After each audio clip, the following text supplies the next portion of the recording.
Pablo Picasso once stated, "We all know that art is not truth.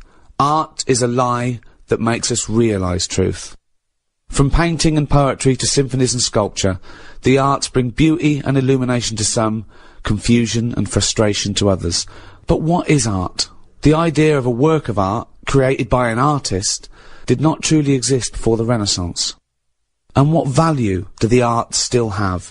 Do they still make us realise the truth, or are they increasingly rarefied and obsolete in this digital, disposable age?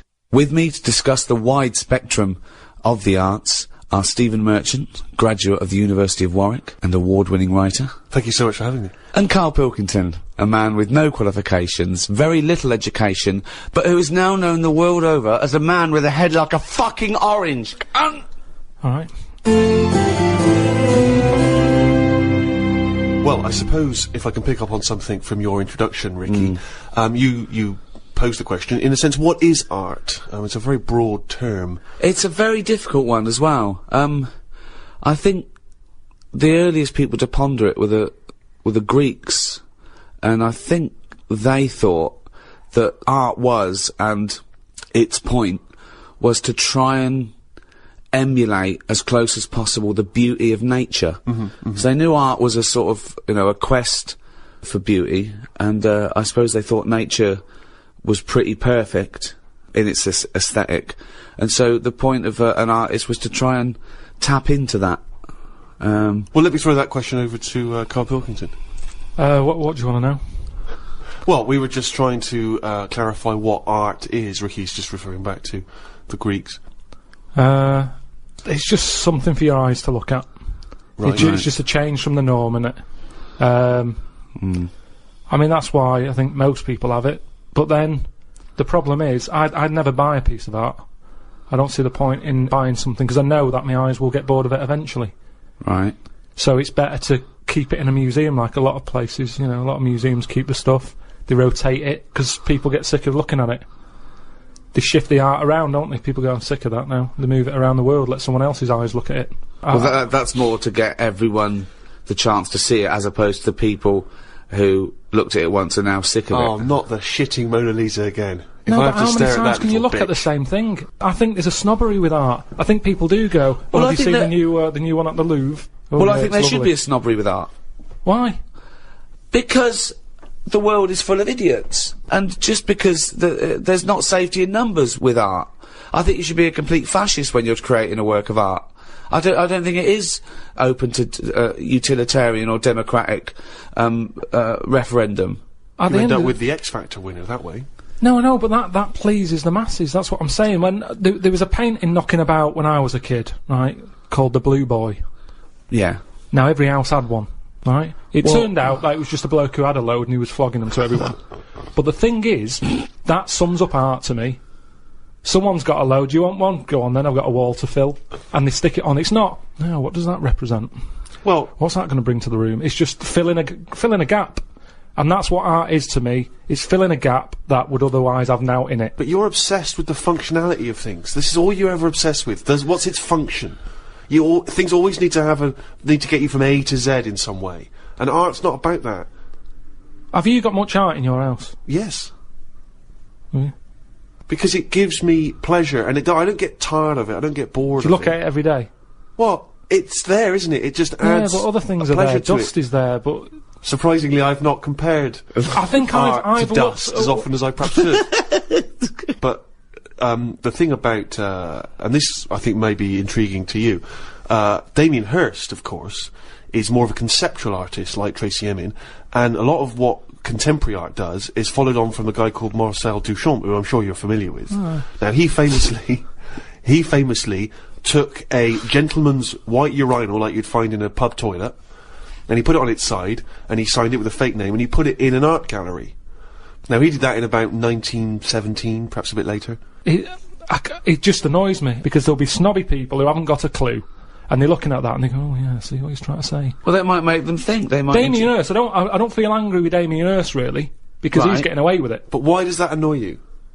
Because it's people falling into the trap. Damien Hirst, before he dies, I bet he goes, what a laugh that was. I had everyone on. There's a very good point as well, because some people think that the greatest art form of the last 100 years is marketing. Yeah. Some people say that that is his art, that it's not good enough to do it. You've got to then get away with it. And if the point of art is to inflame, I don't think anything inflames people more than the discussion about whether something's art, or if someone's taking the piss, or if someone gets 50 million for something, do they deserve it? Is it worth a hospital? Well, what do you think? What do you think of the shark in a tank? I think I was blown away by it. I thought I'd never seen anything like it before. It was sort of spectacular because it is so huge and so vast, and to have put a shark, you know, in formaldehyde and to have hung it in an art gallery, it's very striking when you see it. Yeah, it's a remarkable achievement. What is he? Is he an artist or a fishmonger? What he's done, anyone could have done what he did. Yes, but not everyone did it. He did it. This is an interesting point that you raise. It's the same old point you always raise. Not anyone could have done it. That's always the same point you make. Anyone could have done it. Karl, but they didn't do it. You could say the same about Michelangelo. Is he an artist or a painter and decorator? Well, it hasn't caught on, has it? Like the crying boy photograph. No one's having them in their house. No one's gone, oh, have you seen this? Have you seen the new trend, a shark in a tank? No one's got the room, no one wants it. And that, to me, shows you what's popular. At the end of the day, if everyone wants one, he's got to be good, hasn't it? But I think if people were given a chance to appreciate more sophisticated things, then they would. And I just think I think that's true in all walks of life. You know, it's an acquired taste. And the best things are an acquired taste. They really are. Well, you know, if all you eat is processed cheese and white bread, you get a taste for it. But if you try something that's, you know, in my opinion, better than that, then, you know, you'll leave that behind. That's pretty rich coming from you. I know, I love a bit of cheddar, don't I, on Mother's Pride. Yeah. Whereas if you were to be offered perhaps some calamari, your reaction would be... Squid, get it out of my face. Sure, yeah. But I take your point, Rick. Thanks for it anyway.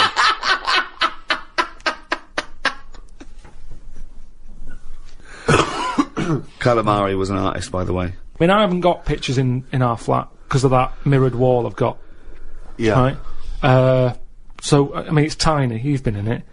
I've got windows on one wall, door to get in on the other, kitchen on the other, mirrored wall on the other. So there's nowhere there. There's no space for art. I'm intrigued how you sit at home. Where's the sofa? At home? Yeah. Facing the mirror. So you sit looking at yourself all night? Yeah. As opposed to a painting? Yeah, but at least that changes each day. No, it doesn't. It does, the picture changes. No, it's not. It's round and miserable. Every fucking day. No, honestly. It's good to... Because you don't look at yourself otherwise. Especially me, I haven't got any hair to comb or anything. So I don't look in the mirror as much as the normal person. So, whereas now, I'm looking there every day. So you're sat at home staring at yourself? No, because the telly's in front of the mirror. But are you not distracted by yourself? Yeah, you do. When the adverts are on, you look up, and if Suzanne's sat next to me, I tend to talk to her through the mirror. What do you mean? So, why don't you look at her when you talk to her?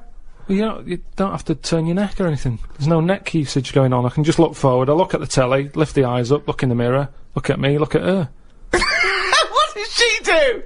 Look back at you in the mirror. We're used to it. There's nothing wrong with that. It's like there's more people in the room in a way. It's like... And they're further away! There's nothing odd about that. Why wouldn't you use... It doesn't matter. Sorry, remember, your eyes why wouldn't you talk to your girlfriend via a mirror all the time? Is that your question? Well, no, I think it's quite normal. If your head is facing a mirror where you can see everything in that room, remember, it's a small flat, I can see everything that's going on in there without moving my head. Stephen Hawking would be well happy. So I can look forward, she's sat next to me.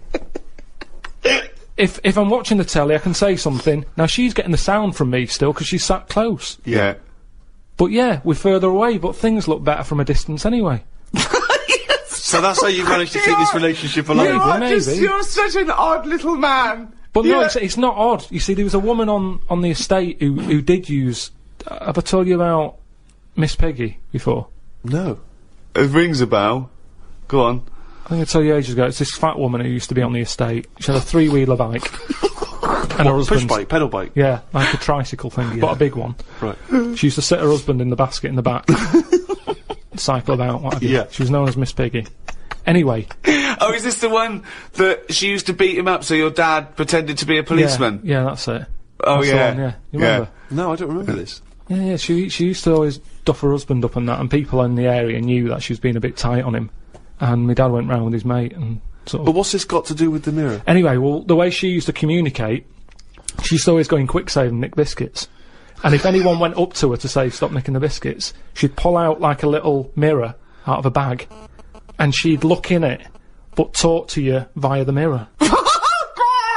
Oh, man! What? So she's insane. It's weird, isn't it? It was really weird. Like it used to scare me. It's like a Salvador Dali painting. you exist in there. Yeah. It's really weird. So hang on. So she used to talk to people through the mirror because she was mental. I couldn't sit, watch the telly, and look at me watching the telly in the mirror all night. No. That's weird. No, that would be really weird. It's really weird, Karl. I'd be very conscious of myself. No, Conscious I think of the way it I'm gives you confidence and that, and if you are Gives you sort of... confidence? Well, yeah, because you're seeing yourself more and you pick up what habits you do and stuff like that. So what have you changed through your viewing of yourself? I sort of grew a beard the other week, just something different to look at for a bit. And then you get sick of that, it's like a piece of art. Change that, have a bit of a shave. Can you see the back of the telly in the mirror? A little bit, yeah. If the flat's a mess, it's a mess twice.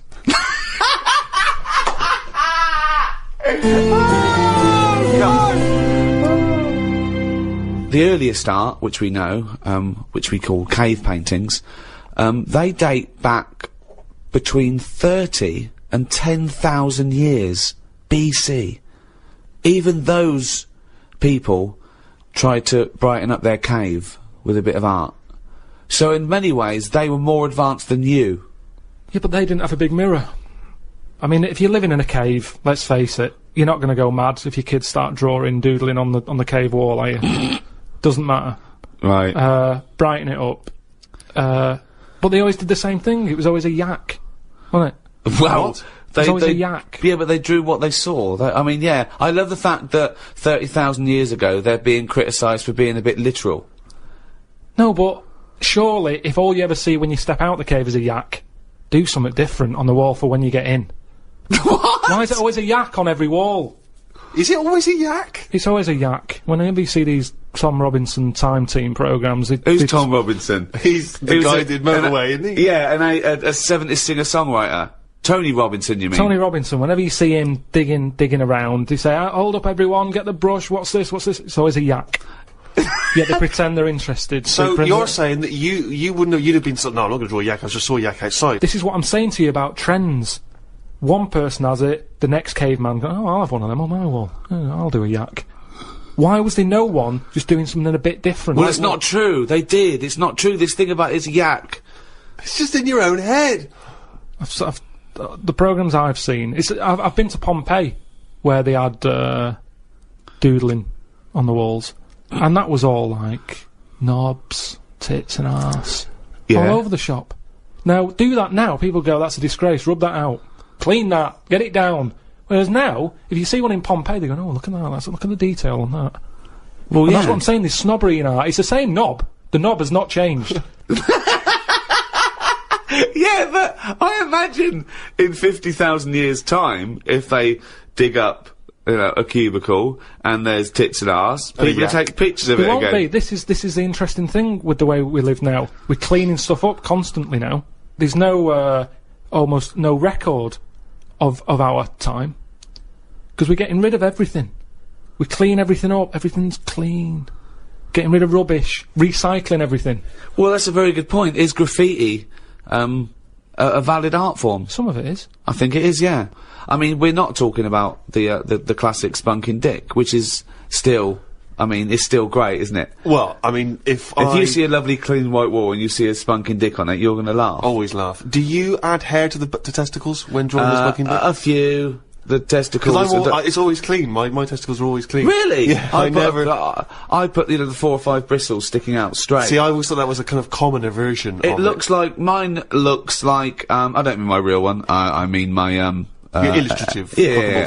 It looks like 2 gooseberries and Thunderbird 2. Do you add much detail at the tip of the penis? No, it's a straightforward. It's dissecting across, just a line across to show the helmet. Yep. Then one little line for the And the do eye. you tend to keep the same number of droplets coming out? Skunk droplets? I do 3, but I don't do the line. I actually do the little teardrop. The little teardrop droplets. spunk, Yeah. And that is the spunking dick. As When I was at school, it was referred to, and this may be specific to Bristol, it was referred to as the sacred. I've Why? just drawn a sacred. Oh really? I don't know where the origin of that was. Some graffiti's funny. I I saw one in London. It just said, "Rachel is a big-arsed, big-chinned cunt." Now, I think Rachel's going to see that and know. Well, I'm the only big-arsed, big-chinned cunt round here. I don't know how big her chin was. Sure. I think of her chin maybe looking like the arse. Yeah. It's like the big arse like that, but maybe she couldn't see the last part of it because the chin was in the way. Rachel is and that's Now, all she where could was this see. graffiti written? It was in near Centre Point. So, do you think someone was so angry with Rachel? Well, maybe Rachel nicked this woman's fella, Right. and she went out. Yeah, And just scrawled put- that Yeah. in a lot of different places. I saw one that was something, I think it was back in Bristol, it was something like, Michael Peters is gay. And I always wondered if that was Michael Peters himself, who was having trouble coming out of the closet. Oh, yeah. And was just writing that in a number of different places. So that by the time he finally mentioned people, they went, oh yeah, I knew that anyway, I saw it in the toilet. Sculptures. What do you think of sculptures? I mean, because that's something that really is getting into the 3D world there, isn't it? No longer do you have to represent something as 3D. You can make something. You know, the statues are amazing, aren't they? They're clever, aren't they? I mean, they always look the same. Well, that's not true, is it? Because recently there was quite a controversial one, a huge one, in London. The pregnant thalidomide woman. What do you think of that? Oh, yeah, I saw that. Thoughts? I wouldn't have it in my house. Well, there wouldn't be room, because it would just be you, Suzanne, and a pregnant thalidomide watching telly. I don't know what he was trying to say. It's, Maybe she was saying, okay, we've had the human form. This is an example of the human form. yeah, but do you think she started off trying to do normal, and it was like, oh, I've chipped a bit off?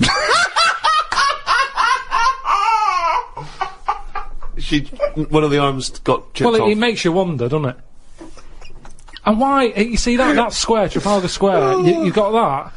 Nelson's column, he's got one arm and a leg missing or something and a patch over his eye. Then you've got the thalidomide. Why can't they just do a full person?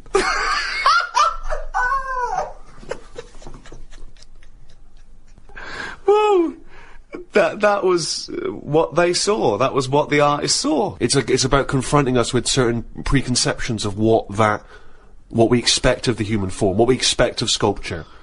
It's probably a little ironic comment as well on the famous Rodin.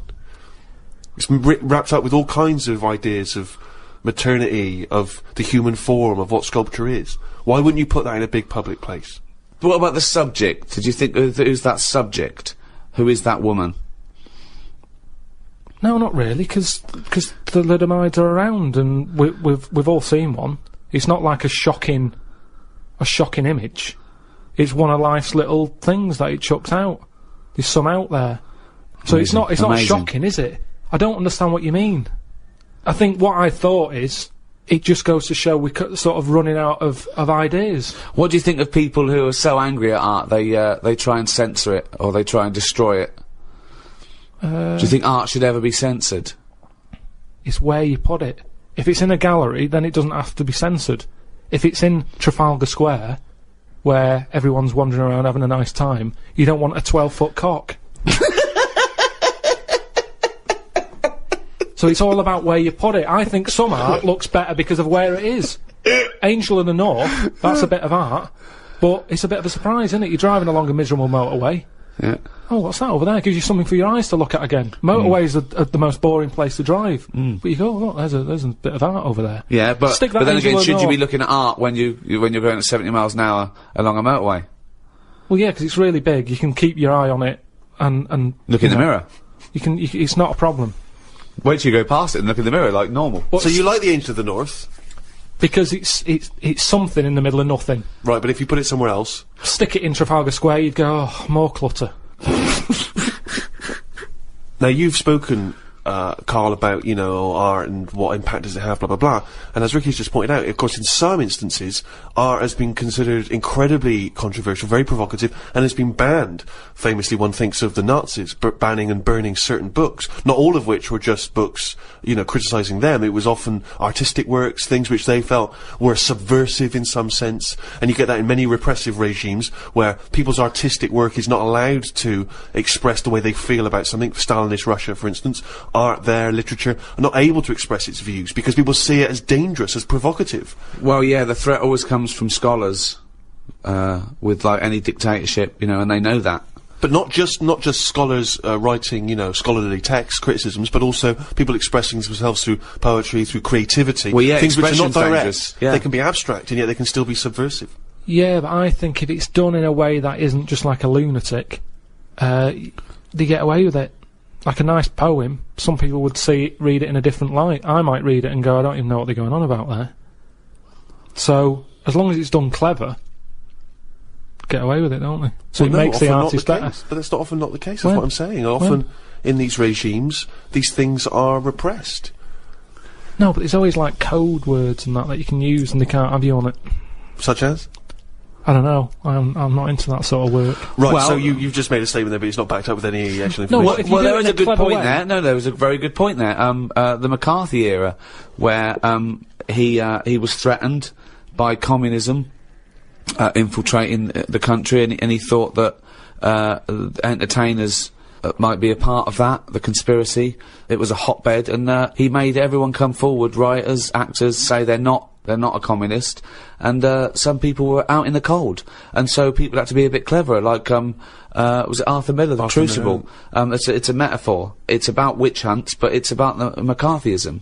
So yes, good point. You can put coded messages CB into radio art. was the same thing. Go on. Well, it's all the codes. As long as you've got Okay, codes. well, I thought you had I mean, I was trying to make your point sort of more valid than it obviously No, was. but if you need to refer to CB radio, that's the obvious. Well, the that's obvious what I can justification. relate to. Sure. Yeah, we've done this. There's no point in CB radio. They go, how many candles are you burning? What? How old are you? 8. Okay, yeah. I mean, there's no point to those codes at all, you know. But this is in no way relatable to The Crucible. Why would you be talking about one of the most respected plays of the 20th century, and suddenly this, in your head, reminds you of CB radio? Just having this code going on that only certain people know how to break. Everyone knew it. No, it's pointless. Not back then they didn't. Pointless. I remember we were shown the cartoon version of Animal Farm when we were about like 15, 16. We were discussing it afterwards about Napoleon. Oh yeah, great. Oh yeah, communism versus the poor proletariat and all this. And this bloke went, "You lot make me sick. It was just a nice film about some animals." Brilliant. Yeah. What's your take on that, Carl? No, go on. What's your point? Because you can see the irony there, can't you? I haven't seen it. No. If you want to do a serious point, don't use animals. No? Well, I disagree with you there, because we're going to get onto literature later, and I think my favourite is probably Charles Dickens, and I think the greatest story ever told is A Christmas Carol, and there's only one way that could ever be improved, and that is a Muppet Christmas That's Carol. absolutely right, yeah. So, and I think that you could, and I think people could take a lesson from that and maybe do other films with the Muppets. A Muppet Schindler's List. Yeah. I mean, Yeah. you could make it so moving, couldn't you? Schindler's List in space! Yeah. Well, I think it would certainly help bring that story to a wider audience. I think so. A lot Yeah. of people who, like Karl, who were put off perhaps by the depressing black and white of it, they would suddenly see the Muppets singing and dancing. Miss Piggy's Choice. Miss Piggy's Choice, yeah. Well, we talked about that. What? About things like that in art as well. Do you think that bringing something so serious to the masses, like films do, things like the Holocaust, and like Sophie's Choice, where she has to choose which child lives and dies. Why does she have to pick? Well, because the Nazis were horrible, nasty, evil people. And which one did she pick? I don't think that's the point. I don't think that's the point. I love the idea that this is not a betting game. No, but I imagine this is like Deal No Deal. It's kind of, you're down to the last two. Which one you're going to go for? God. But why did you ask which one did she choose? Because Even if he'd said the names, Robert and Alison, what difference would it make? You don't know the story. Why is No, it that because you've then said... I'd ask more. I'd ask more then. If he said Alison, I'd go, what was it with Alison? What did she have over Robert? That's what films are meant to do. You question it. Whenever I watch a film with Suzanne, I always say at the end, what was going on there? Oh, That's because you're an idiot! Christ! That's because you've just watched Muppet Christmas Carol and you can't understand why a frog's able to talk. I'm all for films with a good storyline. Yeah. Brilliant. That's a perfect point. One extraordinary point. Guys, he's gonna follow this up, mate. He's gonna follow He's got this up. something there. He's got Come something on, here. Karl, go on then. What's your No. take on films? Films are really good. You can get lost in them. Right. And You like one with a good story? I mean, whenever anyone asks, it's always the same. It's Elephant Man. It's Kez. Mission Impossible 2. Mission Impossible 2. These are what you consider great works No, I'm of just film saying art. these are ones that I've enjoyed recently. There's so many films that I haven't seen, yet you always say, "Oh, have you seen so and so?" You Well, love Mission it. Impossible 1. And there's good news for you. 3's out. That's true. One of the most striking art exhibitions that I ever attended, Karl, was an exhibition of outsider art. Something I'm sure you're very familiar with. Outsider art, of course, is work that is made by people who are often institutionalized for mental health problems, or they are just incredibly, the people who aren't in any way part of the art establishment. Well, right up to psychopathic murderers, clinically insane mass murderers would count as outsider art. I went to an outsider art exhibition in New York. It was incredible, and I bought a painting of this guy. He's a chronic schizophrenic, and he paints in tar, like road tar that he gets from roads, and he paints in that on wood he finds in sort of skips, and it's incredible because it's sort of like scratched in. And it's amazing. And there's this thing of Jesus being helped down off the cross, and you have to study it, but it's there, and it's quite incredible that it's just scratched in this wood by tar. And there's loads of things that I was walking around. Admittedly, I was walking around there going, "This is fucking mental." And James was going, "You've got to stop saying that," because of course some of the people are mental. There was one bloke who done a sculpture of a skull, right? And underneath, it was like a little head with his teeth. Underneath, he'd put a sign that said "real teeth." Where did he get the real teeth from? What I think is interesting about that is how much therapy it provides for these often mentally unstable people, which is another important value of art, of course. People's self-expression, people being able to give a little piece of themselves through their work. Do you not see any value in that? How do you express yourself? Whistle. You whistle. Yeah, I found over Christmas I whistled a lot more than I usually do, and I think that was just freedom. What do you mean freedom? Right, freedom. expand on this point if you would. Well, that's what art is, isn't it? It's you being free of all the world's heaviness on your shoulders. See, that's a great quote, that. That's great, that. For art is freedom. I love that, because I think you've really hit on something there. Would you include the free of all the world's heaviness?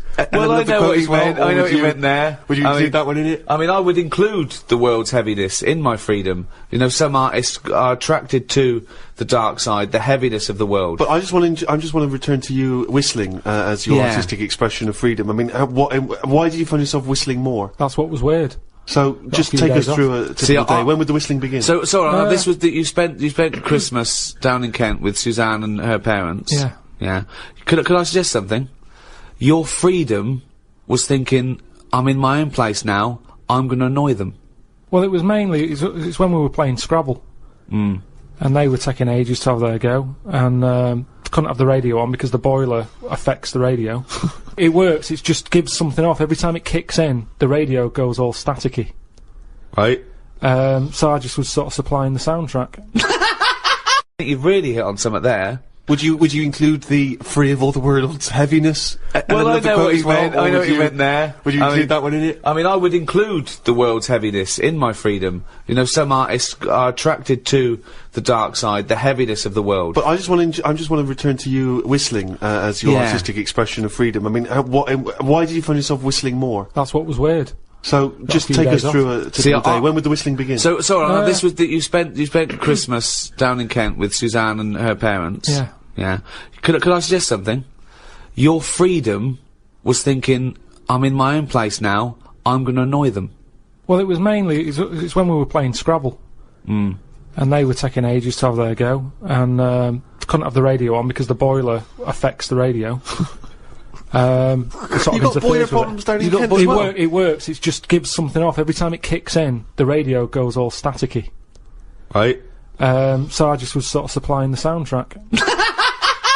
And what kind of things would you be whistling? It was like, I just sort of did a whistle medley.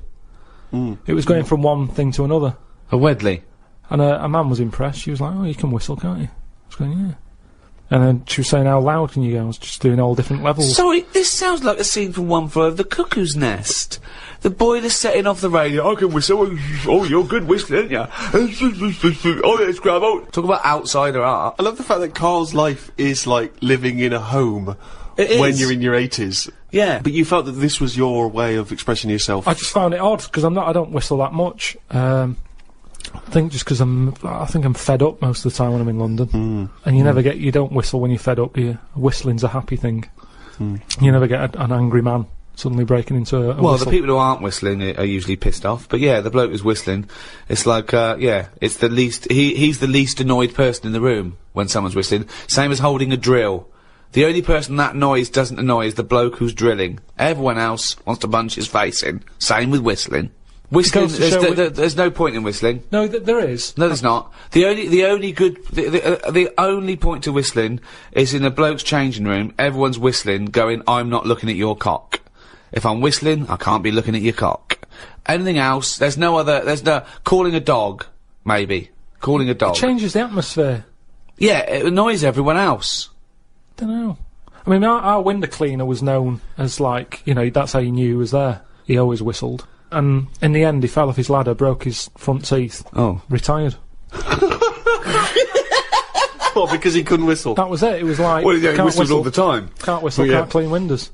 It's a bit tragic. Could he take along a whistle? Just pop that in his mouth? Yeah, I suppose he could have done. I didn't think of that. What about a flute? Or a recorder? Not London's burning again. Fucking clean the windows and then fuck off. He didn't really think this through, did he? He retired at the age of 28. And his whole family were bankrupt. With no teeth. Yeah. And just a bucket and a squeegee. Why aren't you working, Dad? Because I can't whistle. I can't whistle anymore. And if the day you give up whistling is the day I give up window cleaning. So you never whistle? No. I can't really whistle very well. No. I don't whistle, but I can whistle better than that. What, you did this for hours on end while playing Scrabble? About 2 hours. 2 hours? Hell. Put my word down and then... Sorry, can we just hear that again? Can we hear it? So you were whistling after you had your go as well? Yeah. Fucking hell, Karl. But hang on, let's just hear a bit.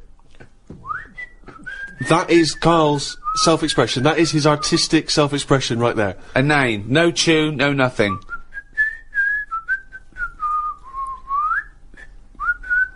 There's mental patients who have smeared canvases with shit who have expressed more than you have in that. Yeah, but it's not about other people. I'm not there to please other people.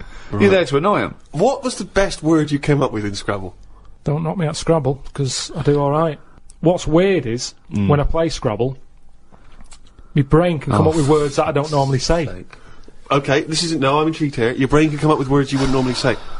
Just words that I'd never drop into a sentence. Tree, cat. Go on. Squirm. That's using a Q. It's worth 10, Matt. It's not bad, is it? No, I'd never say that. I don't think I've ever heard you say squirm, no. I don't think you're right, Karl. I've never heard you say squirm. Weird, isn't it? Yeah, it is weird. And yet your brain popped that one out? And then, yeah, when it wasn't my go, just... Anyway, so that's sort of doing art for yourself as opposed for other people. I don't think you can count what you just did then as art. Hobby maybe, craft, pastime. I don't think you can count that as art. I'm not being funny. I'm being a bit snobby here, but I think there's a difference between Beethoven and Squirm. There's a cue in that. No, classical music. I wish I was more educated on classical music. That which I've heard, I've adored. I genuinely find it challenging because it is so spectacular. It is so of another place. Where do you sit with classical music? It's good for background, I think. Right. See, you know me, I like a song with a story, and there's nothing going on in them. That's, Now the problem with that is, how many times can you hear the same story? quite a lot. How many times can you watch the same film? Same thing, except it's shorter than watching a film. Yeah, but the film goes into the story with more depth than a 3-minute song. Yeah, but there's also, do you know, like when you watch, what's an example? Say, I can't think of a film. Yeah, there's not many.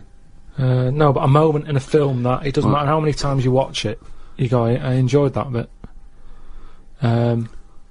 Godfather swings to mind. Well, say, no, over Christmas, On the Buses was on the movie. Oh, Jesus. You went with The Godfather, you went with On the Buses. I mean, Brando, Varney, I don't know which is better. It was the bit where, like, the toilet blows up after chucking a fag in. That's had paint in it. Right, sorry, that's in On the Buses, that's not in The Godfather. I can't remember that. Maybe that's Godfather 2. Well, the thing is, I enjoyed that bit and I knew it was coming. It's like, oh, I'll just watch this before I nip out and put the kettle on. Let's just see this. How many times have you seen the On the Buses film? Probably about 4 or 5 times. Sure, why not? But all I'm saying is, music is there to sing over. No, it's not! Music is there to sing over. That's a ridiculous thing to say. Music does something to me. I don't know what it is. I don't know why a chord can say something to you. I don't know, mate. Gives you that feeling. I'm in awe of it. I'm in awe of musicians. Yeah. My favourite piece of music is a thing by Vaughan Williams. It's 5 variants of Dives and Lazarus, right? And there's a bit there where it hits this chord, and I can't listen to it when I'm away from home because I well up. It reminds me of everything. England, just it does something to me, and it does it on a level that I can't sort of quite understand. It's just immaculate. I just don't think you can beat a decent vocal on top of that. Oh, that's amazing! My mum's got a CD of Roger Whittaker, right? Right, whistling again. Now, he whistles Jealous Guy. Now, the thing is, I can't listen to that and whistle along. I end up singing Jealous Guy on top of it. So, singing trumps whistling? Yeah, when someone else is doing the whistling. Okay. I like whistling, but if someone else has did that first... So if Roger was singing Jealous Guy, you'd be I'd whistling? probably whistling it. To make the classics live on, I'm surprised someone hasn't gone, I can add to this, and dub on a bit of vocal. So you would have classical music with lyrics? Just for people Beethoven's who want Fifth, Beethoven's Fifth, that would be better to you, that would... But what are you meant to do with it? What do you do when you've got that on? Then do you whistle along? Or No, do I you don't whistle along. Hum? I let it. Oh, Do you Karl, whistle along? I just don't know what to say. Why are you obliged to whistle? That's the only way you can enjoy music, if you can whistle along. Well, that's the same with anything. A good song, you join in, don't you? It's like, oh, I like this one. Yeah. No. So by that token, YMCA is one of the greatest of all tunes. I mean, it's not one of my favourites, but you can't knock it. It certainly gets the crowd up. I did DJing, and Why do you care about was the more crowd? popular. Who are this crowd? Well, I'm just saying. Who are this crowd that you have to live in your head with? Fuck the crowd. Most of them are idiots. Although, admittedly, if I was doing a wedding DJing set, I probably would do YMCA over Vaughan Williams. And why is that? Because it's happier-go-lucky. It's done in 3 minutes. Classical music goes on for ages. It No, that's a good fades out, point. Who's got fades time? out, it comes back in again. Well, It's a good point. it's all over the shop. Are Yeah. you going or are you staying? It's over time, and I'm not saying we should get rid of it, and I might grow into it, because I think that's music for older people. Well, think- I think Mozart would disagree. I think he did his first symphony when he was 5 or 6. Probably playing piano and writing music before you could read. When did the piano come out when he was a kid? What do you mean? If it was trendy to have a piano when he was a kid, it's like how kids now, they're messing about on Google at the age of 2. Because the laptop is new. It's new to us. To them, it's like, well, it's Google, innit? What's your point? Because he was born at the right time. Beethoven. Yeah, he was No, born. Mozart. So you're saying Mozart. that all 3-year-olds around the time of Mozart were brilliant? There would have been quite a lot of them. Mozart, Beethoven, all that. They're all, Handel. They're all around the same time, aren't they? Just guessing. Wild stabs in the dark. Just names he's heard. Just names he's heard.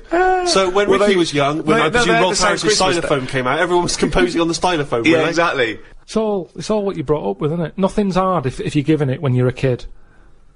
Nothing's difficult. It can be taught all sorts. I haven't got room for a piano. It's too big for a pastime. A hobby shouldn't take up a whole corner of a room. It's so limited, isn't it? His scope, his imagination. But a piano, the idea that a piano in a house would be a frustration and annoyance. Music. That you could play harmony.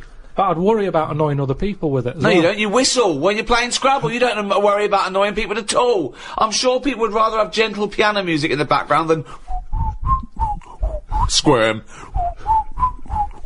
Squirm. So one of the earliest and most celebrated art forms that's, you know, along with painting and music still going today, is the play. And of course, the most famous and celebrated exponent of that is our very own William Shakespeare. Some say maybe the greatest literary genius in history. I'm not a fan.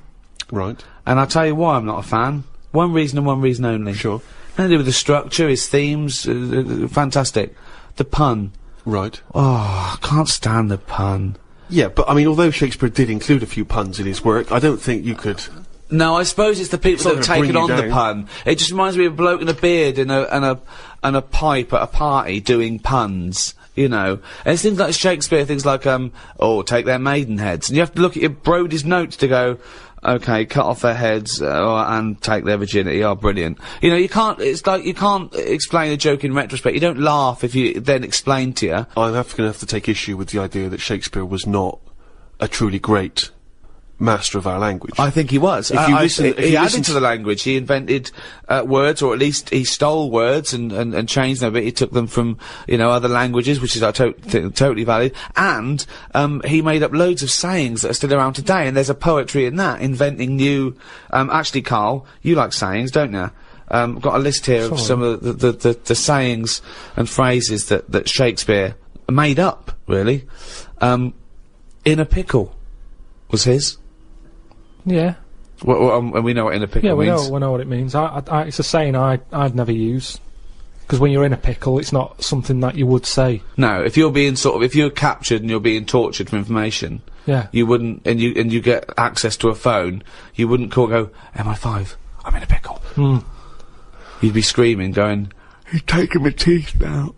Much as I love Shakespeare, is when that play was first staged and someone said during the play, "Ooh, I'm in a pickle," did the audience understand, or were they baffled? Or was it like watching Ken Dodd when he goes, "Yumbunctious"? Exactly. Oh, terrible hilarious. Yeah. So Shakespeare is about as good as Ken Dodd. That's what we appear to have established.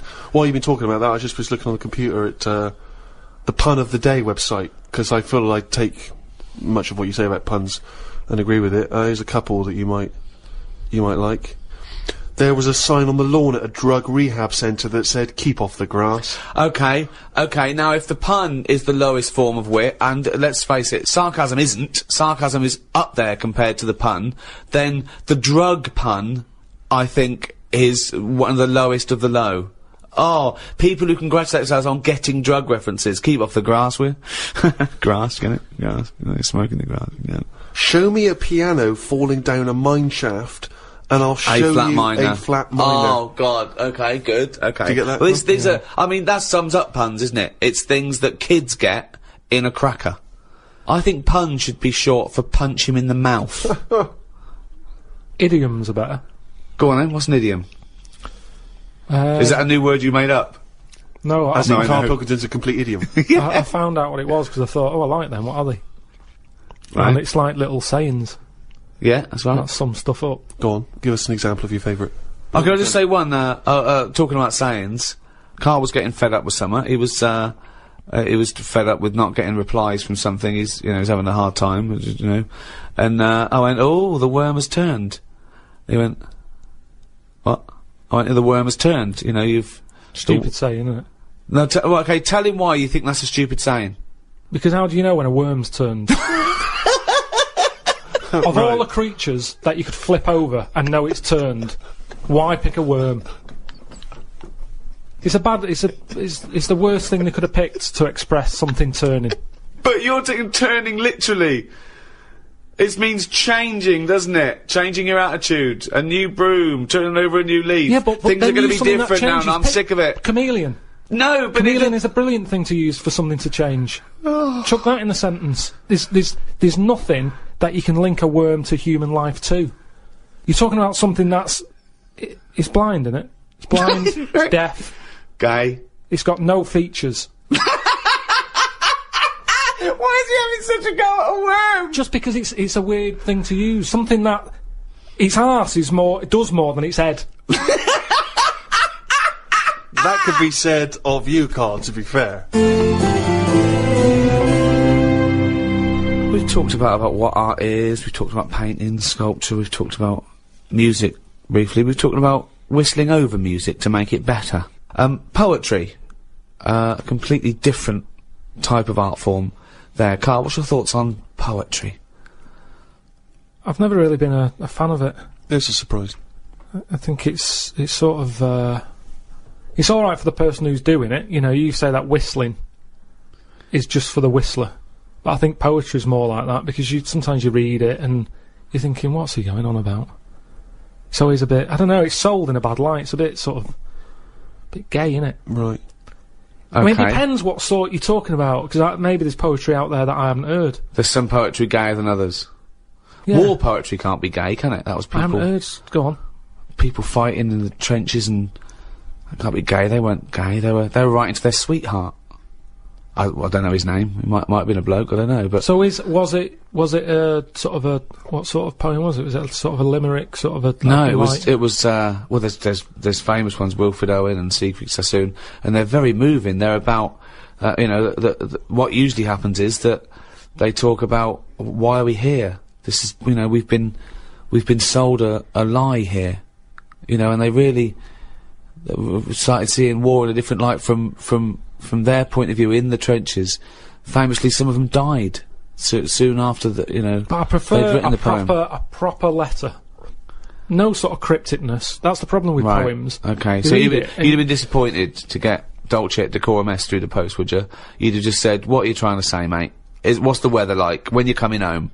Did you get my socks?" Well, yeah. Sometimes life is a bit like that, and it's like, say what you mean. Right. Well, then you have just wiped all art off the face of the earth if you literally just say what you mean. No, I'm just saying in a letter. Say if I was a woman and my fella was fighting in a war. Right. What's your fella's name? Harry. Okay, so Harry, let me get this right. So when were you married? About 1935. 1935. So you've been married about 4 years. Yeah. Harry, why don't you go off? Oh, you're a woman, aren't you? Yeah. You don't. Okay. So what did you see in Harry? Why did you like Harry? Was he? He just was like funny. Butch. He wasn't that butch, but that didn't matter back then, did it? In the war. No. And he took everyone. But what did you say when Harry was said to you? Well, I thought it was coming because a lot of our friends ended up having Did to you just go hug him and say don't go or something? No point, because that would have just made it tough for him. So. What's the point? Just go with it. But if he I cried after he went. You cried after he went? That's what you do, innit? You wouldn't do it in front of him. He's got to go to battle. Okay, so your man goes off to battle. Right. Then I get a letter from the Colonel saying, "Oh, bit of bad news. Harry's dead."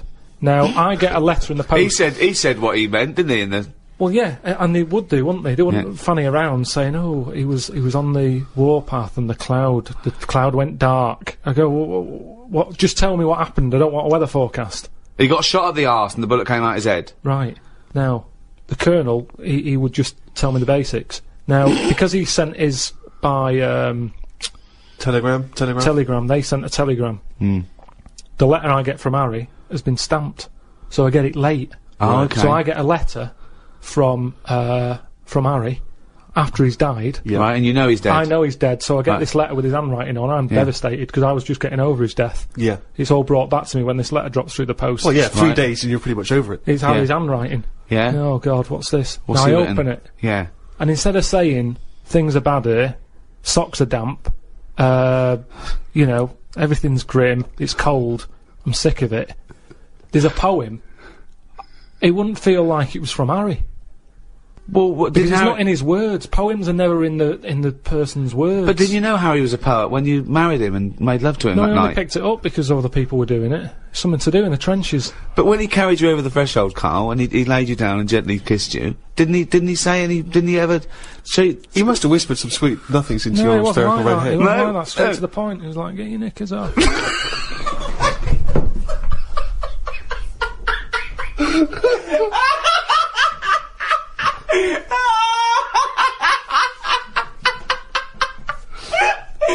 That's one of the weirdest fucking scenarios I've ever heard. Why the fuck was the telegram coming before the letter? So specific. It wasn't like Harry. The fuck's Harry? Oh God! Oh God! Oh God! There are a few things gayer than poetry, though. I want to throw one into the pot. The continental breakfast. Oh. The continental breakfast. That annoys me when I see it. Who orders that? If you've got the choice of eggs, beans, burger, Sausage. chips, sausages, Bacon. all that, you've paid for it already. If I was a waiter and someone said, what do you want for breakfast, mate? And the bloke went, oh, I just have a little bit of grapefruit juice and a croissant. I go, do you? Do you want some cum on that? Or you can go back to the hotel and suck a cock? Yeah. So, No, I'm with you there. What else is gayer than poetry? I remember when I was at school once, right? The worst thing you could be growing up was gay. Yeah. In school, it was the worst thing. It was the, you know, and I remember I was about 14, 15. I was talking to this bloke. I talk about him on my stand-up. David Beasley. He's the one that said if you get captured by cannibals, they show you pornographic pictures when you're in the pot, so you get an erection. And there's more meat to go around. So he was an idiot. He made Karl look smart. Wow. Really. Wow. He said, you know that thing that kids always do, what would you rather be, blind or deaf? Yeah. We did that, and we discussed that for a while, and he went, what would you rather be, blind or queer? And I went, well, I'd rather be gay, because...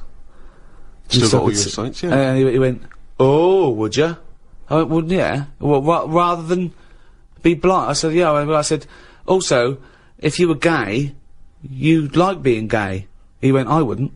I went, no, you would. I said, if you were gay, you would like being gay. He went, I wouldn't, Gervais. Sounds like you would. I went, well, if I was gay, I would like being gay. He went, well, I wouldn't. And he looked at me accusingly, and I went, no, nor would I, but gays would. Which made no sense at all. Right, yeah. Just yeah, the yeah, idea, yeah. but this is just like such a stonewall that I'd rather be anything than gay. Yeah. Karl, thoughts, blind or gay? This is about art, is it?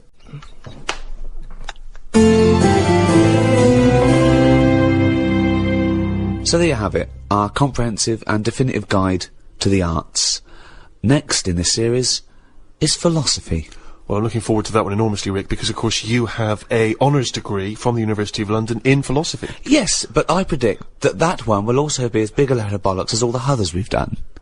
Thank you. Just to remind you that you can still get the Ricky Gervais Guide to Medicine, the Ricky Gervais Guide to Natural History, and now, of course, the Ricky Gervais Guide to the Arts. Philosophy is the science which considers truth. So said Aristotle, one of the great forefathers of Western philosophy. In its attempt to seek out the truths and principles of human existence, philosophy must answer questions of beauty, of justice, of language, indeed, of the mind itself. To help me consider some of the core concepts and presumptions of philosophical inquiry, I'm joined by Stephen Merchant, graduate of the University of Warwick, an award-winning writer. It's a pleasure to be here. And Karl Pilkington, a man with no education, didn't really go to school, no awards, head like a fucking orange, you know the twat. Alright. To me, philosophy might be the greatest subject of all academic subjects, the mother of science, asking the big questions, why are we here, how do we live? but it's been sort of mugged and kidnapped by those people who put rubbish under the umbrella of philosophy. Right. Cod philosophy. I went into a library once, I looked in the philosophy section, and there was a book by Doris Stokes. Doris Stokes being, for those that don't know, a medium who said she was talking to the dead. There's crystals, feng shui. Feng Shui, yeah. Oh, God. The interesting thing about Feng Shui is how, I remember someone came into an office I was working in once, and she said, you're going to need crystal here above the lavatory to get all the negative chi out of the cistern, and she said, this crystal is £25, and the guy went, we're not going to spend that, and she went, okay, I got one here for £5. Brilliant. It was surprisingly convenient that she had a number of different crystals that apparently did the same job. We're also going to need a brush to get the shit out of the toilet. What have you got for that? Yeah, there's a lot of that, that twaddle. There was a woman I remember once, I used to do a radio show on the BBC World Service, and she came in and she could tell from the coloured liquids that you chose, from a big selection of coloured liquids, she could tell a lot about your personality from that. So I picked up about 3 or 4, and she looked at them and I chose like a blue one, just arbitrary, and she looked at me and she said, okay, I get the sense that you like to communicate with people, but on a global level. And you were working for the World Service. As we spoke, we were broadcasting on the World Service. I don't know where, I mean, she just read it from the liquids. As a novice, one of the key catchphrases, if you like, of philosophy, and one that's always intrigued and confused me a little, is the famous René Descartes quote, I think, therefore I am. A lot of people think of that as the epitome, in a way, of a philosophical statement. First thing we ever did, I think, at degree level, and it's the one thing I'd already heard of. It's one of those things that sort of filters down, cogito ergo sum, as you say, I think, therefore I am, when Descartes was pondering his existence. Just before we get to his conclusion, Karl, how do you know this isn't a dream?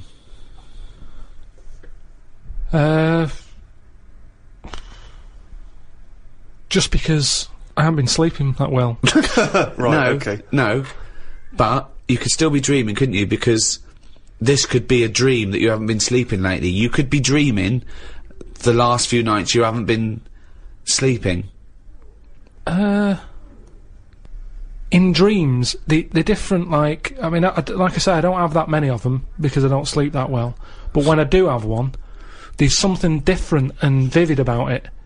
Now, if I was dreaming all this, I reckon my boiler would have been fixed ages ago. I don't think anyone has a dream that goes on for that amount of time. Well, it could be a nightmare, but the presumption, I think you're also presuming that the dream that you could be dreaming needs to be exactly the same as the dreams you think of when you're dreaming. My point is, there's no way of you knowing that this life you're living now as you talk to us is real, and that it's not actually the imaginings of another Karl somewhere else. There are actually no clues, Karl. There are actually no clues now that this is the real thing.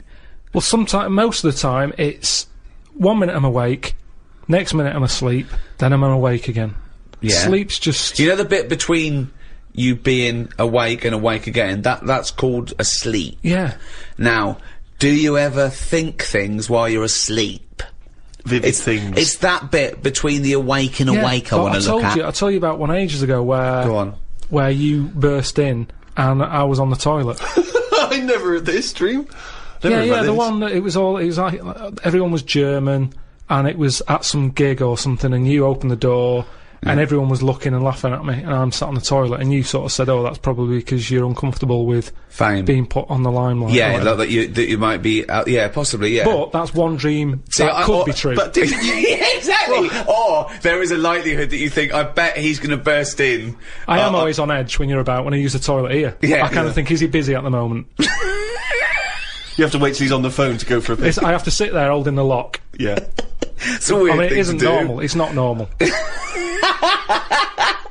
But there's an example of a dream. But I think what you're failing to grasp is not so much the mechanics of whether this is a dream, but that you cannot know the truth of what you're experiencing. You cannot know that this is reality. It's a question about reality. So how do we know what reality then? is? What reality is and what we like about reality. Robert Nozick did this thing that if you could go into a flotation tank and you led a whole virtual life, and it was the best life possible. You did exactly what you've always wanted. You became the person you wanted to be. You did the best things you could ever dream of doing, and you literally couldn't tell the difference. So it was your life, okay? And you lived your biological life out in that tank and died at 80 and had the best life any person could ever have. You could pre-program it. Would you get into that tank knowing what you know now, knowing that you would have the best life ever, with no heartache, no upset, no loved ones dying? So what's happening when I'm sort of having a packet of munchies? Yeah. Am I having them, or are they imaginary? They're imaginary, but you can't tell the difference. It's the best packet of munchies you've ever had. I love the fact that you went into the flotation tank, and your one proviso was, are munchies as good? Yeah. No, absolutely. I'm just taking it back to basics. That is Right. basic. You've got yeah. to pre-program your life. That's where you'd start, is it? Munchies must always taste magnificent. Well, it's just, if you can still enjoy the basic things in life, then that's Yeah, when you can't do. go wrong. You do. You enjoy them more. It's the life you'd ever want to live. And Yeah, you're bit living dangerous, it. that. Bit Sorry? dangerous. Bit dangerous. Why? Go on, why? Just, I don't know, because sometimes I think things don't happen for the best, right? Right. Sometimes you can sort of think, oh, I'll enjoy that if that happens. And then it doesn't happen, and you've had time to think about Ah, but what this would is have happened. perfect. No, this is built in. Because whatever happens is for the best. So not only when you're in this flotation tank are you enjoying yourself, that things just keep getting better or staying as You good. you never have a bad day. You never have a bad day. But how long would that last for before you go and fed up with this? Well, why would you get fed up with it? Because you do something else. It's the perfect life. Bear in mind, you're not aware that you're in the flotation tank. You've made that deal, but then once you're in there, you don't know, you're not aware of being in the flotation tank. You're living your life and it's perfect. You're happy. Well, we don't know how you would be happy. Well, you just have munchies every day and... Well, Don't yeah, think you'd it's get in it warranted. then. You'd get in it. If you don't know you've got in this tank... If I somehow go to bed at night, someone injects me in the head, and then they go, right, stick him in the tank now, and then I wake up, packet of munchies there, sun's out, Suzanne goes, oh, it's a nice day, we'll go and do something nice. And I go, Right. yeah, I'm meant to be at work. And she goes, no, I don't have to go in today. Right. I go, alright, let's go out then. Now, what's interesting there is that within this scenario, I gave you any life, you could do anything, and you chose the exact life you've got now, except Suzanne's got a day off. Now, I both love that. Well, I was a and bit sort of- suspicious, though, that she's just taking a day off. No, wait, willy-nilly. it's not happening now. It's not happening, really happening. You could do anything you like. But I like the fact now you're even questioning it. You're not in the tank, and why has Suzanne got a day off, right? Now, I love that, because that suggests to me that you're a nice, happy, satisfied, whatever you want to do it, contented person who's got the perfect life. However, it's almost like you haven't fully understood the possibilities. For example, you wake up, there's the munchies, sunny day, Suzanne's not at work, you go, why aren't you at work? half She a goes day to you, hold on though, why are you flying? And you go, I just can. But you hadn't even thought that maybe you could fly or swim or hold your breath. You just No, could no, have some but- munchies for but breakfast. Hang on a minute, this is day one. Oh, okay. When you go on holiday, Yeah. like I said before, you don't turn up and go, right, it's 1 o'clock, jet ski for half an hour, bungee jump in 40 minutes after that, let's Yeah. have a nice roti, Yeah. and, you know, try a little cocktail. And what do you do? What do you do when you arrive there? Well, you get there, Yeah. the fella takes your case to the room, Right. you have that panic of, am I going to give him too much money? I don't know the currency well enough yet, I don't know how much More things information are. than we asked for. Yeah. And No. the most mundane scenario I've ever heard. No, but this is what happens in real life. Yeah. Right, okay. So you have that scenario. You go, right, where's my shorts? You get them on. You go out and have a In wander. the case, I was... You have a wander round Yeah. to know where everything is. The Car shop, park you did the once. shop. You know how close the beach is. Yeah. Is it busy? Yeah. Okay, you're just telling us what happens when you go on holiday. What's your point? Okay. Because you don't want fun all in one go. You want to build to it because that's sometimes part of it. Right. Yeah. Right. Okay. So- anticipation. Yeah. Good. Yeah. Yeah, that little bit. Yeah. It's about things taking time, innit? And looking back at the journey and going, Yeah. how did I get here? Okay, well, Right. can I ask a question? Because, sorry, what I'm fascinated to know is, if you decided to sign up to the float tank idea, okay, you can design your perfect life. But I'd prefer not to know I'm doing it. No, you won't know. won't. But I You want to won't ask know. this question. Imagine Ricky and I are the doctors, okay? We can put you in this tank. All we need to know from you now is what your perfect life is. And we're going to program it in the computer. You're going to wake up tomorrow. You won't know this conversation's happened. You'll have the perfect life. What, if you don't mind, we're going to take notes now. What is the perfect life? You're still obviously living with Suzanne. We've got but munches. What else? We've got munches and we've got sunshine. But what else would you like in your magical life your ultimate life? I think I'd prefer... Hair? No, because then I'd know it's not real. No, you No, would wouldn't never know. know. It just came back.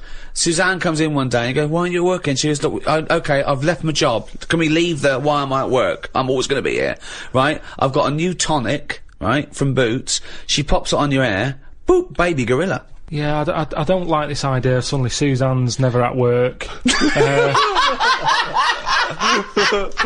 I just think you need a bit of the badness to have the goodness. Right. Right. In sorry. a minute, you're going to be injected in the head, you're going to go to sleep, you're going to be in a floating state, but you are going to suddenly leave this office and it's going to be a virtual world. You can do what you want. You can suddenly go, "What was I hanging around with that bloke off the office for? I'm a spy."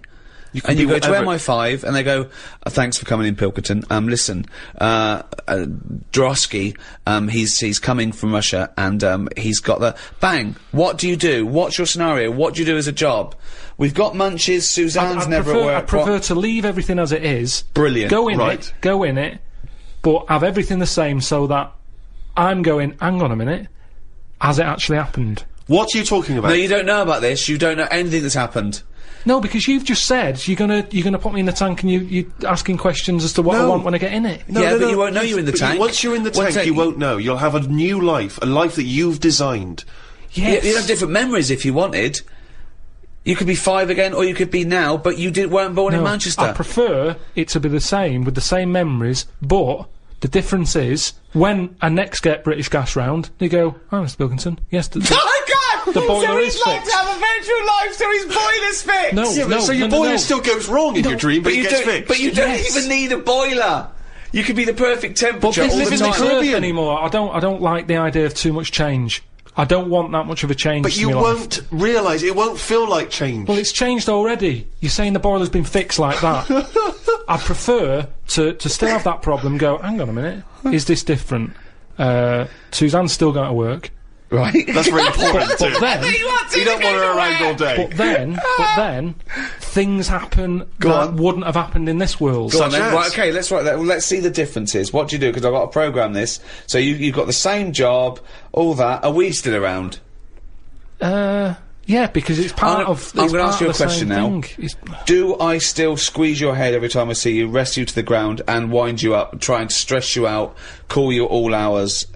Do I still do all that? What am I like? You're still the same, and you still do that, but maybe one day I go, "Don't do that anymore," because it does annoy me. And you go, "Okay." And then I've dealt with it. I've sorted that problem, as opposed to this machine, this tank deciding. Right. I don't like the idea of this tank Right. making life good for me. Right. I want a few problems, and if there's a problem, I want to sort it. Okay. But Well, you've hit the nail on the head there. We're going to go back to this because it's fascinating. But Nozak concluded that no one would get into the tank because we'd rather have a real life with all its problems than a fake life. And I sort of think you've proved that by even getting into the tank with your provisos and scenarios. I mean, you've changed nothing except your boiler being fixed and me stop squeezing your head But now hang and on a again. minute. Which makes me think that you should have your boiler fixed. And then you will have the perfect life that you can imagine. yeah, but it's that old chestnut, isn't it? It's the thing of like, what's my problem then? You've got Right. the problem gene in your head. You've got to fill it with a problem. Yeah, he's not a geneticist. Got the problem hole in your head. No, it's Got not. a problem hole in your head. Shut up, Ricky. Let him say what he needs to say. He's got a said problem it. hole in his head. He's got a problem hole in his head. It's called his mouth. Yes. Right, that is your problem hole. So, if someone comes up and they go, "I've fixed your boiler," Sorry, could I just ask No, let him speak Let for- me ask one question, Steve. Is the problem hole different from the problem gene, or is that a new term for... No, you put things through the problem hole and they end up in the problem gene. You feed something in the problem hole. Is that okay, right, Karl? It goes through the problem tube into the problem gene. Okay, so it's down the problem conduit. Okay, go on. Right. So it's better to have... You've got a problem hole in your head, right? Yeah. So you stuff in a problem into the problem Problems. hole. In Okay, it yeah, goes. okay. now all the little problems can't get in because of the big problem. Right. Is that good or bad? It's a But good that's thing to not true, is The it? problem hole is a standard size on everyone. Right, no, but that's Shut up, Ricky, let him explain. Now, Ricky, I'd say his problems are not even problems. Well, how big's his problem hole? Same size as mine. Same size as yours. But his problems are all little ones. They're like, you've got like a load of Skittles, I've got a big cream egg. Right, but why... Shut up! Let him speak. He's just expanding on his idea. Why do you what is keep his interrupting? problem? What is your problem that's so big compared to my little Skittles? Loads of problems. You get stressed out about things that I'm like, what's up with you? You get annoyed easily with stuff. People chewing loudly, or someone breathing loudly, or someone coughing. Whereas I'm like, that doesn't matter. Like you say, to you, the boiler is like, get it ripped out, put a new one in. It's not as easy as that. It is. And that's why the problem ball is growing. It's got a gene, a ball, and a hole. So the problem ball... No wonder there's no fucking room for a brain. Right, shut up. Let me ask... I want to clarify this. The problem ball exists in life. It gets bigger and bigger and bigger. It has to go through the problem hole, down the problem tube, into the problem bounce gene. into the problem gene. Right, now then.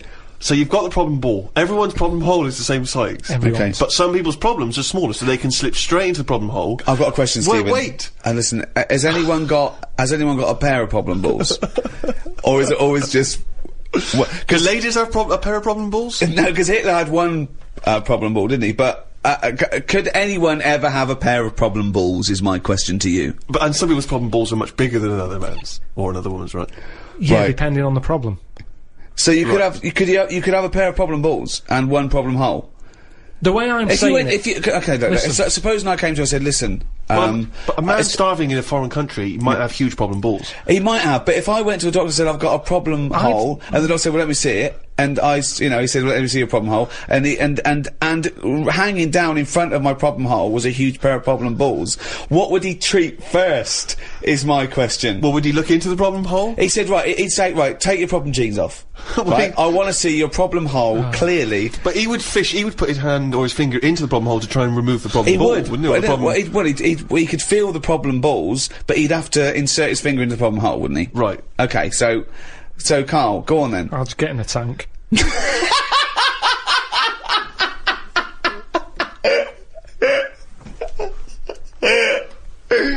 Oh, God. Okay, so in a roundabout way, back to cogito ergo sum, I think therefore I am. Descartes, pondering, how do I know this isn't a dream? Well, he concluded he doesn't.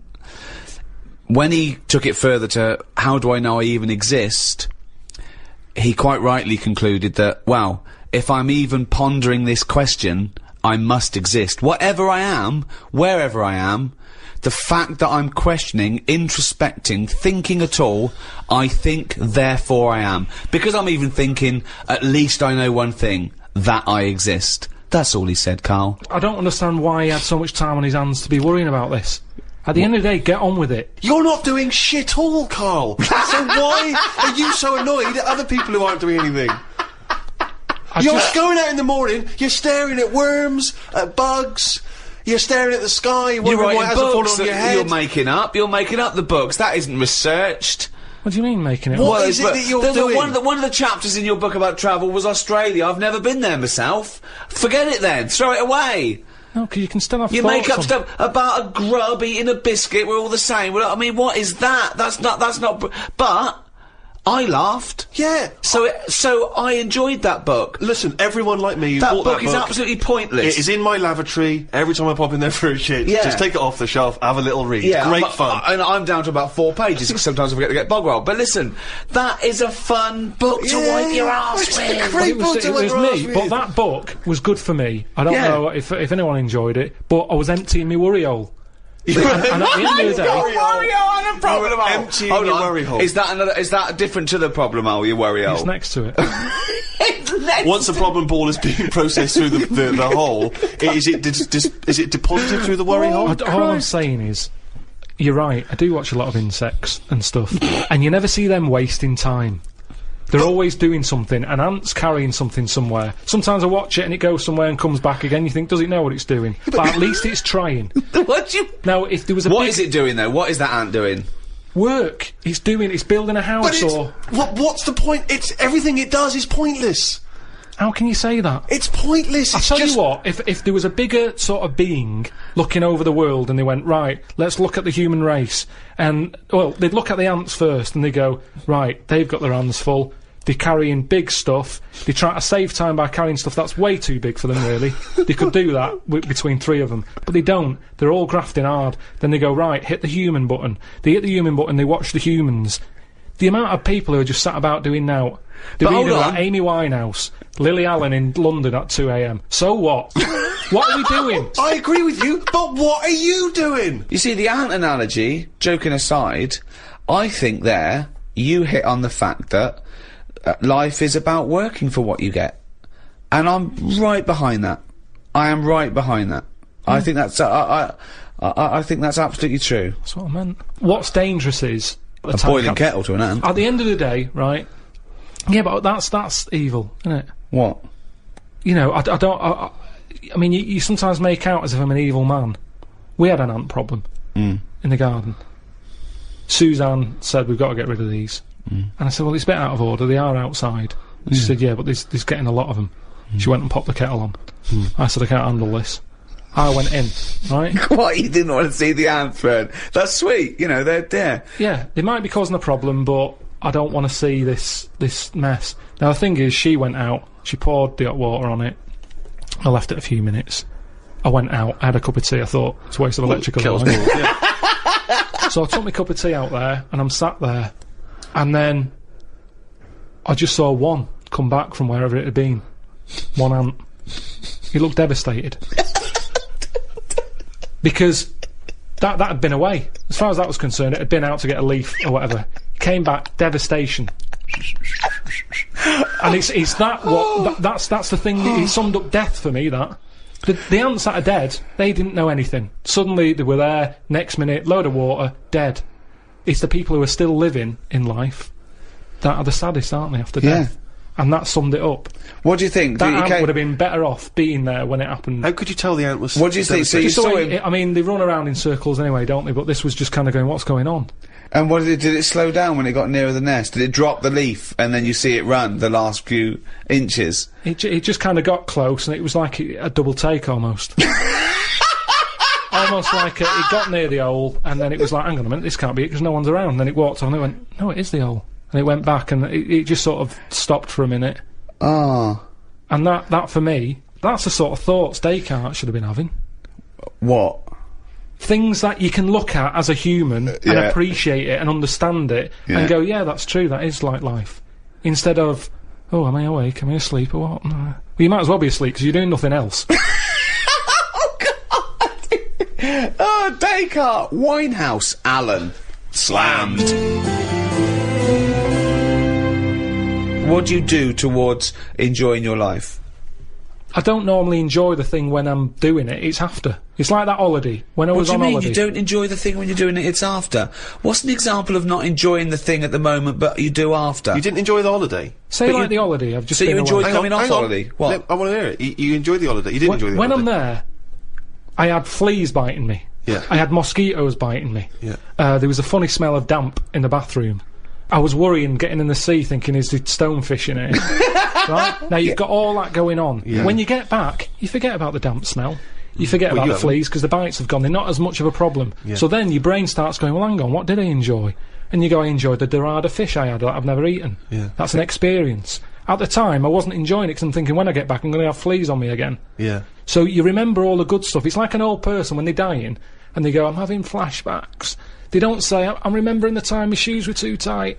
What do they say? They're having they're going, oh, I loved the time with that. I was wearing flip-flops. No, they enjoy, they have flashbacks. Like of the what nice then? holidays. What do you think you'll the look back? holidays and that, you'll go, oh, the lovely hot summer of '79. So you don't enjoy anything you enjoy while you're doing it? At the moment in time, it's I always don't understand afterwards. that. I mean, that is the oddest thing I've ever heard about. I think there's actually a medical term for it. There's someone who's unable to enjoy, to receive pleasure, to take pleasure. It's really weird, that is really weird. No, because you're busy doing the thing. So you haven't got time to enjoy it. So you can't enjoy something you're busy doing, because you're busy doing it, you can't possibly enjoy it? Or you don't know if you're going to enjoy it because it hasn't finished yet. Well, Karl, but listen, I know from the Right, moment. say this. Listen, Bungee jumping. I'd love to be able to do it. I bet you get a brilliant feeling as you're falling. Yeah. But I wouldn't be enjoying it because I'd be going, is the thing going to snap? Right, okay, well there is something about that. Extreme sports, there is a reason why you're doing it. It is the after effect you enjoy, because it's the fear and then the endorphins that rush to you and you go, my God, I survived, isn't it brilliant? That's a feeling of euphoria, so that's... No, you're having a nice dinner. Right, okay. Now, when I get a menu given to me in a restaurant... Yeah. I go, right, what am I going to do here? Yeah. Right, well, when I came here, I thought I'd have some lamb chops. They've got lamb chops, great. Wonder how much to give you, because I quite fancy this pudding they've got. Right. Now, I have the lamb chops, it comes with extra veg. I eat it, I enjoy it. The pudding I wanted, it's gone out the window, I've got no room for it now. Yeah. But you enjoyed the lamb chops. You enjoyed the lamb chops, you can only get packed so much enjoy. If you're enjoying all your life all the time, there's no point in regretting anything. That's just greed. No, but I was looking forward to the pudding. Well, you shouldn't have eaten all the veg. Yeah, but I was enjoying it at that point. But then you take the pleasure that you had at that point. No, because I wanted a pudding. Yeah, but you didn't want a pudding, or you've had a pudding. No, because I would have had it for the sake of having it. And then it's yeah, ruined. but I don't know what the whinge is there. You had a lovely meal, you had some lovely lamb chops, you enjoyed the hour. Because when I read that they had like profiteroles on there, I thought I fancy a couple of them. Yeah, and the chance has gone. I'm probably not coming back to this restaurant now. Yeah, but you haven't missed a chance. You had the chance, you didn't want to take it because you were full up with lovely lamb. It's not like you didn't enjoy the lamb and the veg. If you'd not enjoyed that, I can understand your point. But you had a lovely time eating the lamb and the veg. If the bloke came here and said, you can have the profiteroles if you eat this lamb you don't like, you go, oh, and you ate the lamb, you didn't like it, but now you're full, then you could whinge. You wish I hadn't been forced to eat the lamb, I could have the profiteroles. That's, you know... I had a spicy sausage. Right. Now, the problem was, I was enjoying it, but I thought, this is the spiciest sausage I've ever eaten. Right. Now, I could only enjoy that the next day night when I knew that it's gone through my body, there hasn't been a problem. So I go, that was a nice sausage, I'd have one of them again. Right. That was a nice sausage! But then the next time, surely you'd be enjoying it, because you wouldn't have the trauma of the next night, because you'd lived through it, and now you're just enjoying the lovely spiciness and the sausaginess of the spicy sausage. Yeah, but the problem is, once you've enjoyed something, it's very difficult to replace what you got from that spicy sausage the first time. Then why are you looking forward to having another one? Because let me tell you, Go on. Auntie Nora, Yeah. she's guilty of this all the time. She loves a spicy sausage. Well, she, you know, I've told you she prepares all her food, right? She's got them all in bags in a freezer, Monday, Tuesday, Wednesday, Thursday, Friday. Yeah. Right. She's got it all there. Now, what she normally does, she makes a big pot of curry. Right. She goes, what I'll do, I'll pop that in the Monday bag, and I'll pop it in the Thursday bag. It's the same curry. Now, she has it on the Monday. Yeah. She loves it. She thinks I got the mix just right there. The spices are good. The chicken was tasty. I'm looking forward to Thursday. I'm looking forward to Thursday. I can't wait for Thursday. Yeah. Right. I'll call her up on the Thursday evening. I'll go, how was the curry that you had on Monday that you said you were having again on Thursday that you enjoyed? Didn't enjoy it. Why is that? Dunno. Just want the same. Now, the weird thing there is, it is the same. Auntie Nora, that is the same. It's from the same bag. It's from the same pot. But she was expecting too much. And that's the problem. If I had that spicy sausage again, it's never going to live up to it. So forget the spicy sausage. I've had it. I've experienced it. So you if never someone know says, well, it depends. So do you have anything twice, ever? Maybe not. But this is insane, Karl, because aside from you and your Auntie Norma and presumably all the other Pilkington clan, or all as weird as one another, why you phone her up and ask her what she's having for tea, I don't know. Yeah, that's one thing. And that shows not only what is happening on Monday, but what you're going to do on Thursday as well. I'll make a note of it in the Auntie Norma food diary. That's proof that you really aren't enjoying your life. Exactly. To go, right, oh, fucking hell. What else do you say But to then he's phoning her up again late on the Friday to find out how the Thursday curry went down. I know, exactly. Yeah. That's two calls that week. Unbelievable. Well, it's Just read her journal. No, it makes her happy, doesn't it, getting a call? She's got nothing else. Yeah, What but the else curry she's gonna doesn't. tell The me? curry don't make her happy. No, she did the first They time. loved it on Monday. We should like it on Thursday. Now, the question is it better to enjoy something once and not again than not at all? But you're an idiot because you're the only person who experiences this. That's not the choice. That's not the choice for normal people. You can either never enjoy summer or only enjoy it once. You can enjoy things loads of times. No, you can't. That's what a hobby is. A hobby is enjoying things over and over again. I haven't got a hobby, have I? That's why. I've had loads of hobbies in the past. I did the dancing, I did the boxing, I did, what else have I done? That is it. I think that's what. But that's what I'm saying now, I soon get bored. And it's like how you enjoy, you know, I love munchies. Yeah. But I always enjoy the last one more than... Well, that doesn't make sense. That goes totally counter to your argument. No, because it's from one packet. What? It's from one packet. What difference does that make? The first one's surely your favourite. No, So it's hold on. not. So if you do have one munchie, I'll go as a munchie, mate. You No. go, I'm not going to take one unless I can have all of them, particularly the last one. But what Well, is... no, I'd like to have them all, please. What? No, you can't have them all. Don't be so greedy. Have one munchie. Have the first munchie. There But you I'm go. going to have one, and then I'm going to get a taste for them, and I'll probably want another. Well, no, they're my munchies, though, aren't they? I'll Do you keep them then, forget it. Well, look, so you'd rather have no munchies than one munchie? I'll go and buy a packet. I'd prefer to go, do you know what? I fancy a packet of them. But why do you enjoy the Okay, no, why wait. do you enjoy the last munchie more than the first? Whereas know you that's the enjoy the last first one. curry, but not the But second you know it's curry. the last one. Because because I'm eating them all in one sitting. I'm not going, that's for Monday, that's for Tuesday, that's for Wednesday. I'm Right. talking about a packet of munchies. Right. I eat them. There's probably about 12 in a packet. Okay. I shove the first 4 in without even thinking what I'm eating. Greedy bastard.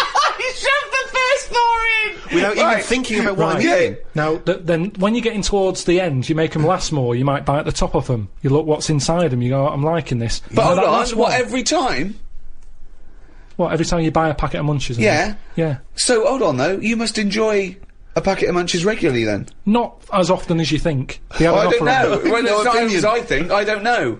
So tell me how often you enjoy a packet of munchies.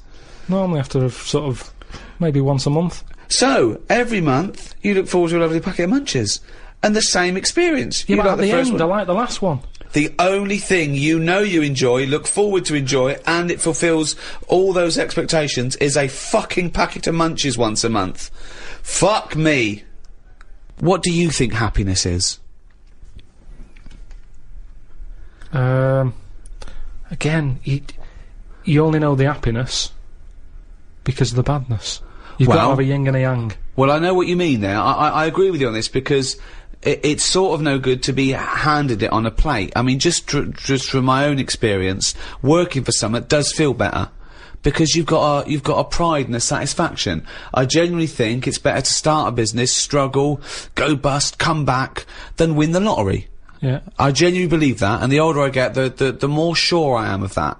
That working hard is itself the reward, and I genuinely believe that. But where does it end?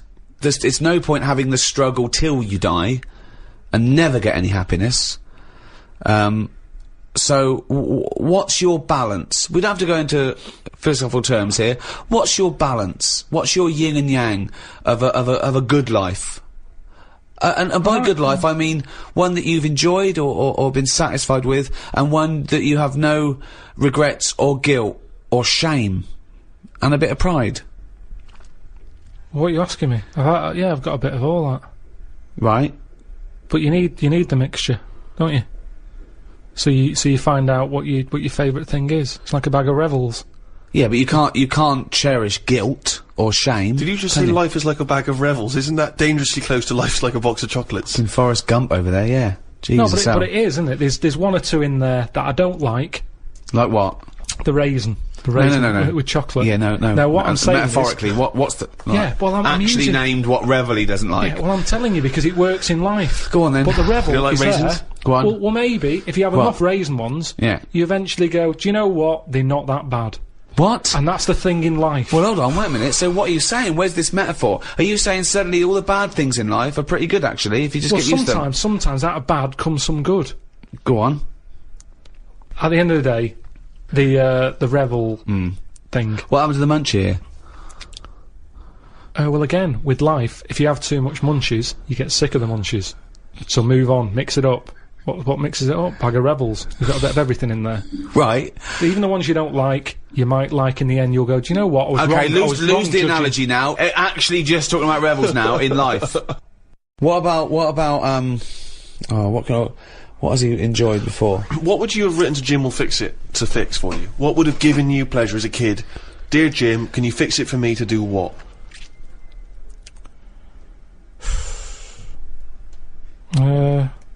When I watched Jim will Fix It as a kid, they never really lived up to what the kid wanted. Did they? But what would you have requested? But I don't think I would, because I think I saw how disappointed most of the kids were. God, it's A kid like whistling, they brought out Roger Whittaker.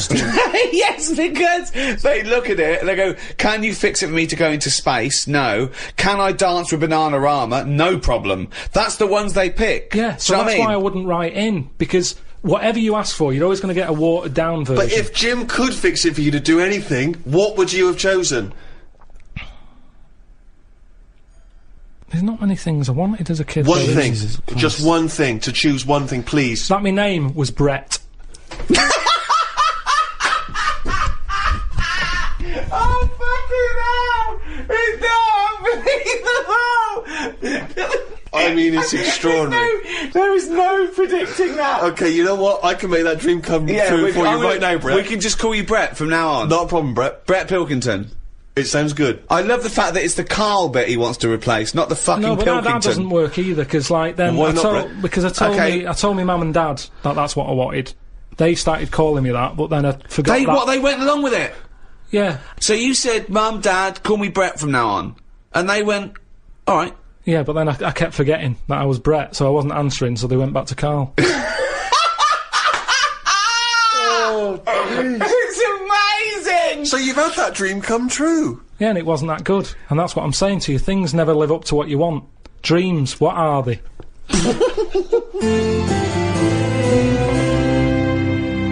Taking one of the big themes of philosophy further, why are we here? What's the point of life? What is it to be human? The ethical upshots of some of the technological and medical breakthroughs pose, you know, more of their own questions. Cloning, is that a person in its own right? Well, of course it is. What about if you grow that for harvesting without the brain? So growing kind of vital organs, Yeah. presumably in a laboratory. What about that, you know, stem cell research? Is that, you know... I mean, there's weird things happening all the time with all this transplant stuff. Read about one who, you know, a way of sort of, you're saying, oh, it's just a bit of meat. Yeah. You're saying, no, it doesn't No, matter. what I meant, it organs can't have rights and feelings. No, but and listen to this. Go on. So, It's going to be bullshit. no. No, the sensors went up. Would you like a small wager? Beep, beep, beep, beep. The sensors went up when he said, right, listen to this. Okay, I'm going to bet you £5, Rick, that this is not bullshit. Don't let me down, Karl. Okay, I'm going to bet you, they found out it was the heart of a chimp and the bloke's selling like bananas. Okay. And the doctor bought it half price at a market. I've got faith in Karl. I don't think he's going to let me down here. Not when we're talking about philosophy. He's going to have done some careful research. Okay. Let's take a wager. £5 is coming my way. So, what happened is, do you know, like, people do, donor cards? Mm-hmm. Someone filled one out saying, if I die, you can have my kidney, right? Mm-hmm. So, anyway, he died. He said, get the kidney out. They got the kidney out of him. Someone who needed a new kidney, they were like, over the moon, there's a new kidney on the way. But this person who who needed the new kidney had a couple of things. What? He wasn't very good at driving, Yeah. and he couldn't stand yellow biscuits. Right. Couldn't stand yellow biscuits. Okay. He just didn't like them. There was Okay. something, he didn't know why, he's just never liked them. Anyway, they pop it in, he's having his tests done, he's in hospital for a couple of days, goes home, goes, could do with a yellow biscuit. What's the fuck's a yellow biscuit? Just a, Banana baldies? What are you talking about? just a yellow biscuit. Who decides I like all biscuits except yellow ones? Where is this I'm just telling you what happened, Right, and it well, I turned don't know out- why. I don't know what the colour of the biscuits necessarily got to do with it. It's like a phobia. It's an Right. odd phobia. Oh, so he fears the combination of yellowness and biscuitiness. Right, so a bloke... He doesn't mind biscuits. I don't mind yellow. Don't ever put them together. That's my worst nightmare. So, right, I'm confused as to who's got what, whose kidney. There's a bloke's received a new kidney. He hated biscuits. He's that not were very good yellow. at driving. He hates custard creams. Right, but now, suddenly, after the hospital transport, after the operation, no, I really cream. fancy yellow biscuit. Yeah. Okay, does he go out for a drive at any point? He went driving. He Right, loved because it's driving. going to be terrible. He loved swerving driving all over the road. What? What? Hold on, what? He loved driving. He liked driving all of a sudden. What? But he hated it. I know, but this is what's weird. It's bollocks. The kidney is a filter system. But if you have something for long It's enough... like getting a new tea strainer and suddenly liking Yellow Biscuits and driving. No. The kidney has no impact on anything. No. It's like how if you knock about with someone, you pick up their little things that they do. Right. Suzanne kept saying to me, that's a nonsense. I said, stop saying that. You've suddenly picked that up from someone. I said, you've never said that before. And you've done it 3 times in about 2 days. And it's the same thing. It's the same thing. Christ. Living with Karl. He doesn't like me saying nonsense. I don't know why. But let's be honest, if you're going to live with Karl, you're going to use the phrase, that's nonsense. You're going to start quite a coming lot. up with more and more bollocks, nonsense, rubbish, shit. Round-headed fool, you've picked that up from someone. You've used that 200 times in the last 3 minutes. Head like a fucking orange. Stupid fucking bald cunt. Where'd you get that from, Suzanne? You've said it 3 times just during Fucking breakfast. hell, dim-witted half... Steve, £5. Yep. A big question, particularly in the area of philosophy of the mind, is what is intelligence? It's just... it's what you know, isn't it? Well, that's knowledge, isn't it, really? Yeah, it's a form of knowledge, intelligence. No, I don't think it is. Why not? Because intelligence, really, is everything from the ability to retain knowledge, to understand it, to apply. It's probably a little bit like the difference between how fast the computer is and how good the program on that computer is. It's no good. I'd say I've got a brain that can work stuff out. But sometimes, if I tell it too much, it can't remember all of it. Now, if I had a brain that had loads of memory space, Yeah. tell me as much as you want. Well, that's important. That's And you important keep to. it. But yeah, but that some people say that's what intelligence is, isn't it? Memory. It's no good saying he's brilliant. He learns 10,000 facts a day. Really? Yeah, he forgets them the next day. Yeah. Well, that's Right. what I'm saying. Well, yeah, but what good is that? Trivia is nothing. It doesn't it's show good, intelligent. It's It doesn't. good for chat. It's good for chat, innit? When you're out and about, if you meet a stranger, it's good to drop something in, like, you know, Go on. What would you drop in? To show you're intelligent. Well, just to meet you've just met me at the bus stop. You think here's a nice fella. Steve's at the bus stop. There he is. He's there. He's got his little duffel coat on, his little scarf, his file. He's got his little glasses. They're a little Yeah. bit mudded up where some ruffians have like thrown mud at him, and I've seen this, and he's cried and he shat himself. Well, that's not true. Yeah, and he's run to the bus stop to go home to his mum. That's not okay, true at all. so at the bus stop, there he is. You come along, you go, oh, who's this nerd who shut himself? That right? would never happen. Right, Would never right, happen. and you I sit- thought that I'd had a fight with him. Yeah, and you go, okay, he's obviously intellectual, look at him. And he's gone, and he's looked at you, and he's gone, Jesus Christ, you look thick. Prove him wrong. no, what I'd do... Go on. There's no point just having one fact. Right. I'd wait for him to start a topic, and I'd show my intelligence by having a fact on the topic he's brought up. Okay. Because we can all have one topic Yeah. that you go, oh, I'll show this off, and then, you know, someone goes, oh, has he been talking to you about the peanut fact again? And Yeah. you go, he's obviously telling everyone, then it's just a boring answer. Okay, so I might just say to you, you know, what are your views on mathematics? I'd just say the thing with numbers is, there's loads of them. I remember I told you an interesting fact, once again to try and explain infinity to you, and I told you this. There are as many even numbers as even and odd numbers put together. Yeah. What do you think of that? I think I've said before that I don't think things like that are impressive, because numbers are man-made anyway. Right. If you were talking about, like, when you mentioned about there's more insects we don't know about than what we do, then you're going, oh, where are they? Where are they hiding? It Okay. leaves a question. The Right. fact that there's loads of numbers, it's like, yeah, but at the same time, you could rule numbers out of your life if you wanted to. Really? You could live a life. Do you really think that? Difficult. Yeah, you could. There's tribes. There's tribes in the Amazon. Yeah, but they're not They getting only their food counted- from Sainsbury's, are No, they? They count to 3. They don't need any more numbers than 3. And they just have 3 because they go, 1, they know what 1 is, they go, pass us one of them. And they have one of them. What do you mean? Anything What over, do you mean when anything they over say- 3, Yeah. they just say, well, you're being greedy. So they don't need it. But what if they've got 5 children? How many kids you've got when you're living in a place like that, it doesn't matter. It's not about you're just part of the tribe. Yeah. So it doesn't matter. Right, where is this tribe that only counts to 3? It's somewhere like the Amazon or something. Really? And there's no more numbers than 3. They don't need it. Anything more than 3, they just say, I'll have more. Right. Or give us another 3. But Give they us don't another need 3? Well, yeah. Yeah. Or another 1, or another 2. But what if they need 200? That's complicated, isn't it? Well, you just keep going, give us 3, and then just keep That seems asking a for slow 3. way of doing it. They've got nothing else to do. They're living in the Amazon. Alright, I'm at the bus stop. Oh, here's your bus.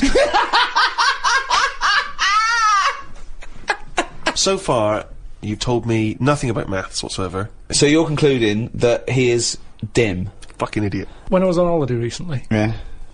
I got talking to an old fella, because where I went, it's mainly for old people. I got chatting with him. You could tell he had a lot of money. Yeah. He sort of tanned. He had that sort of rouge-coloured sort of jeans, Oh, yeah. which is always sort of... Telltale sign. It's kind of like he's got money. Yeah. And, The red jeans are twice as much, sir. That's okay, I've got money. yeah, it's sort of... It's either that colour or yellow. But you Yeah. can carry it off when you're an old man, and especially with the tan, you think, yeah, he's got a few quid. I'm a millionaire. Do you have any yellow jeans? We've got one pair, sir, but For no the one... most expensive Yeah, one. they're in the back room. Could I just see your bank account first? There it is. Oh, yeah, you can afford yellow jeans, all right, sir. Come this way. So I got talking to him, and it turns out he had a cruise ship. Right. Loads of money. Now, I was chatting to him for about 10 minutes. Yeah. What colour is his jacket? Said he didn't have a jacket on, just a white shirt. He's wearing red jeans and a white shirt. Yeah, sort of leather slip-on shoes that I can remember. And how old is he? It's hard to tell because he was well tanned. Right. Was he an attractive man? He's a good-looking fella. So he's rich, so you saw this rich, good-looking bloke with just a shirt on. Oh, he had a shirt and his pink Yeah. pants. His picked pants, and he just went over and struck up a conversation I with him. don't know, why did you notice what colour the crotch area was? What? Why did you notice what You were colour looking very much at the arse I and can the see crotch why area. you could see, if you're looking at his face, you could see a white shirt, but why could you see I'll tell you what why. colour This is what I'm telling you. fabric around his This is what testicles I'm were? saying. You saw a good-looking old man sat at the bar, you went out and bought him a drink. Yeah, you I saw, was you waiting noticed for the that- barbecue to open. Right, okay, and I you got noticed there a man's... early. So you noticed So a it was man's 9 in the morning. trousers. No. Yeah, no. I was annoyed. I Right. don't like late nights on holiday. Right, With okay. jet lag. Suzanne said, let's go down there early tonight. Right. I get there, I find out the barbecue's not for another 40-odd minutes. What time was the it? holiday rep. Well, I don't know, it starts at 8. You're so I have to noticing wait for people, 40 you're minutes. noticing old men's genital coverings, but you don't know what fucking time it is. Yeah, but Get your story What I'm straight. saying to you is, the Right. reason I noticed his pants is because what he was talking about, Right. there was no reference points. I didn't have a clue what he was going on about. Right, what was he talking about for your eyes to wander down to his penis, is what I'm trying to say. What made you look at his penis? Because I got bored.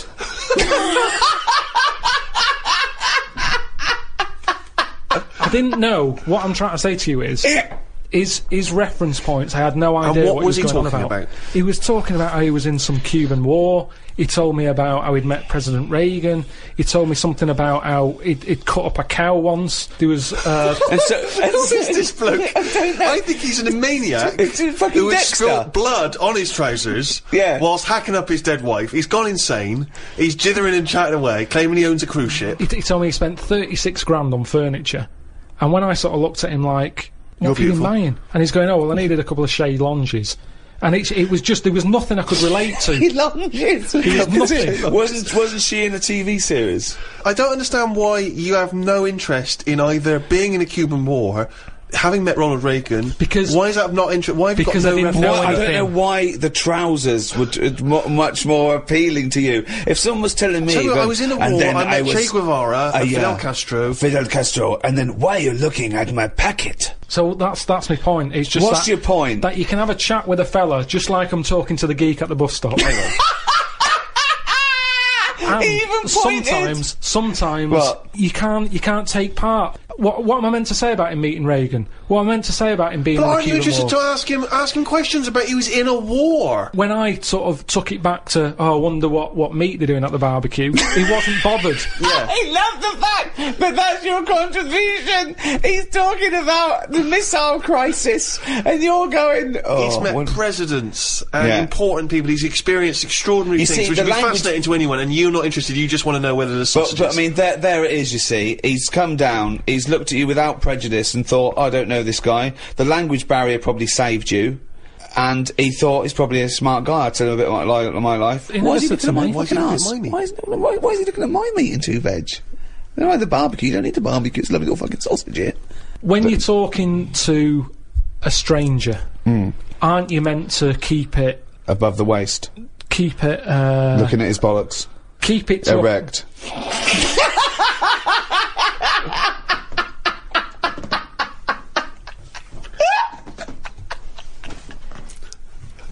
I made Karl laugh.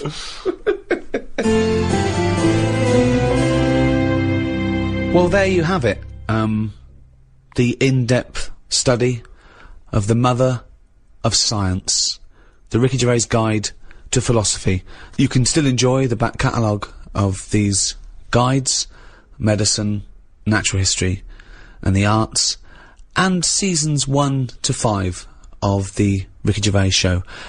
Over the last few years, with all our explorations, our studies, what have you learnt? What's the one big thing you've learnt since we've been doing this, since you've met myself and Stephen, since we've been prodding you, since we've treated you like an ape that we want to teach to speak? What have you learnt about yourself and the world? One thing, if you had to take it with you. I don't think I've learned anything that substantial. Ever? During all this? There's not been anything groundbreaking, has there? We've chatted about midgets with no arms and legs. Gay ones.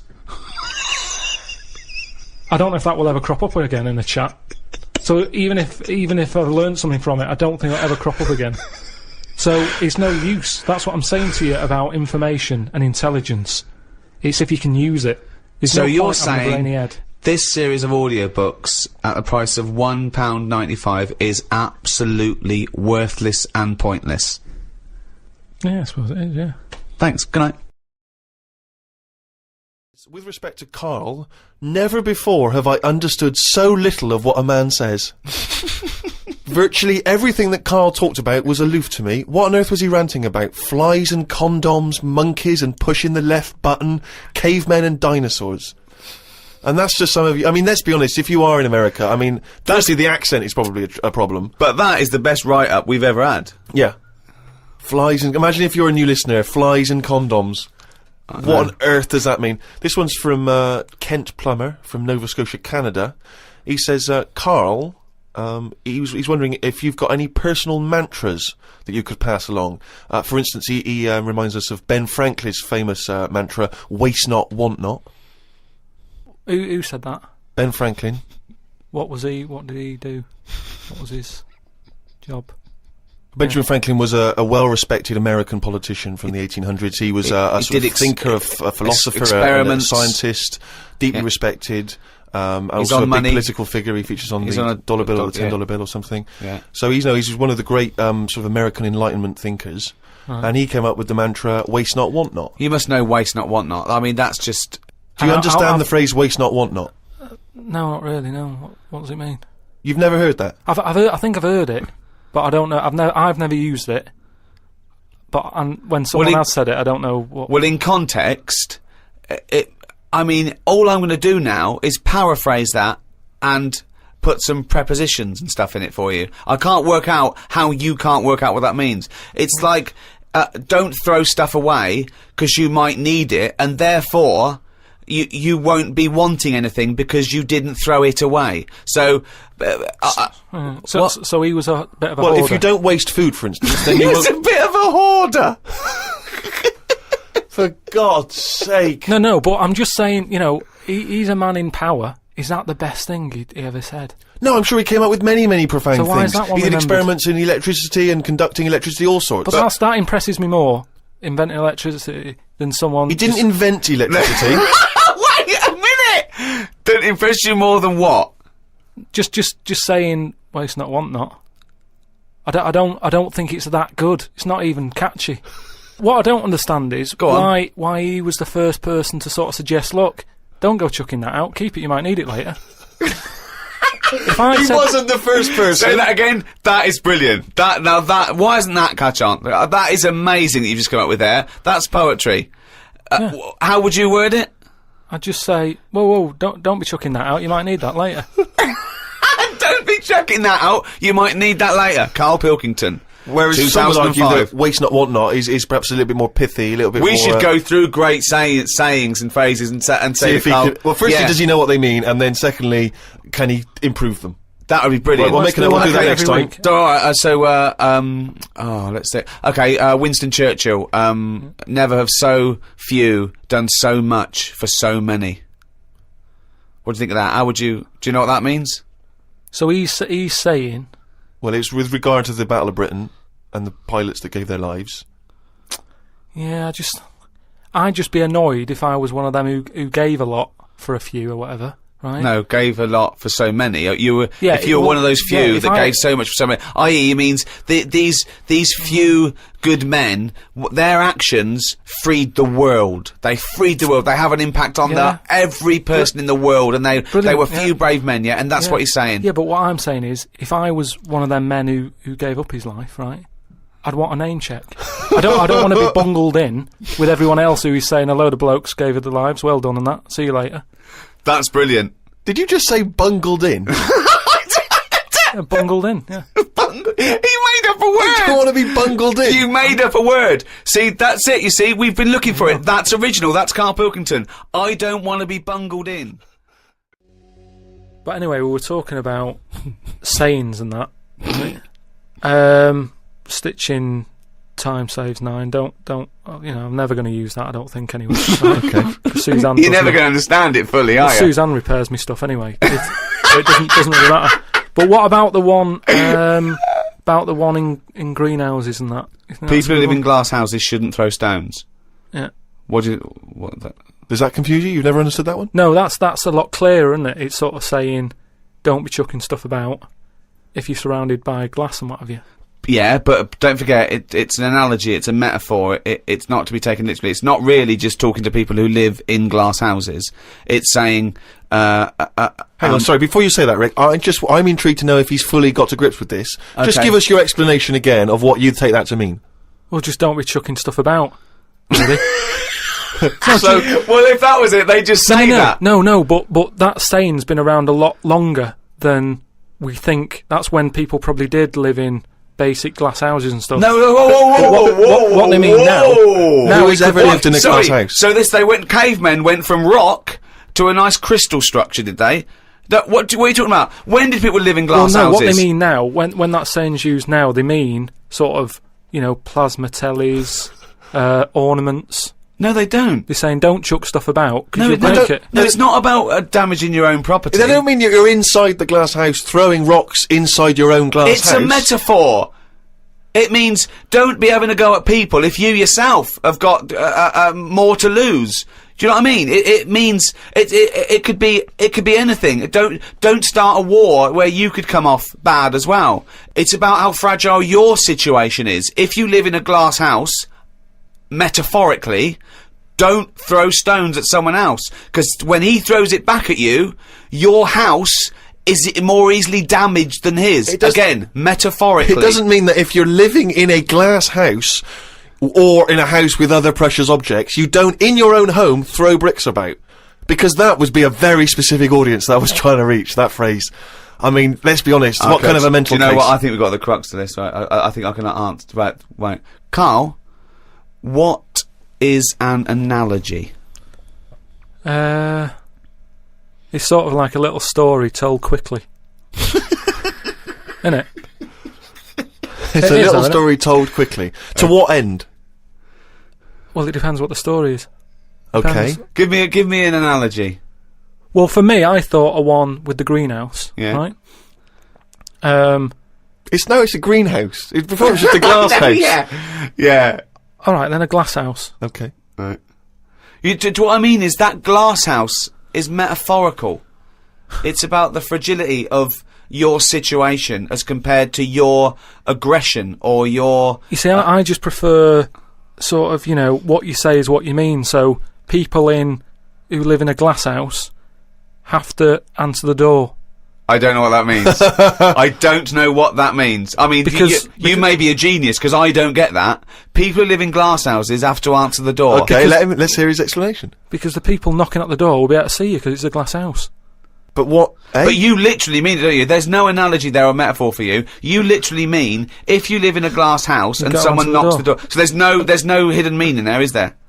Well, normally... Couldn't that also, you have to add a number of other things, other caveats. Surely, if you live in a glass house, don't walk around naked. Yeah. If you live in But these are literal. See, if you could actually make that into quite a nice saying there, because if that meant, if someone said that to me and they weren't a shaved chimp, right? If they said people who live in glass houses have to answer the door, I think that means, yeah, it means that there are no secrets. You can't hide behind anything. If you're very open, if you've chosen to be totally open all the time, you can't go back on it. So people, if you wear everything on your sleeve, if you shout around and you tell the truth, and you can't go back on it. They can see through you. It can mean that as well, yeah. Oh, okay. Oh, that's handy. But just the idea that in your head there should be sayings for people who live in glass houses. Who is it that's living in a glass house? Well, I'm not talking about them. It's just that if everyone else is bringing up about these people who are living in glass houses, let's get to the real problems they've got. He still hasn't got to grips with the idea of the metaphor or the simile. People who live in glass houses should live near a glazier. Right. Well, here's another saying, right, that I learnt recently from a mate, right? There's an elephant in the room. Okay, I haven't heard that one, but explain it to me. It's like when something's going on in a room, right, but no one's mentioning it because everyone's a bit too sort of... But in a way, it's better that it's out. It's like how, whenever we go out for something to eat or a drink or something, it's normally after about 5 minutes, the sort of topic gets onto the shape of my head. Yeah. Well, Right. I can't resist the shape of your head. Right, so you're happy It's not talking just about the it. shape, though, is it? It's the state of it as No, well. but what outside and in. But- I mean, it's a fascinating little objet d'art, his what- head. but what I'm it's perfectly round. It's got no hair where it should have. And it's hollow. The features are slightly too small for the face. Yeah, No. unbelievable. No, but what I'm saying is, it's interesting how, like, I'm the elephant in the room, right? Nobody's talking about it. You mention it once, suddenly it's the talk of the town.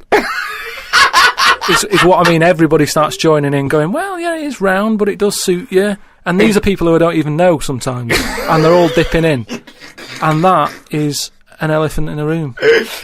So you don't want people to discuss the shape of your head or the lack of hair. You would feel better. You would feel happier that they didn't mention that. Sometimes I think it's better that it's out there.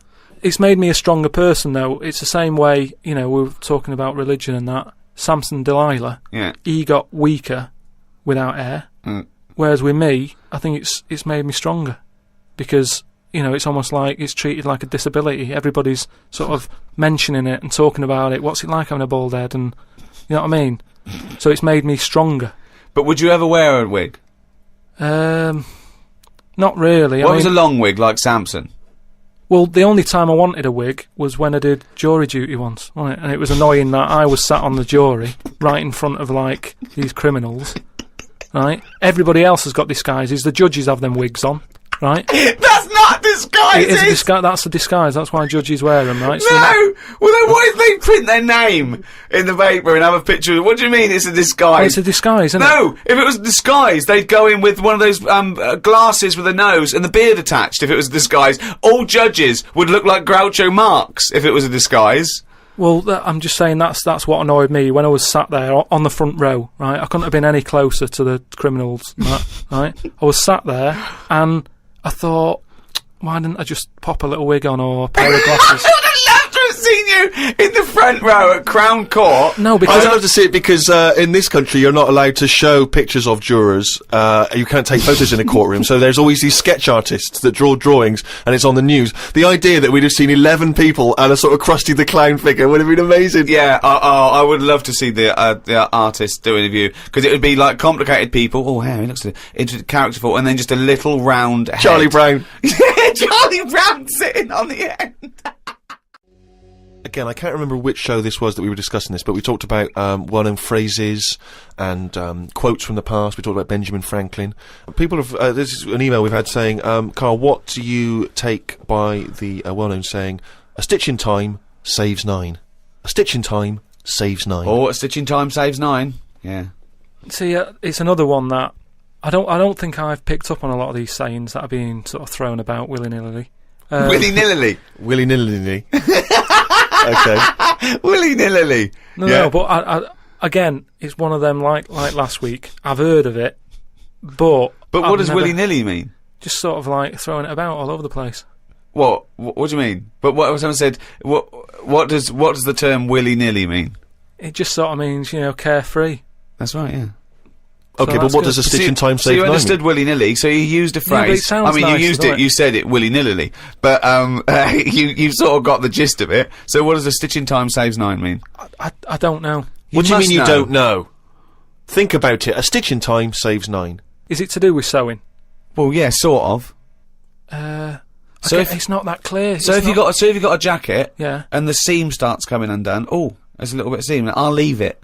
Oh, it's getting worse and Right, worse. Soon right. your sleeve falls off. So you just need 1 stitch there. That'll do it. If you do it now, later you'll need 9 stitches. And that, of course, is an analogy to other things.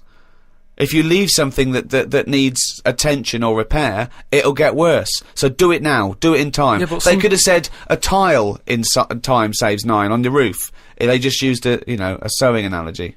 But it depends if you're busy at that point, because if you've got something else that needs doing, that means that isn't being done because you're messing about sorting out a hole in your coat. Is what I mean. Yeah. You can't always do stuff straight away. So maybe, I don't know. I don't know if there's a sort of a middle ground where you don't have to do it straight away, but stitching A stitch sometimes time, today. say in 15 or whatever, meaning you don't have to do it straight away, but just do it before it gets really bad. Brilliant. Do you think yours is less poetic than a stitch in time saves 9? So yours this is what you wanted to be a quote, right?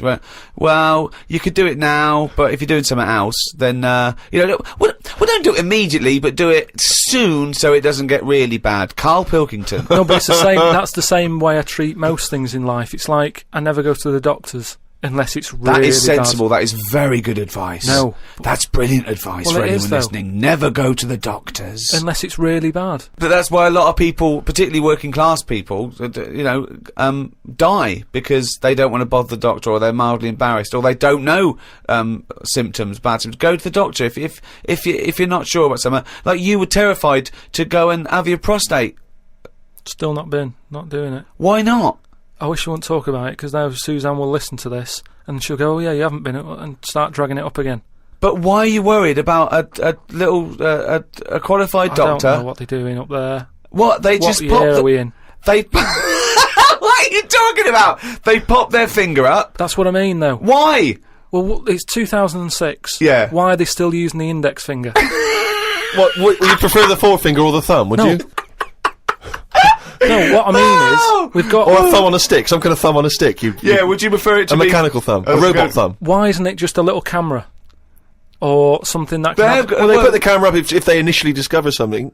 But just put the camera up straight away. If I'm No, paying they for don't the need visit. to. They pop the finger up, feel that the prostate isn't swollen, wiggle it around a little bit up your back passage. What are you worried about? I don't think they need to do Are that. you in this embarrassed? day Are and you age. embarrassed about being in a room with your trousers around your ankles and a little fella popping A his... little bit, yeah. Why? And the other thing is, it's not just that, is it? So you go in there, they check your heart out and that, which to me is the most important thing, because that's what keeps you going, isn't it? Yeah. Right? You've got to go there. You Yeah. sat on the bus, stressing out, thinking, oh, in less than half an hour I'm going to have a finger up the arse, right?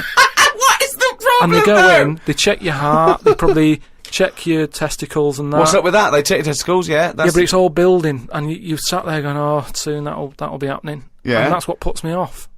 So if they just came round when you were asleep, Suzanne just let them in and goes, he's over there, right? Yeah. And they crept up and went, bang, you go, what are you prefer doing? that? I just don't understand why they don't teach you how to do it yourself. How can they? Wow. How can they teach? Imagine you squatting in a corner with one hand on your bollocks and the other finger up the arse going, it seems to be alright. Carl, you don't understand the phrase "a stitch in time saves nine." I don't think you should be doing any kind of invasive medical research in your own human body. But then... Who knows what trouble you're going to cause? No, but then at least... You would get stuck. Yeah. You would get stuck. Susanna come out, your fist would be up your own arse. Carl's going to teach us all about Sigmund Freud. No, we're not doing that. Well, no, Yes, we we are, are. because last Yeah. week we promised people that you'd research Yeah. Sigmund Freud. Yeah, but I had a look, but I didn't find him that interesting, so... But that's not... But this is That's what I irrelevant. mean. This is what we were talking about. You say you wish you could go back and learn stuff in school because you didn't. You want knowledge. You always say about you want to learn Yeah, I something want a to day. learn something interesting every day. Yeah, but you've got that. I had a look at the website. It just kinda- SigmundFreud.com. Yeah, he started that. I just didn't had a he? look. I just did a search on like famous quotes from philosophers. Quotes, brilliant. That'll get you everything you need. A quote. That's Well, I don't need to know his history. that sums I up just- a man's life work. A quote. No, but that's what you're remembered for, isn't it? Churchill will go on the beaches and all that. Sigmund didn't really have any sort of... Catchphrases is what Yeah, you mean. yeah, things that you hear. Yeah, sound bites. He wasn't good with the press. Brilliant. So you haven't bothered to learn about him. well, You didn't we're- even pick up a book. I wouldn't know where to start. Do you feel like you're thinking in your head? Sometimes, like then I was. But I don't know if I am, because it's got a mind of its own, hasn't it? Did look at some of the things that he'd said, and the one Do it now. Do it now. What have you learnt about Freud? Okay, here we go. This is Karl Educates Ricky and Steve. Number 1, Sigmund Freud. Karl, tell us what you learnt about Sigmund Freud. Right. All I remember was that he said a baby, you look at a little baby having some milk from its mum's breast, right? It looks well happy. It has enough. It's full up. It goes to sleep. It's got a smile on its face, right?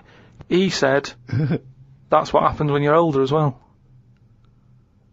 That's all I remember from all the things that he was saying on his thing. He just said it's weird how, like... It's like... Absolute. Now, to be fair, Rick, that is obviously in translation Yeah, I know. from the original, so I don't want you... No, I'm not having a go at criticising Freud. it, you know. I mean, Freud has been discredited on some issues, and we've moved on with experimental psychology and But that's what the have you. one that was interesting. I don't quite follow... So what do you take from that? Explain that to us in layman's terms. I don't know. Well, that's pointless. Without application, knowledge is pointless. But it's not knowledge, is it? He's just saying drink milk all your life. It's good for you. Calcium. No, he's not saying drink milk all your life. What is this? Is this an advert he's doing He now? also came up with go to work on an egg. Yeah. Oh, Christ Almighty. But like I said, I wasn't that impressed by his work. So Unbelievable. Karl is allowed to vote. I know. He's allowed to cast a vote That's in this it. country. It doesn't make sense. yeah, I wish I hadn't. I've only done it once, and look what happened. I got called up for jury duty.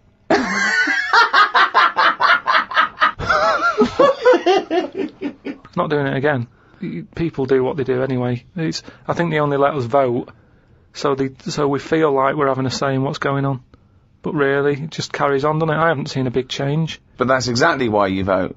No, the Having a best thing say. you can do is look after yourself. Get on with it. Brilliant. Okay, well, I hope that's a quote.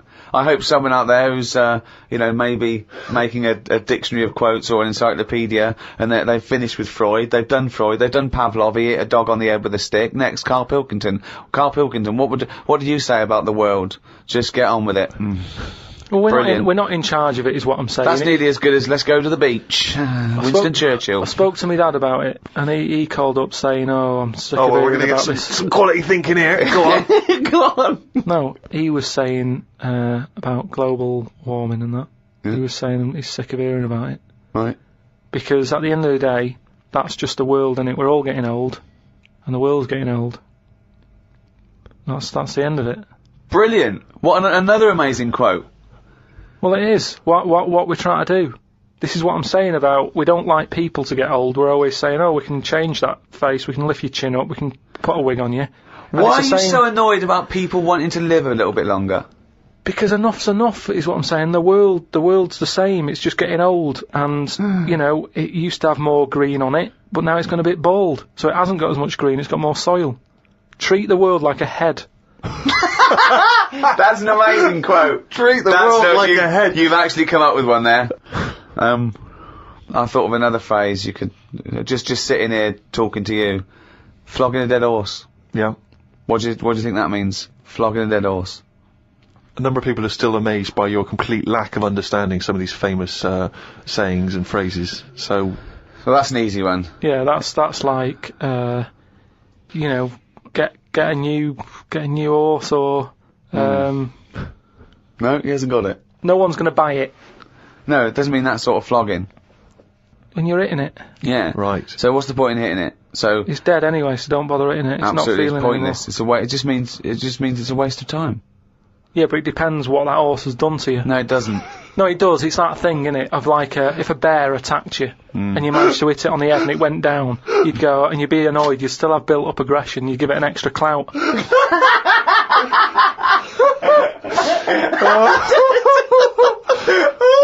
Unbelievable! That's extraordinary. I don't know who's compiling this book. Sometimes it's worth flogging a dead horse if he did something to you, if he annoyed you. The world's oldest tortoise, a 250-year-old tortoise, died last week. Yeah. Did it? Yeah, in a zoo in India. 250 years old. So would that have had that thing that they say about how you get a flashback of your life? You mean your life flashes before your eyes? Yeah, they say, don't they? Just like on your last breath or whatever. You like see you coming out of the womb and everything. Well, one, I don't believe that's true. I don't believe your life flashes before you. I don't know what evidence we've got. People who die say, you never guess what's happening. No, but there's loads of things that have happened where people go, oh, that's weird. That goes to show that we've been around before, or... No, it doesn't. There's none. I have no evidence for that. Of Well, reincarnation. I told you that time when it happened to me when I was younger. Go on. Your life flashed before your eyes? Well, it wasn't like a flashback, but it was it's the next thing next to flashbacks. It was, I was having a bath, right? And, my mum had run the bath and that, and, she said, is that too warm? And I said something like, no, it's alright, it's a lot better than when I used to have a bath in that wooden bath in front of the fire. Okay. And she was like, what? And I said, it happened years ago. And she was a bit like, oh. And I can't remember that now, but she talks about it, and, that just goes to show that, because I was at an age when I wouldn't have known about wooden baths years ago in front of fires. No, but you talk rubbish now. So all you were doing, you were talking rubbish from an early age. Where's the problem? No, but you can only talk rubbish if you're aware of knowledge. Well, I didn't know about wooden baths, so why would I have invented But Karl, that? we've only got your mother's word on this, and she thought you might one day be a doctor.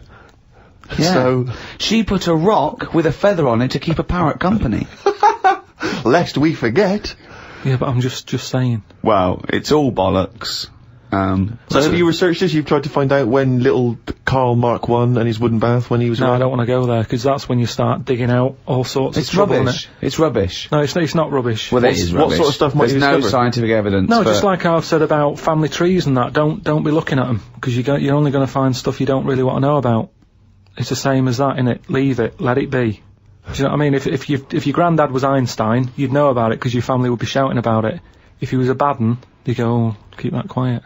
So don't look at family trees, and it's the same. Don't be looking back in your past lives. There's Because no God knows past what lives. you've been up to. Well, Karl and the wooden bath. Proof. If Karl proof be needed. Pilkington, live on air talking shit again. but this tortoise, so if that's... And also, its flashbacks would just be, the same wall. I mean, it basically spent, I don't know how many years, in a cage. It was in the zoo, so, it died of liver failure.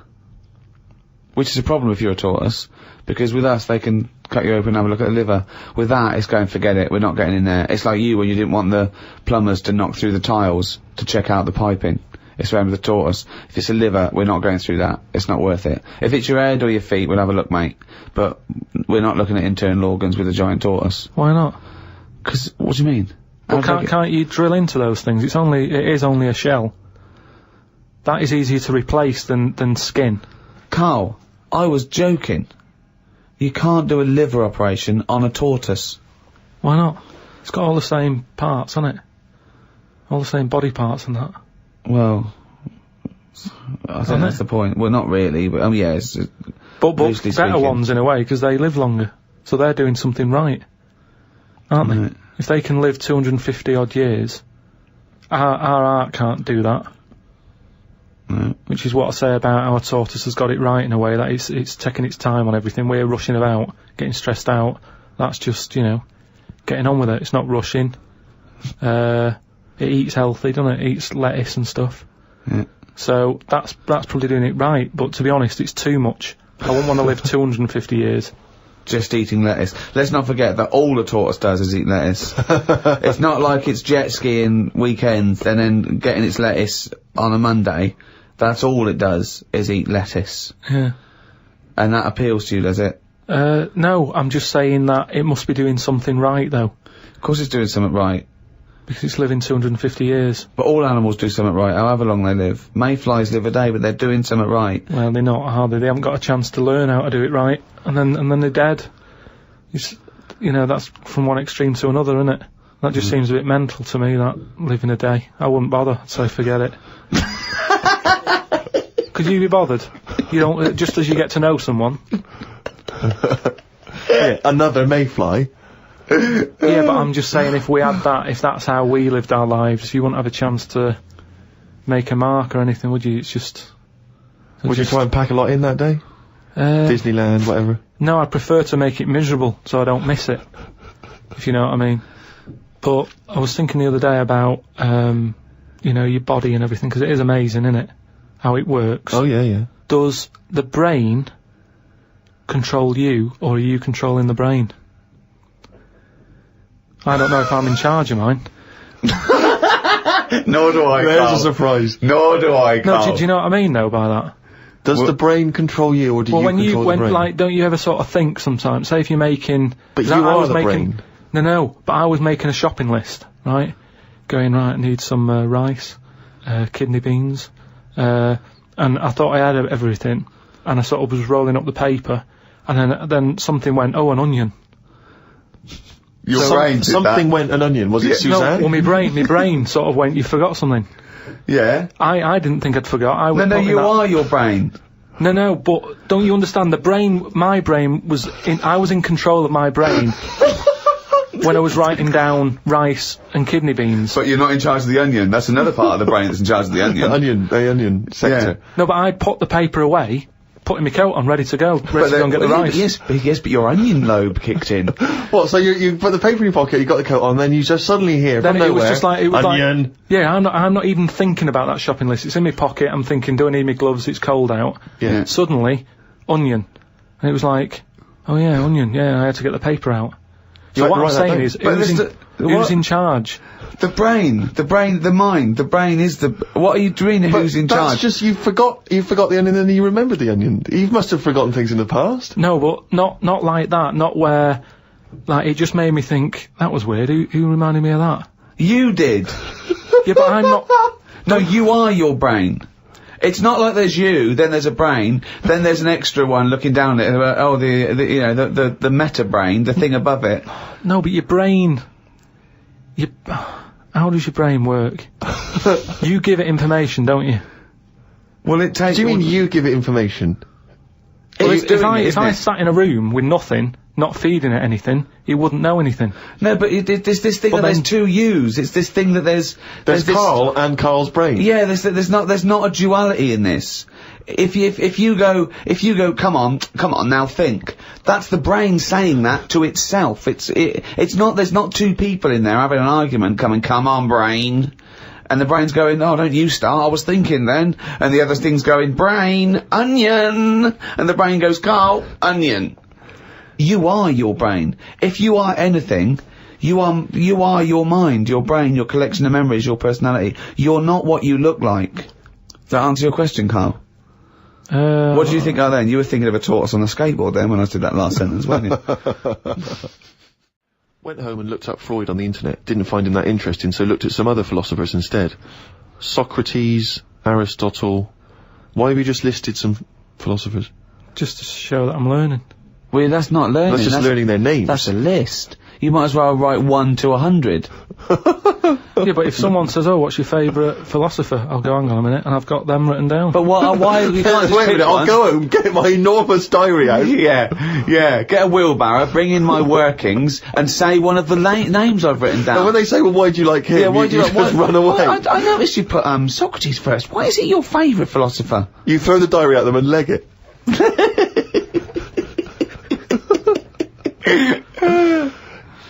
Oh, and then you go on to say, it's weird how names have changed, but then there's no other point there. It just is, isn't it? When you think about, like, Socrates, I've never heard that on anyone who I know, is what I mean. It's just, in a way... But you're not Greek, are you? But how did that go about back then? I mean, say if you were phoning someone up and they said, I'm booking a table for 2, they go, name? Socrates. Did he ever go, cheers? Without going, can you spell that for me? But I don't know what else point you're making. I'm just saying it's a name that's awkward. You're always going to have to go, can you spell that for me? You go, and it's not just him. Look at all them other names that are on that list. But they're from a different country. And a different era. Yeah, I know, but the names, I've been to Rome and stuff, and you sort of go... What, ancient Rome? Just Rome. It hasn't changed, has it? Rome, so it can be ancient Rome or Rome in 2006. It's the same buildings. Oh, I used to love Nero going around in his Fiat Punto. Lao Tzu from years ago came up with some good stuff. 1, he who knows does not speak. He who speaks does not know. Not entirely true. To lead people, walk behind them. Yeah. And of course, the journey of 1,000 miles begins with 1 step. Yeah, did that. Just favourites. Maybe this is why people are at the start line spectating at the Commonwealth Games. Well, no, it's just that I've never understood why in Olympics and stuff like that, if you're going to watch, don't stand around the start line, go to the end, where you see the winner. But because of that saying, it actually makes sense, doesn't it? It's like, well, every step starts with a step, or whatever. Say again? Every race, you've got to start with a step. Yeah. So, Which is, who am I talking to now, you or your brain? Well, I was thinking about it a bit, so I think I was in control of it a bit more. So, and what have you come up with? Just, if you want to stay at the start line, do. What does that mean? I'm just saying, if you're into, I wouldn't watch a race, right? Okay, but is this you or your brain I'm talking to now? This is me. Okay. I wouldn't watch. Are you gonna bring the brain into it, or is it, there's no... I don't know, let's just see what happens. Okay. But all I'm saying is, right, if I was to watch a race, yeah, I wouldn't hang about the start line, because... Well, you just said you would. What, did I? Yeah, you said that's the place to start, because every race starts with a step. No, but I wouldn't normally. Right, I okay. won't watch any race. The brain definitely hasn't been used yet. No, is this you or your brain you're talking about now? I'm just saying about me. If I was on holiday, yeah, and Suzanne said there's a race going on down the road, yeah, I'd go, well, let's go, keep going down the road and stand at the finish line. Okay, but now what have you thought? According to Lazoo, yeah, I'd say, well, hang on a minute, every race starts with a single step. Yeah. How many people around the start line? Is there more room there? She goes, yeah. I'll go, let's go there then, it's less busy. Right, and what would you see there then? I'd see people starting the race, but I wouldn't be that impressed with them, because I'd go, well, I don't know if any of these are any good. So would you start at the start or the end then? If it was down to me, I'd just probably stay at the finish line. Okay, so you wouldn't want to see the first step then? So what do you think of Lazoo now then? It's not what, but I wrote down 3 of his. That one isn't my favourite, that was the 3rd. I preferred the leading people from behind. Okay, and what would you do to lead someone now then? Well, if you're behind, you don't have to take responsibility, do you? You can go, well, I didn't send you here, you went there. That's not really leading them, though, is it? Yeah, because I've made them think. I've gone, they go, oh, I've just walked into a big hole. I'd go, oh, should have been looking where you're going. I haven't led them in that hole, but they've learnt a lesson, they won't go in a hole again. That was one of the greatest conversations I've ever been a part of. I mean, that was incredible. Never mind Aristotle and Socrates. That was incredible, that. If someone's out there, could they make a transcript of that? Because I think that, in 1,000 years' time, that'd be amazing. That was incredible, Karl. And not once was the brain used. Like the monkeys peeling potatoes. Right. That's never happened. They go and put nuts in the salt water to salt the nut. Whatever. How does that get to peeling potatoes? Because in your head, they were working in a canteen. Making chips. Yeah, definitely, yeah. It doesn't matter what the food is. I'm just saying how they know how to sort of prepare I that love food. the fact that you don't care what the fact is. When you're discussing facts, that's all that matters. Otherwise, on Mastermind, they just go, who wrote Much Ado About Nothing? Dickens? Yeah, close enough, whatever, someone did. The fact is what matters. Yeah, but with that question, that's got a straightforward answer. What I'm telling you is the way that animals work. If it's a potato or a nut, it's a foodage.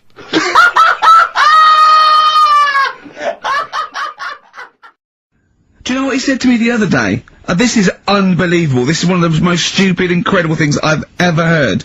He was talking, and he suddenly stopped, and he was thinking about it, and he went, oh, I don't know what, he went, you'd never see a black ghost. Extraordinary. True though, isn't it? I've never seen a ghost, full stop. There are no ghosts. There aren't ghosts. No, what I mean when you just see them in, like, magazines and that. Play a record!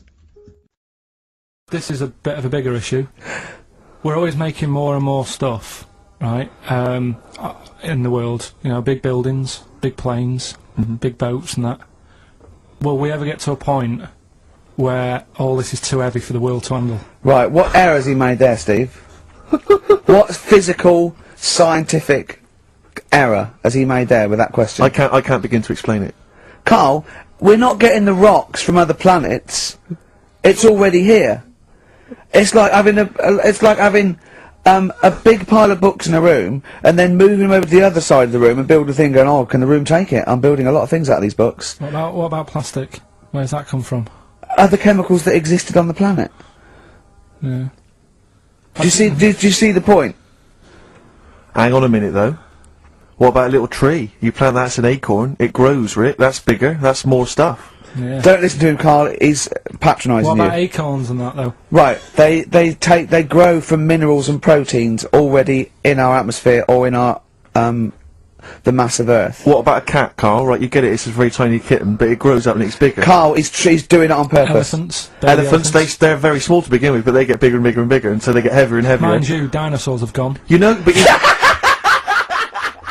Either a chimpanzee with a typewriter with an infinite amount of time, he would eventually, by definition, mathematically, type everything ever possible. Okay, or it's an infinite amount of chimps with typewriters, and one of them will type it first time. But already that's sort of that's not right. You either need to have What do one you mean? monkey. What? You mean let's hear employment his point. laws? He What do you mean can't- it's not right? let's hear him out, please. Okay. If it's one monkey Yeah. with a typewriter that's got loads of ink in it and that, right? At least it knows what it's done in the past. Don't. It's not. Keep going. Cry. If you've got a load of monkeys, it's like if you have too many. What's that saying about too many chefs? Too many chimps spoil the soup. Right. Well, it's the same thing. It's like, well, I didn't tell you to put salt in it. I was going to put salt in it, and it messes it up. Whereas if it's just one, they know what's gone on. So what I'm saying is, honestly, leave him go. I can't be bothered. I want to hear. I want to hear the rest. This blows my mind. That he doesn't know what this does to me. It's a mathematical problem. I want to hear the rest. well, it's just I just don't think it will happen. What do you mean you don't think it'll happen? Infinity works it out for you by definition. But not Shakespeare. Oh! Shut up, you idiot! Rick, do you know what I said to me? I said to him, I explained it to him, I said, God. you've got an infinite number of monkeys, infinite number of typewriters, they will type the complete works of Shakespeare. He said, have they read Shakespeare? You're an idiot! Play a I record, said no. 'cause I'm not having this conversation. Do you know Anne Frank? That's all I know about Anne is there's no point pretending it. Anne! That I know stuff. Yeah. Right. Well, tell us everything you know about Anne Frank. She was in a cupboard. Yeah, what else? If she didn't do that, I wouldn't know about her, seriously. That's all I know about her. Yeah. So what did she do? But how do you think we know about her cupboard because of her book, don't we? But hang on, what, in the bigger scheme of things, why was she in a cupboard? I don't know. Right. I honestly don't know. You don't know anything else about Anne Frank beyond the fact that, to quote you, she was in a cupboard. Well, what's she done then? You tell me, why should I know more about her? Firstly, I don't think she was in a cupboard. She wasn't in a cupboard. She was in an attic. Alright. Yeah. So what was she doing? She was hiding from the Tidying Nazis. She was hiding from the Nazis. But isn't that the first place they'd look? Sort of work from the top down. Oh, they weren't specifically looking for Anne Frank. They weren't going, where is she? Where's Franker? If she gets that book out, we are in a deep shit. We've got to stop the book. Imagine, oh, God. But Just anyway. imagine if he was in charge. We did put him in charge of the country. Terrifying. Wouldn't it be amazing? Let him run the country. Just for a week. Or the mayor. What would you do if you were the president or the Lord Mayor of London or the Prime? Prime Minister Karl. I wouldn't do it like he's going to be offered it. It's a hypothetical question, Karl. No, but Suzanne was, alright, my missus, if you're a new listener. Your keeper, sure. Yeah, help her. She was watching the news, trying to follow some heavy stuff. And I'm like, The weather? What? Do you know what I mean? I just was like bored and I was reading about that mouse that had an ear on its back and stuff like that. So she said, will you take notice of this? She'll be, you know what Ricky and Steve are like. They try to teach you stuff and you don't even want to learn. So to try and get me interested in it, she was like saying, what would you do if you're president and stuff? Yeah. And I can't be doing with any of it. What did you come up with? You must What would have. your slogan be? What did you come up with? Did you come up with anything? I had a little, the design of it, right? I said I'd have like red and blue, to sort of, do you know what I mean? Both sort of major sides into one. Yeah. Taking the best out of Well, both. that's broken the back of it. That's a pretty good manifesto so far. Anything else? What's on the second page? I had like, KP looks after me. That would be the badges, would it? Yeah. That's good. I'm a KP nut. Yeah. Um, KP looks that's- after me. Yeah, brilliant. That's about as far as I went with it. What would you do? What about policies, transport, crime? Just law and order. Yeah, what would you do with crime? What would your initial approach be? Would you introduce guns? Should police carry guns? Nah. No. Yeah. Would I have to worry about that? Okay. you're No, the Prime good point. Minister. Good point. No, what I'm saying is though, I mean, Tony Blair isn't sorting everything out, is he? No, but he has a say in most things. Does he? Well, go on then. What are the problems at the moment that need sorting out? Well, generally, what's the best way to combat? Would you bolster up the prison system? Would you introduce more community service? Would you put more bodies on the beat? would you go harsher for say I don't know drugs? Would you go harsher or less harsh? There's pros and cons to Higher or both, isn't lower? it? Because of course you can't see to condone it, but some people you don't want to go through the court system and cost taxpayers thousands of pounds of money for someone, I don't know, the difference between smoking a spliff and dealing crack. Do you know what I mean? You have to all these things. Have I lost you? Yeah, I'd just think about it for a bit. Do you know what I mean? Brilliant. You'd think about it for a bit. Yeah. Yeah. Probably ask Suzanne. Do you know what I mean? This is amazing. Get her help on it. Yeah. Can Now, we what about the foreign situation? Would you have supported Bush in his war on terrorism? You're aware of this war that we had recently? Yeah. Sure. I mean, if I was new though, couldn't I just say, look, new slate? Do you know what I mean? Let's start again. Yeah. Right. Of course you can. I'm in charge now. Let's see if we can sort this out. What would you do then? Then see what happens. Just leave Brilliant. it. Just leave Suck it and see. Brilliant. Brilliant. This is excellent. Now, So this is not really your jurisdiction. This is not really your area, but I imagine you'd have some powerful friends who might have a say in it. Go on. Yeah. Would you? What would you do about single-sex marriages, same-sex marriages? See, Would this you- got this Cameron. I thought Cameron had blown it on Big Brother because they said, what do you think about gay fellas getting married? And he went, no, in the Bible it says, a man and a woman. And I thought, oh, he's put off a lot of. Yeah. I don't think many Christians tune into Big Brother, but we know the gays love it. Yeah. They love Big Brother, don't they? The gays. Yeah, so interesting. But So, what would your take be on that? Same-sex marriages. And then what? Having a kid? Well, just let's start off with, Well, that's all right, isn't it? Do you know what I mean? Just let them get on with it. It's Sure. not affecting anyone else, Sure. Yeah. Sure. right? But it starts getting tricky Right. when you get a kid. Okay. Go on, why? Well, it's just tricky, innit? Do you know what I mean? Well, yeah, you could be right. I'm not giving any. I mean, we're not. There's no right or wrong It's answer. all right if you were if you lived in the jungle, right, with no one else, Yeah. right, and you just had these two fellas, right, Yeah. looking after you, but because you got no one else looking in on that, saying, "Oh, you're a bit weird, aren't you?" Do you know what I mean? But as soon as you come So to... why have they got married? Do you think that gay people turn to a bloke because they couldn't get a woman? If there's two fellas go away and they're in the jungle, they go, we're definitely not going to find a woman here. We might as well bum. That's not how homosexuality starts. People don't. It makes you wonder. No, it does make you wonder. Gays don't go, well, I'll tell you what, I haven't seen a woman I fancy yet. I'll try a bit of knob. No. But what I'm saying is, right, if you're brought up in like a little jungle, right? Yeah. How are you brought up? Someone just puts you there. I don't know what this is about. Steve, I can't be bothered. Go on, the mate. country. Listen, I'm fascinated. I can't be bothered running the country. Like, I'm too much trouble for you. KP takes care of me. Alright, fair enough. What I'm saying is, right, if you're brought up in a jungle, right, on what your do you own- mean brought up? Just let him finish. What does he mean You understand brought what up, he though? means? Like Tarzan.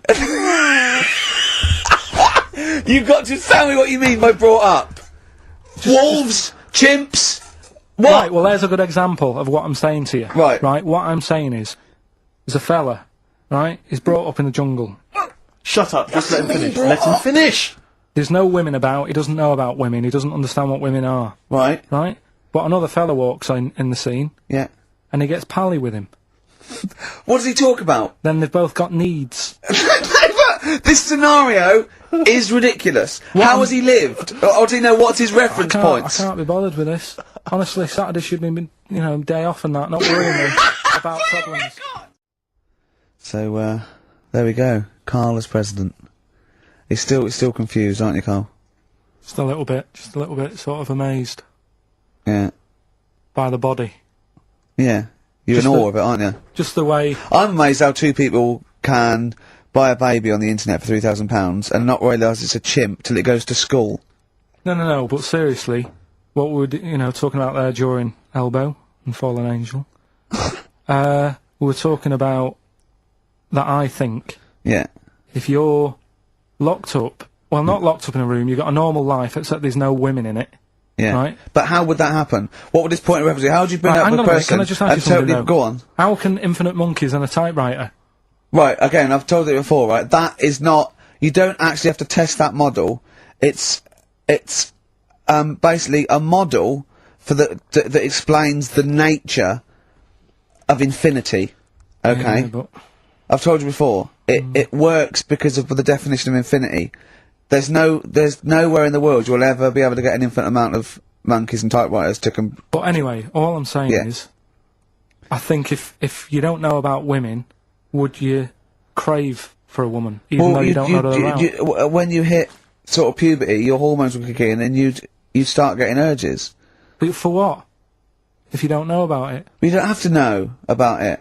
You don't, if you grew up and you started feeling hunger, you wouldn't go, I wonder what that is. You'd go, get me a sandwich, I'm starving.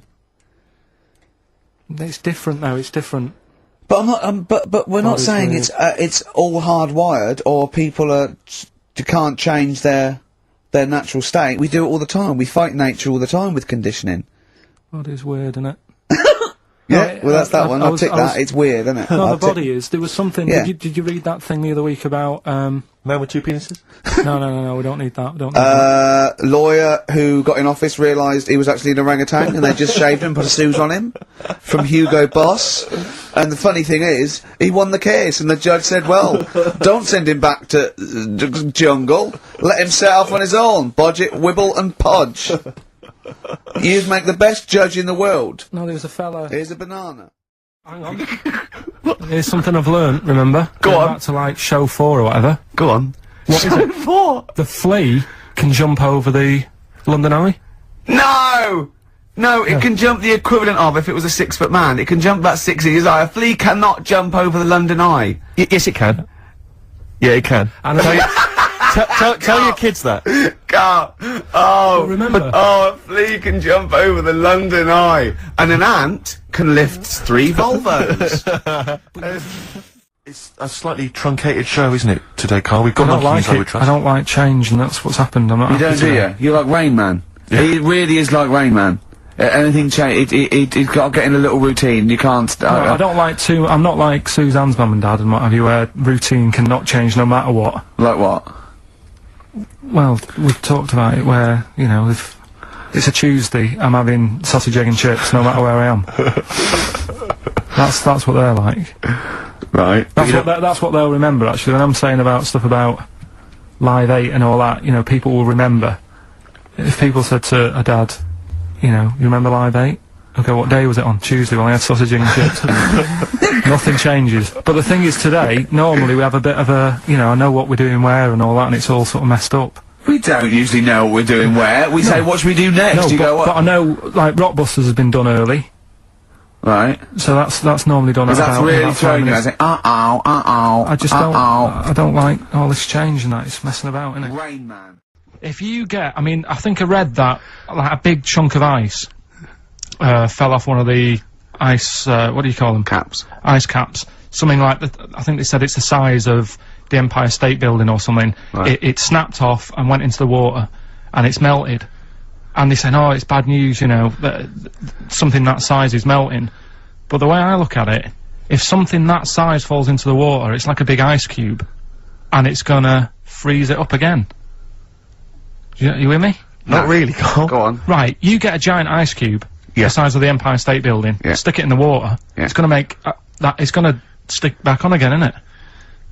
Well, Maybe it's no, gonna stick back only on if it again. freezes up again. Yeah, well, do it you will mean it's freeze up, the well, it water's gonna won't, get but- cold again, because you've just put a giant ice cube in the water. So when you put an ice cube in a drink, the drink doesn't freeze, does it? No, the it's ice not. melts. If you put one the size of an Empire State Building in your glass of Jack Daniels, it's gonna make it freezing. It's not going in a glass of Jack Daniels, it's going in the ocean. I know, but you see, I'm using my fables, imagine a world. Use your brain instead! What is your favourite word? Don't think I've got a favourite, because you only use them when you need to, don't you? I don't just go about saying the same word. So, Well, alright. yeah, it's not my favourite, it's just that it does the job. It does the necessary job for that time, doesn't it? It's like, how are you? I'm alright. It's a greeting. What about, I think serendipity was voted England's favourite word. Never used it. No, stupid word. Who decided that? Don't know, it was a poll, but I will suggest things. I can't believe people coming up going, favourite word, serendipity. Thanks for asking. So, Yeah, but yeah. the thing is, say if it meant, oh, I'm fed up, would it still be the best word? Is it based on how it sounds and how it's put together, or what it means? I think everything. But then loads of words are being left out on, you know, which are probably brilliant words, and they're not getting a look in. Such as? Well, like that one, fed up. I'm fed up. It Two- sums two it up, words, doesn't but- it? Well, two words. two, you know. It just sums it up. When someone goes, how are you? You go, I'm fed up, mate. Sick of it. It's another good one. Oh, we're getting somewhere. Come on, some of your other favourites, right? I've had enough. It's just all stuff These that... aren't words, they're phrases. They're all negative, they're Yeah. all whinging. These aren't words. What's your favourite thing? My favourite thing to do is moan. Yeah. That would be well, it's not one word, it's loads of words. Fed up, sick of it. Oh, that's enough. Oh, jeez. Whinge should be your favourite word. Yeah. Whinge is a good word. I like NGEs. Lozenge, whinge, flange. Yeah. What is your least favourite word? It might be serendipity. That would be up there for me. I'll tell you what, that would be up there for me. Probably that- like French words that have made it into the English thing. Blancmange. Just, There's an unge there. So, you know. How could you dislike it? How could you dislike blancmange? but just, you know, as if we haven't got enough words in our books. Go on. Because I was thinking about, Go on. alphabet, right? Why have we got that many? When other countries get by without that many letters in it. We got more words than any other language as well. But that's because we've got more letters. Well, I don't know. So that. we've created a headache. I reckon you could at least half it. Well, you probably could half it. Well, you only use about half a dozen of them. No, but stuff like an X, you look at words that have got X in, and they're always words that you go, what does that mean? How's someone come up with that? That's how it comes across to me, and there's loads of big words, it's like dinosaur names. It's like, well look, nobody was about when they were knocking about, so let's You've make learned up that some, at least. let's make up some names for them using the letters that hardly get used. They've all got Y's and X's in them. Yeah, they have, yeah. That's what I'm saying. It's like, well, let's use it for that. Yeah. So you just, it's not so much what is your least favourite word, you just don't really like most of the words. Just cut down the words. Stop adding new words. I get by, I don't know how many words there are in the world, but I reckon I hardly use any of them. Well, I'll tell you what, this year's word must be podcast. Yeah, but that'll be in the dictionary, and but it's made up, innit? It wasn't here before, it's just another one. This is what I'm saying about... But what else would you call this? You know, there is a new concept called podcasting. That is a podcast. But it's also a broadcast. We had a word for it. It's still a broadcast. Yeah, but they go, oh, you're a broadcaster. Oh, what radio station? No, I don't work on a radio station. I do a radio show, but I don't understand. Well, I do a radio show and I upload it, and I don't understand. It's called a podcast! Done! Here's another idea. Go on. Add a new one, get rid of an old one. Last one in, first one out, or whatever. Do it that way. That's a good way. What would you get rid of then? So we've brought in podcast this year, but what word would you lose? Well, what's the name? Those birds that died out. Dodos. Get rid of it. If the bird's gone, the word can, surely. It's almost profound. Oh, it's amazing. It's great. Oh, God. What turns you on creatively, spiritually, or emotionally? Learning. That's a nice answer. Yeah. Excellent. Learning Will you stuff. say that? Yeah, but I everything you teach me, I take it in. It's just that sometimes I go, I don't get it. But that still counts as far as I'm concerned. Well, no, it doesn't. Learning is, knowledge is, there must be some sort of retention. You can't say I've got a great memory for a second.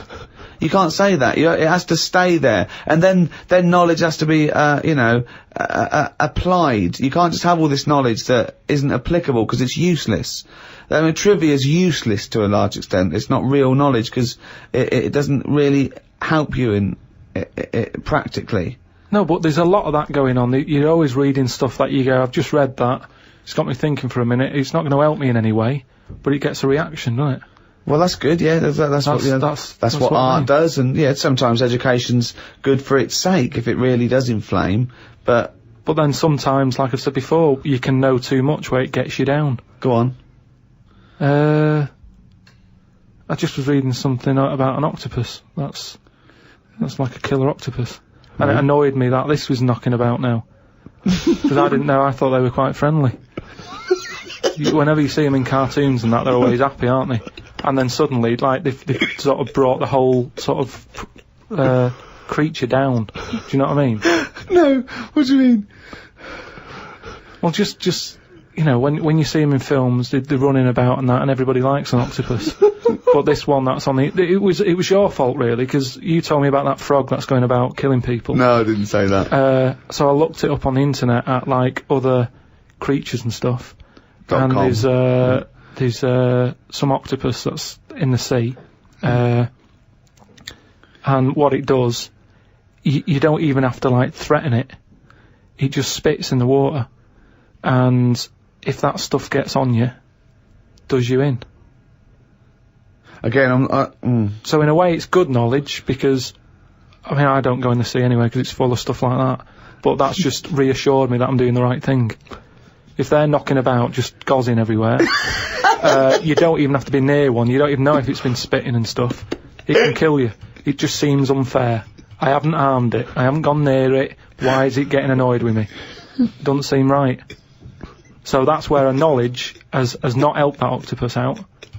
Because now, when you eat them, I just think, yeah, have another one. Do you know what I mean? Get rid of them. Another conversation with himself. Another conversation with himself. What is your favourite curse word? I don't think I do anything like that. I think people can tell by my face when I'm like fed up. Well, they know you're fed up because you're always whinging. I don't think I've got one. Knobhead. That sums everything up, and I think it's... But you wouldn't call your nan a knobhead, would you? What would you call a nan? Well, But she doesn't do anything to annoy me that much. But if she did, what would you say? If she really annoyed Well, you? knobhead's alright, innit? Because she sort of gets it. It's one of them things that everybody understands, but it's not too offensive. Right. What a knobhead. Alright, you're getting into this, aren't you? So that sums it up, but I don't really... Do you need one of them? What's that doing for you? It's better to think, innit? Like, okay, I've just slagged off that octopus, but at no point was a effing and jeffing about it. You know how annoyed I am with it. I don't have to start swearing about it, and that's... What would you do, though, if you were swimming, right? It was a nice little thing, you're on holiday, right? And there's this octopus there, and you're going around, right? And you just see it start spitting at you, poison. What would you say to it? Well, it's too late then, innit? And I'd kick it. And I'd say, you knobhead. I would, but what's the point? What's the point in getting annoyed now? Because it's done its stuff, hasn't it? He's kicking and calling it a knobhead under the water. What is this octopus thinking? Oh, God. Oh, okay, you fucking eight-legged shit. I'm not bothered. I don't know what you're saying. Fucking cunt of a mollusk. I'll just spit at you again. It's not bothered. You slimy little fucking boneless wanker. This is why the face Are you is still good. talking to the octopus? When are the exams? June? Something like that, yeah. We're trying to register next week, and I reckon you can get an A or B. I'm history. I'm In busy. history. No, don't worry about it, it's just easy. You get your Brody's notes. If Heat magazine, they love you, Karl. They could probably sort something out. They could probably pay for a tutor. They got a lot of money, they sell a lot of magazines. I mean, it is always, almost always, and you found that out, I discovered this, it's always the Tudors and Stuarts. There's no fear for them not coming up. Now, what do you already know about them? You must already know stuff about Henry VIII and Elizabeth. No, because it's too long ago to even get interested in. Do you know what I mean? You can't. Is that why you relate to didn't- it. Okay. The Anderson thing, it was like, God, you know, I bet my mum and dad were in an Anderson shelter. You know, this is interesting. What, when they... Oh, my granddad would have, like, had something to do with this. But the Tudors, it's like, I don't know even if they had a family back then. It's got, the problem with the moon is... Here's a statement. The problem with the moon is... ... Yeah, the problem with the Earth is there's too much water. Yeah. No, the moon, it's been around ages, hasn't it? Yeah. But it's got no history. It's got nothing to show for it. Just a load of old rocks and stuff. Yeah. And for me, history is created by stuff happening on it. So really, the moon, even though it's old, in a way it's new. Because it's untouched and that. But we don't go to the moon to visit museums or arcades. No, but say like historical landmarks. Henry VIII, right? You watch Antiques Roadshow or whatever, and some woman goes, "Oh, this plate you've got, this was Henry VIII's." And as you can see the knife marks on it. Oh, look, there's some chicken on it, right? And you go, oh, God, yeah, that's amazing. Then someone goes in and goes, here's a plate of Henry VIII's, but it hasn't been used, it's still in the box. You'd go, well, it's not as good, that. It's got no history. No, because very often on the Antiques Roadshow, they have Henry VIII's plate with a bit of chicken on it. They kept that. Don't throw that away. Why? Arthur Negus are like that in a few hundred years' time. No, but do you understand what I'm saying? Things are only good if stuff's happened on it. The moon, you're up there, you're having a look, you're going, no one else has even been here. But you go to the moon for research purposes, for But there's scientific nothing there, research. Steve. This What is do you what mean I'm there's nothing saying. there? They're examining the soil and the Got soil environment here. and the air. It's just a long Well, they're way not to doing go that, are for they? nothing. They're just not doing that. Well, they're not, are they? Because last time they went up, they were playing golf or something. There's golf balls up there that they've been whacking about. What sort of research is that? That's what I'm saying. There's nothing up there, so why else would you go all that way and go, oh, nothing here. Fancy a knockabout? Why are they knocking golf balls about if there's really important stuff to look at? You don't see people in museums going, fancy having a knock some golf balls about? No, I'm looking at this vase. Oh, right, that's interesting. But on the moon, nothing. Nothing to look at. What other games have you brought? That's what I mean. And then we went and had a look at the volcanoes and that. They've got 36 of them to look at. How many did you look at before you realised that pretty much, you've seen one volcano, you've seen them all? Probably about 6 or 7. Really? Yeah. And then when you got to the 8th, you thought, no, I know what this is going to be, Suzanne. This is going to be like a mountain with a hole in the top. Yeah. Really? But it happened years ago as well. It's like, just keep a couple, fill the rest in, tidy it up. Fill the rest Well, getting some builders. No, seriously though. Okay, 4 million tons of concrete, please. They're an absolute death trap. Yeah, what do you mean fill them in? Do you know what a volcano is? Just a hole, isn't it? That's happened. Well, it's more than the happened back hole, it's in- more a portal to the magma in the centre of the earth. Back in 1730 it happened, and they still haven't sorted it out. Well, when you say it happened, volcanoes were made a lot longer ago than 1730. No, but the one that did Lanzarote, Right. sort it out. What would you suggest? How tidy can they up. fill it in? It's joined, it's all joined. No, but what I'm and saying the, is, it was the a- big it was- plates of the earth are all joined, It all was the a disaster, magma's wasn't it? joined. With the trade centre thing, that happened. They cleaned it up, sorted it out, they've moved on. That's what I'm saying. Whereas Lanzarote have just gone, leave it. It happened back in 1730. You misunderstand me. How, in the name of God, can you fill in a volcano? You ignorant twit. No, but it's not just the holes, they've actually left the lava everywhere. That's what I mean. It's not just the big holes, there's lava everywhere. But it's molten rock. They can't just pick it up like they're like a carpet. Put it in the holes are there ready, just push it all in. Anyway, listen. Rob's question is this, Karl, and it's specifically to you. Karl, if you could have a superpower, like Superman, what would your superpower be? Can I suggest consciousness? Yeah. Can I have the power of thought? Remember, you've already got opposable thumbs. So cross that one off the list. Oh, go on, Karl. Now, there's so many to choose from. Telepathy, X-ray vision. Flight, invisibility, Choose it wisely. strength, intelligence. But why have I been picked? Oh, for God's sake! No, but I'm just saying. It's Rob's question for No, you. but I'd just say, does anyone else want this? Or, do you know what I mean? Oh, No, what just- do you wish you no, could do that's no, impossible is the because- question, no, because- what? What do you mean? Because with that comes a responsibility. is what With I'm saying. enormous power does come great responsibility. So, would you like spidey senses? Is that what you're saying? Would you like some senses? Would you like some sense? The power of sense? Come on, Karl, you know what these superheroes, because they can. I know, but it they can always freeze things. They're never they- happy, are they? Do you know what I mean? Spider-Man wanted to tell that girl that he could climb walls and that. He's like, I can't. Superman didn't never tell Lewis and that. Who's Lewis? Who's Lewis? Lewis. Who's Lewis? It's just a pen pal of Superman's. Lewis! His little secret chum! Yeah! Alright, Superman. Hello, Lewis. What are you doing? Superman. Who are you? I can't tell you, Lewis. Brilliant. You know, Hulk, he wasn't happy.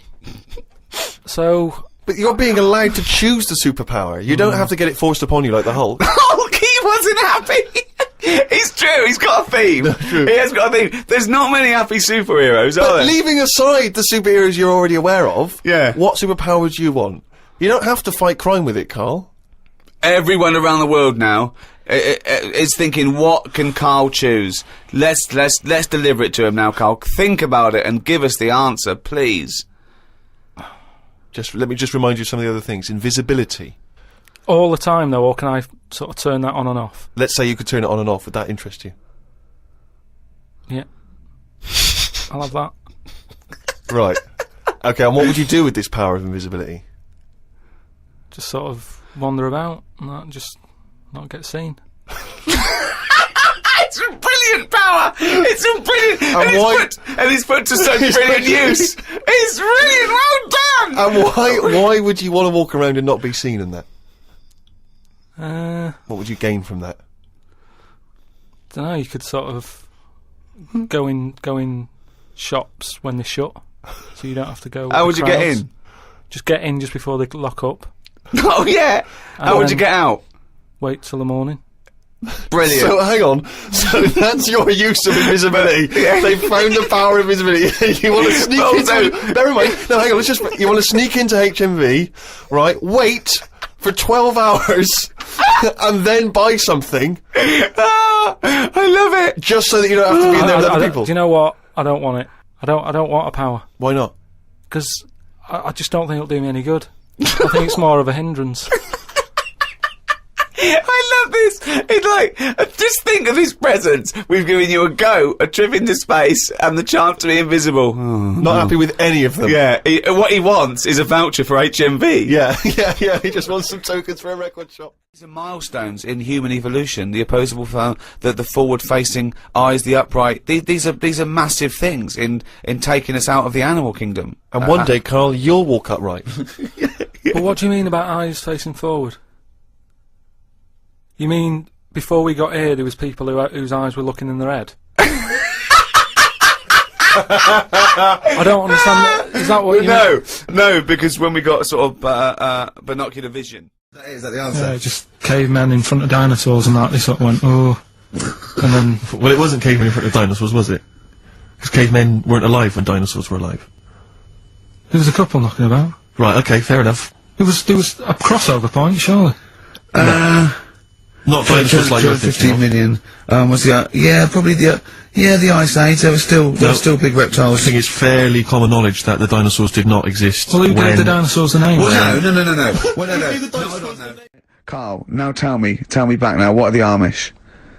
They're just people who sort of live like in the olden times. So to them, they're sort of in about 1842 or something. So they're getting old papers and that.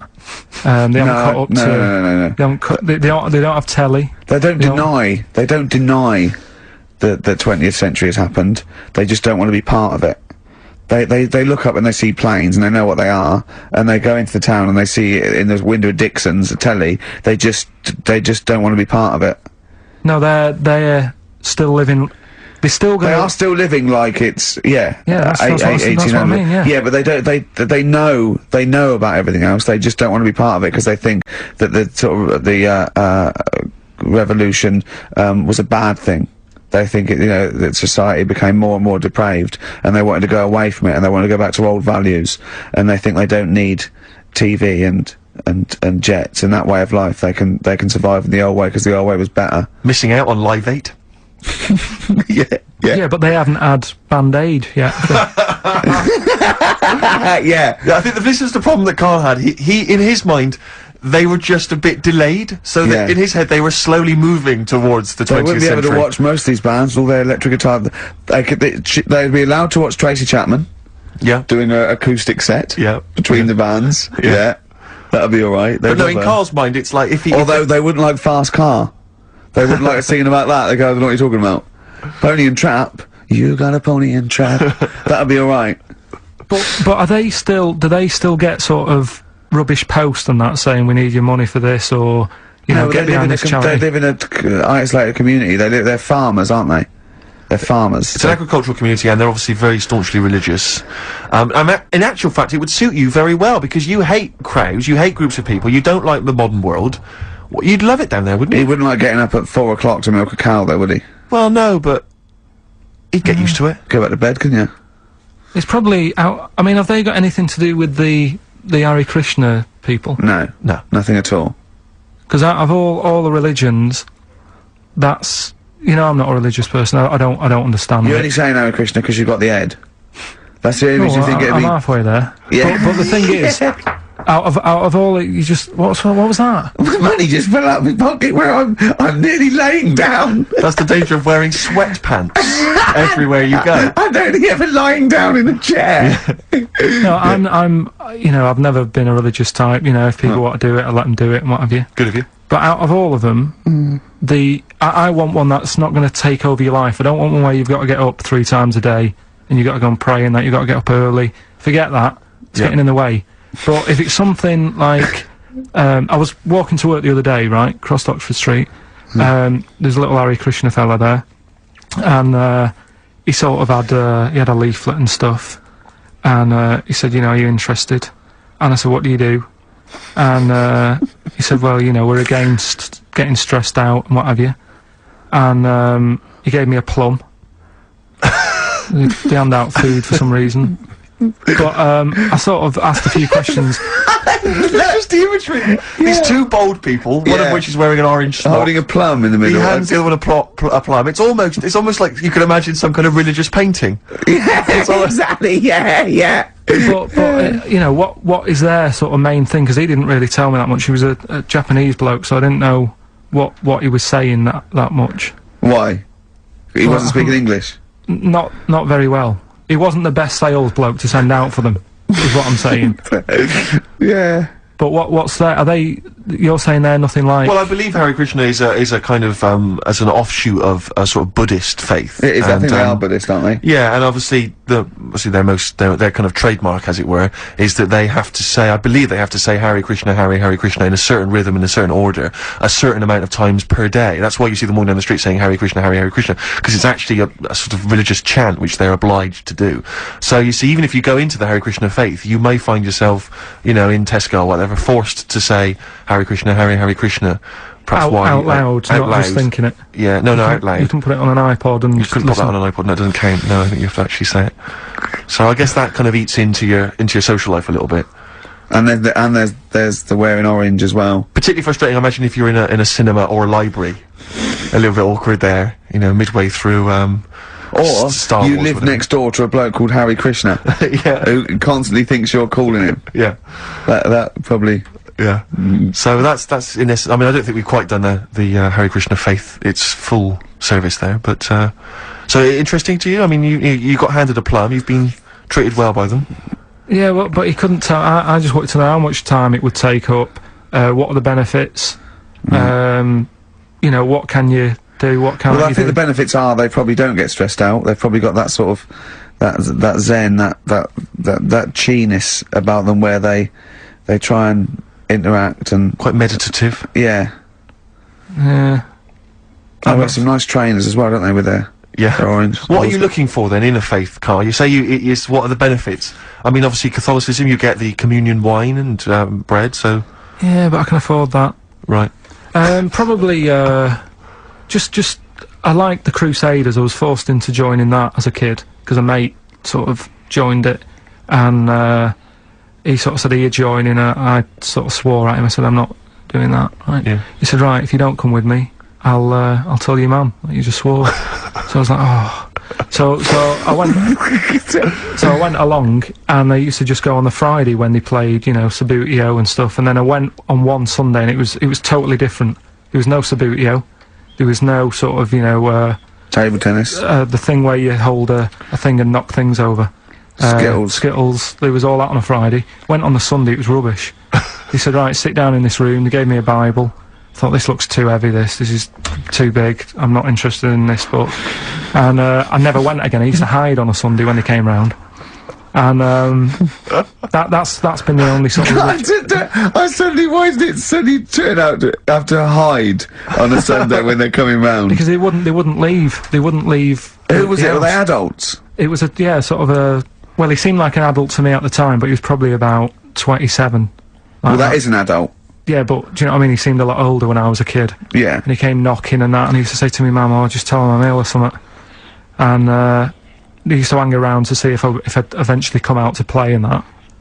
And if I did, I think they would have grabbed me and took me there. I love the idea that for you religion has to bring with it some kind of gift. It's like, you know, join our faith and you get an alarm clock radio. It's like something like I think religion does bring a gift. Usually, it's the gift of the Lord. Well, the gift of everlasting life, isn't it? And that's the problem with it, you know. A lot of people believe in it because they think. But for I'll be Karl, all right. his feeling is like, that should be a given. That's safe. I'm definitely going home with eternal life. But what Yeah. else can I have? Is there Why an do you iPod? have to have in a it? religion? Because obviously I don't have a religion, I don't miss it, and I wouldn't want one. I'm an atheist. And that's out of belief, that's out of logic. And we don't get into the politics or the morality of it. Why do you feel you need a religion? Why don't you just get a hobby? Well, I didn't want one. I don't want one. I just was saying that, you know, if I was to get one, which one would I go for? Is what I'm saying. I'd Yeah, I like mean, to see you perhaps as a Jew. I think Judaism would suit you well, I think. What are the hours like for that? Tough. It can be tricky. That's what I mean. I don't want anything that's, you know... And they have a day where they don't eat and stuff. I couldn't be doing that. So then they have days when they eat a lot too much. Yeah, but what happens if I'm not that hungry that day? Like I say, I don't like change. Talk then. Someone should talk. It's obviously already a shambles. Can you believe that? I'm amazed that we're back on the air and it's already a shambles. What are you doing? What? What are you talking about? I'm talking, no one was speaking, the record was ending, no one was speaking, it was just well, I might shoot off. Already, I might shoot off. It's Bit like busy. nothing's changed. Boys are back in town on XFM 104.9. We're back then, aren't we, Karl? I'm Ricky Gervais, with me Stephen Merchant and Karl Pilkington. I'm not coming back, I'm definitely not coming back. Oh, care someone, care that I'm not coming back. Rick, I seem to remember the end of the last time we were on, what was Yeah. that, 3 months ago? Yeah, 3 months Karl ago. said he's never going to do the show again. There was Yeah. nothing that was going to bring him back. Yeah. He didn't enjoy it, wasn't going to do it. All a ruse, right? Really? Yes, I've known him coming back for about 2 months, you know, because he's got our agent now, representing him. I thought he was a I fool. haven't but- really. Why? Well, what's he done for me? What's he done for us? No, I know, but I mean, he's your agent, so, and he's sort of calling Graham. And it was all a con, so Karl could get Mondays off. Poor Graham, the station's struggling enough as it is. Yeah. It's like running around like a headless chicken. Yeah. No one's listening, That's why I don't bother talking with a record then, because there's no loss Sure. to London. Sure. Right? It's pointless, this show. We don't do it for the money, we don't do it for the kudos. I don't know why we do it. No. Is there anything on telly at this time? I could have had a lie in. I know. But, it's all a ruse to get Mondays. He's got Mondays off now, because he has to do the show, 2 hours, right? And he's still getting paid. And it's all a con, because he knows that he's holding him over a barrel, and it's like, oh, we've got to keep Karl happy. Right? I had Mondays and Tuesdays off before Duncan got involved. No, but you know what I mean, though? And it's like, poor Graham, who's the MD, in charge of the thing, probably pulling his hair out, worrying about the station, right? You know, it's a sinking ship. And then Karl comes along, well, I'll do it, but I want Mondays off. And he's probably sitting at home now, his family, he's probably ridiculed by his wife. His kids almost certainly would have lost all respect for him. That he's been his fooled mates. by Karl Pilkington. He calls his mates and goes, oh, I'm busy, Graham, I don't, I just can't think. It's just... It's embarrassing. But do you know what I mean? And you think it's funny, and you think you've got one over him, he's going, I don't Monday's think it's off for funny, 2 though. hours. Yeah, you do, you think, and now you're embarrassed, we've said it on air. But What? you're only conning yourself in the long run, because... Do you know what I mean? I hate that sort of, the world owes me a living, what can I get out of the world? What are you going to give back to the world, Karl? What are you doing now then? Are you going to prepare Mondays? told you, What I have you don't- prepared for this show now? You've had 3 months to prepare. Yeah. What have you got? What have you got for us? Okay, what's happened in the last 3 months? What, in this place or just my life? Well, what have you got for us? 3 months, we're turning about, you get Mondays off, you're getting paid for it, you've got a cushy deal, you're having a laugh, you're taking the piss out of the management, right? So, what have you got for us? Give it to us. I've kind of, updated Rockbusters a bit, Right, brilliant. Yeah. right? So, and you said don't mess with it. If something's good, don't mess with it. What do you mean it wasn't good? It was never good. It was never good. No, Of it was course we never had to good. fix it. It was fun to do. It was a laugh. I mean, I imagine it was much more fun for me than the 450 listeners. You know what I mean? I enjoyed it. I enjoyed squeezing your head and dressing you up. No, but that's just it. When I had a meeting with Graham, right, I said, look, I'm not being funny. I don't want to do it anymore. I've had enough of it. Yeah. And he was like, oh, what's up with you? You sounds like you have a right good laugh. I said, yeah, but that's all good acting and stuff. I said, it's hell in there. I said, like he's talking about Vietnam. Yeah. I said, having my head squoze, right? What? Squash! Squoze is still not a word. We've been away 3 months, it's still not a word. Right? Yeah. I said, he's putting a dustbin lid on my head. Yeah. You told this to the MD. He's hitting me with a tray. Yeah. He's chucking toilet paper at me. Yeah. And he said, yeah, but that's all over 2 years. I said, no, that was the same day. So, Okay then, what has changed in 3 months? They're listening, they've been listening for 6 minutes now. Come on, give us something. bit of Nickelback. What's happened in 3 We play a days? record and let What, him 3 think. months? What, in my life or Yeah, in here? Nothing's yeah. happened here, nothing's changed here. Right. But, I don't know, do you know last time we were on, Yeah. right? And, I was telling you about the woman over the road, where The I what? live. The one that walked around naked? There's a woman who walks about the flat naked, This right? is when Karl was watching a woman naked, then she looked at... saw him looking, so what he did, this is the genius he did to get out of this, he pulled his pants down, so he was naked too. His girlfriend comes in and goes, Karl, what are you doing? He went, I can't tell you now, but don't look out of the window. Yeah, go on, Well, sorry. that woman, she's bought some blinds. Someday on XFM 104.9. How old's the bloke from Nickelback? He don't looks know. about 40. It reminds me of, you know when a kid's made up a fate to look like a lion? Yeah. Do you know what I mean? It's like the Wizard of Oz lion. Yeah. But, you know, good tune. Not bad. I'll be controversial. I think rock rules the world again, Steve. Well, I would hope so, mate. Do you know what I mean? Are we going to hear some rock later in the show? We're going to do lots of rock. It's like I might even play a little bit of Rainbow. Blimey. Just to, you know, we've got the darkness, but Sure. I want to remind them where it all came from. Yeah. You've heard the Liz. Yeah, yeah. You're going to hear the bow. Cheers, mate. Thanks for that. No, just high five. Yeah. So, Carl. Keep it real. Here we are then. Oh, Back. incidentally, before we carry on, I just thought, it's weird, I was reading some of the fan emails and stuff we've got, and one of the things a lot of people like, it divides the listeners, is your laugh. It's interesting. Some people love it, they find it infectious, they find it adorable. I mean, close up in a small space, like a kitchen Terrifying. or something, it's annoying. Like, Horrific. Karl was annoyed, because I squeaked in his ear earlier, didn't I? Sure. Why did I laugh? You on the toilet? I think I squeezed his head again, didn't I? And he said, no, it's not 1 o'clock He doesn't yet. like the squozing. The squozen head. But, Yeah. but He's it the just- squozen one. The funny thing is, right, we were out a few weeks ago with a mate of mine, right, and he went to squeeze me head, right, give it a squoze, Sure. and I was like, don't do that, you know, I don't like it, right, and Ricky said to me, mate, yeah, he doesn't like having his head squoze, as if it's like Marmite, as if some people love it, Yeah, yeah. and some people hate it. Sure. Yeah, Well, okay. anyway, That's it, yeah. there was a little taster of the laugh. That was more the kind of deep, throaty laugh, the belly Yeah. laugh. But there's that kind of high-pitched squeak that you do. When I've got to sometimes. get air out quickly, because Exactly. I'm going to burst. Sometimes I laugh so much that my liver and all they try and get out to it, so I have to get it out really fast, like a siren. Right. Do you know what I mean? Is that how you explain the fact that you're quite fat? Yeah, That's just laughter waiting to come out. Laughter, Every yeah. time you laugh, Solid. you become a svelte young thing, like Brett Anderson. Oh dear. Well, anyway, it reminded me of the game that you and I used to play in our very early days of XFM, when it was literally Make Ricky Gervais laugh. Make Ricky Gervais laugh, which was a Loved it. great game. I think. I remember the first one. It was that fella drinking a pint of beer. Yeah. I remember yeah. the very first time. It yeah. never. I tell you what, it's you not know what great. though? Ant and Dec do it now. They Do do. They actually. It's very similar to Make Ricky Laugh. It's called Make Ant Laugh. Interesting. So many of our great ideas have been stolen. Yeah. Or stoled.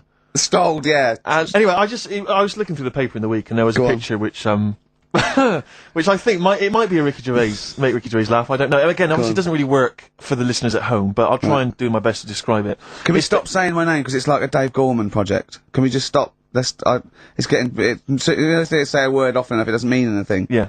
Let's stop saying Ricky Gervais. Well, what we're going to refer to you as. All right. Well, Make Fatty Laugh is a new game. I'm trying to get one of those squeaks of a laugh. I'm concerned because I know.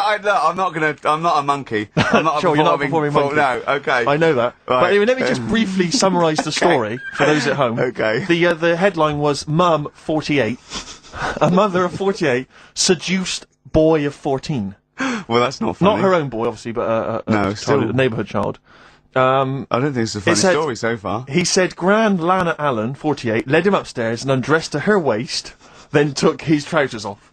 Okay, bear that in mind. This is a quote. This is a quote from him, Right. right? Bear in mind, he's a 14-year-old boy. He's quite excited about this. He says, "Then we had sex. It was every boy's fantasy." All right. You're going to show me the picture of her now, aren't you? So it's a picture of her. Oh, this is not. Bear right. in mind, This is. in his okay. own words, Rick. Right. In his own words, this was every boy's fantasy. Okay. Here's the picture. It's a silent laugh. He's collapsed on the floor. Expecting that. I wasn't expecting. I was thinking it looked like a fat man. I was not expecting that. Oh my god. Oh god. She looks like the drummer of Iron Maiden. That's She looks a bit like Lemmy. But I tell you, she looks like reminds me of most. Did you see I those? don't think they've got one with a fag on as well. No, I know. It's just that's her with them out of makeup though. Carl, have you seen Every Boy's Fantasy? You should see. Oh god. Have a Oh. look, Carl. Oh god. How old is she? 48. Oh god. Oh, 48. That's lovely. Nothing wrong with that. I'll tell you, if you weren't lucky enough to see the picture, she looks just like the oldest man in the world. His photos on in newspapers and on the web for a while. He was about 135 or Yes, no, something. Carl. Look. It's, Carl's got a theory that Chinese people don't age well. This man was a Chinaman, right? And he was 120 or something. Yeah. Did you see a picture of him? Yeah, he's he still was alive. No, he's not. No, He's no, dead. is he not? No, He's he dead. died at 120, so... He said 120 or something, but makes you wonder. What makes you wonder? Well, because they don't age well. I think he's using that. What He's probably about 37. Oh, God! Honestly, we walk down the street, right, and we see an elderly Chinese person, Yeah. right, and Karl would go, oh, I just think he is. Yeah. Like, it's not... I don't understand this notion that Chinese people don't age Yeah. well. I don't know where this has come from. No, I mean, I'm not having a go. No, of right? course not. I never want anyone to think I'm like having a go at them. But they are really good looking and they're healthy and that. Till they're about. I've never seen one, right? Can you scared now. can you tell me if you've seen a Chinese person No. who's about 30? What? It's either 20 or 50. There's no middle ground. This is what I came back for. This is 2 hours of absolute drivel from sorry- the brain of Karl Pilkington. Let me just check something. So the Chinese gentleman who died recently was 130. Your theory is sure. Your theory is that he's maybe in his late 30s, early 40s. Yeah.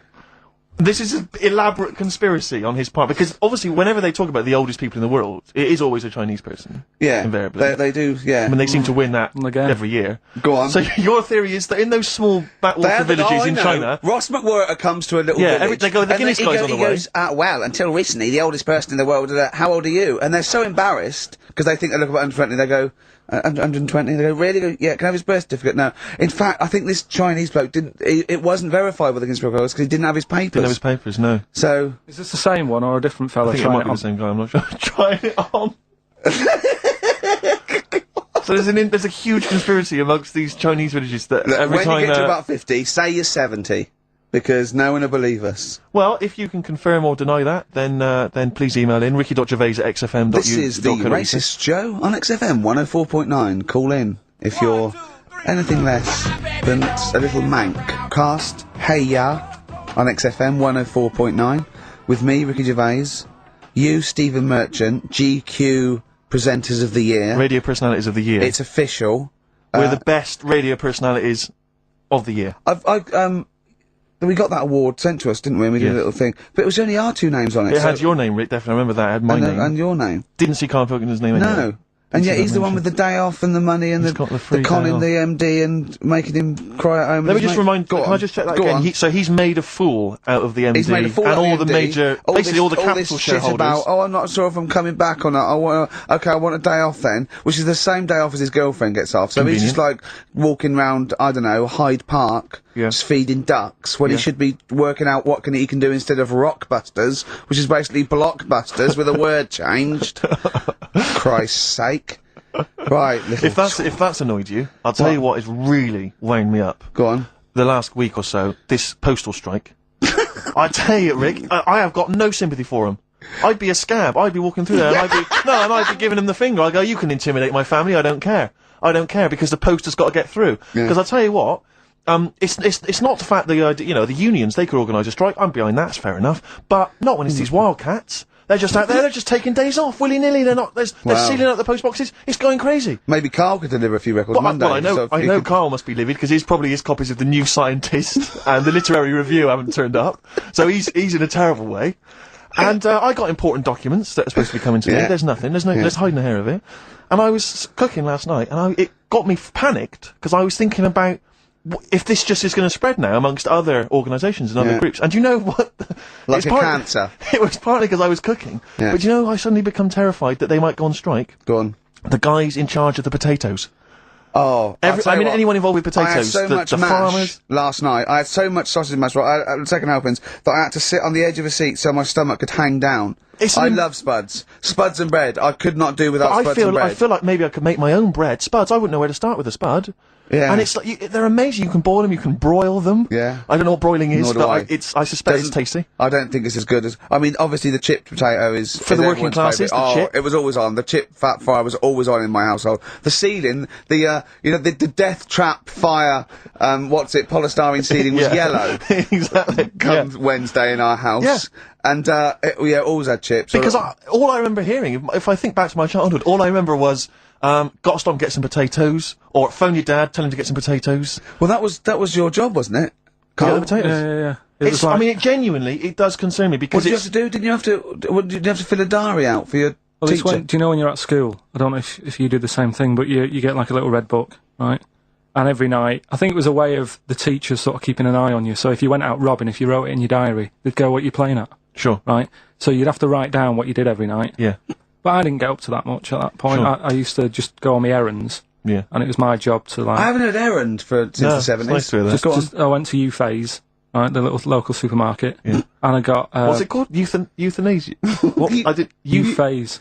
New phase. U-Phase. U-Phase. Yeah. H-U-G-H. U-Phase. Oh, Hugh Oh, it's Phase his is his name. name, right. Yeah. Yeah. And right. I just had to Euthanasia, get, right, yeah. I just had to get like a bag of potatoes. Of course you did, yeah. And a essential. loaf. Staple.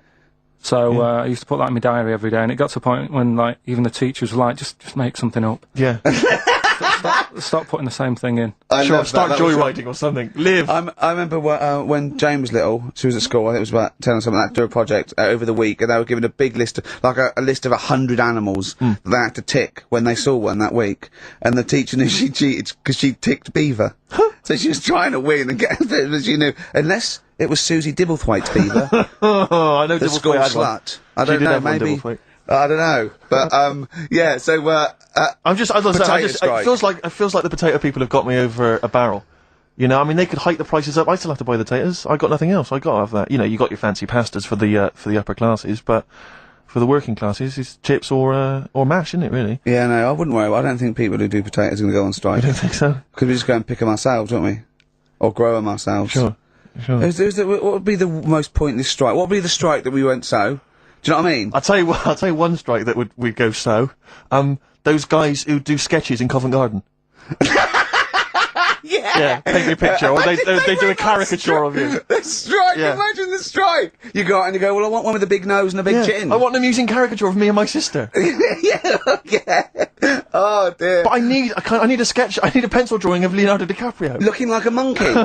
I mean, how are we going to get this? This is unbelievable. Yeah, I'll tell you also the strikes that have no effect. What? Those people in nightclub toilets who just kind of there. They got the Lynx deodorant I don't know, sprays. quite controversial at the moment with the Tweedy case. Oh, the Cheryl Tweedy case. Do you know what I mean? Sure, I got some thoughts on that actually. Like I wanna what? share- Or maybe we play a record. I'll share my thoughts on. Well, On Tweedster. coming up, some Steve Merchant thoughts on the Cheryl Tweedy case. XFM 104.9. Some REM, Rick? What's the frequency, Kenneth? Yeah. Frequency, Kenneth. I'll tell you, it's 104.9 XFM.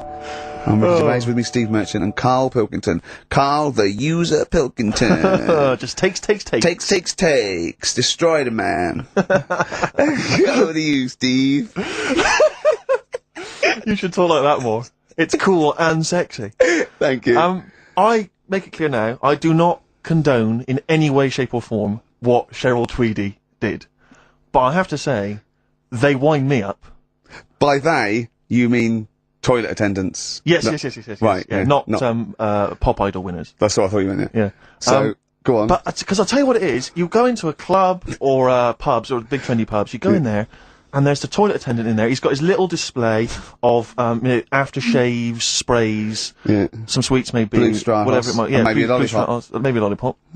And all right, I don't know if I assume they're not employed by the club. I'm assuming the club's got we've got the DJ, we've got the bar staff. Wait a minute, we need a guy to irritate people in the when the toilet. manager walks in, do they hide? Well, this is it. I don't know if it's a guy who's just like. Is it like busking? Yeah, he Do they snuck just get in. like, yeah, okay. He came in when it was free during happy hour. He's got a little carrier bag. He snuck in the toilet. But the thing is, it's the fact that toilet attendants, fair enough. I mean, I'm happy if a toilet attendant sneaks in under cover of darkness, cleans it for me, and then shoots off. But it's when I have to see them there. I feel know. guilty because I've got. It's like I maybe wash my hands. I'll forget he's there. He'll hand me a paper towel. Suddenly I got to tip him like a quid or It something. annoys me because just out of I piss. wash my hands at all. I don't usually wash my hands. never wash my hands. I sometimes don't even bother getting my knob out. I do it by stand and change my trousers when I get home. Exactly. So it annoys me when I have to go through this charade of getting it out, slushing out of it, shaking it dry, and then washing my hands. See, just if he 'cause did there's- any of those elements, What, I'd shaking tip it for him you? a quid. Yeah. Pop it out. But yeah. not to hand me a paper towel and get it myself. And I know. it's this guilt. And sometimes I'll hold it in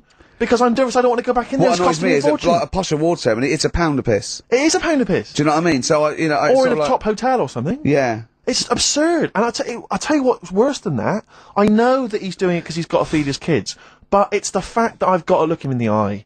You know, Yeah. it's like he's humanised. You know, if he was only dehumanised, Rick. Yeah. If I could see him and I didn't think he was a human being, I wouldn't feel guilty. If he know. could sort of hide under the urinal, perhaps, or if And he could just put hide a hand underneath the out sink. like thing from the Adams Family. He just puts out, He you could know, just pop a hand out, doesn't say anything, with just a hands me glove, the paper so you don't towel. even see, like, you know, hand go, and then I'd put a pound in, I'd take the thing, put a pound in, nick a lollipop and run away. No aggro. Exactly, it's the fact I gotta see them and I feel guilty because, you know, I'm on the radio, I've got a cushy life. I know. Here's a guy who's just trying to make ends meet. It makes me feel bad, it ruins my evening. Yeah. I'm just pleading for them, can they not do it anymore? Can they maybe get a job, illegal mini-cabin or something? Please! Sailor on XFM 104.9. We're back. It's the 1st November. Ricky Gervais, Steve Merchant, Karl Pilkington. It's the same old email address if people want to get in touch, ricky.gervais@xfm.co.uk. We've had a couple of emails, Rick. Someone, actually Ian, he's emailed in, he said that, because of the blinking postman, it's his wife's birthday today. She's had no cards or presents, because, presumably because she's got no friends, but also because of the postal strike. But you won't be able to use that excuse for Suzanne's birthday again, because she knows that the postal strike won't be on around that time. Alright, Carl. So, But anyway, so would you just say happy birthday to have Tracy? those condoms run out yet that you got for Christmas? Karl. I've still got them. Have you? Just say happy birthday to Tracy. It'll make, Happy it'll birthday, make her Tracy. happy. And hello to Aidan, who's phoned in to let us know he's actually listening in Northern Ireland. Oh, God So bless him. we've gone international. Sure. Now, there's also a questionnaire has been sent in by Ruth Chamberlain at Cordwainers College. Cordwainers College seems weird. Cordwainers. It used to, yeah. It's either used to be a poly or a laundrette. I One think of it's the two. yeah. Anyway, it's something that she's doing for, she's studying product design for the fashion industry. And anyway, she's got, some questionnaire. And we're too busy and important to fill out the questionnaire. But we thought maybe you could answer it, Carl. Look, It's about- Karl, look, he's yawning, he's looking round, he's only got to do 2 hours and he gets a whole day off and he's getting paid for it. Do something, Karl. Be grateful. You've probably ruined a man's career. He's ridiculed now for doing this, that he's so weak, where he should have squoze your head and kicked you out of the building. So, let's have a little bit of effort. You've only got an hour and a quarter to do, then you get 2 days off, alright? Right, Carl, it's a questionnaire about happiness. Oh yeah. There's one person... Well, that should answer it right where. The first question, Carl, on a happy scale of 1 to 10, where are you on the happy scale? Is it at this moment, or in general? Well, I would say generally. Okay. Yeah, but you don't always have to like. I mean, I Jesus think I'm happy in that, but I don't always show it. You never show it. No, but it doesn't mean I'm not happy in that. Like, I'm all right at the moment. I'd say I'm probably on a. It's probably on about an 8. I was probably at about a 9 when I woke up, right? And then sort of fell out with Suzanne over her haircut. Yeah. Right. She went for a haircut and came back with something that I didn't like. Sorry, what did you say? So when your girlfriend walked through the door, she had her hair done, you said, I don't like it, alright? Did you Well, say she that? could tell by the look on my face. I said, But don't you say, no, I'm happy with it, I just can't tell. I'm loving it. because then she might have it done again. Oh, you've gotta Karl, I let just people cannot know. get over you. I really can't, No, I but cannot. you haven't seen it.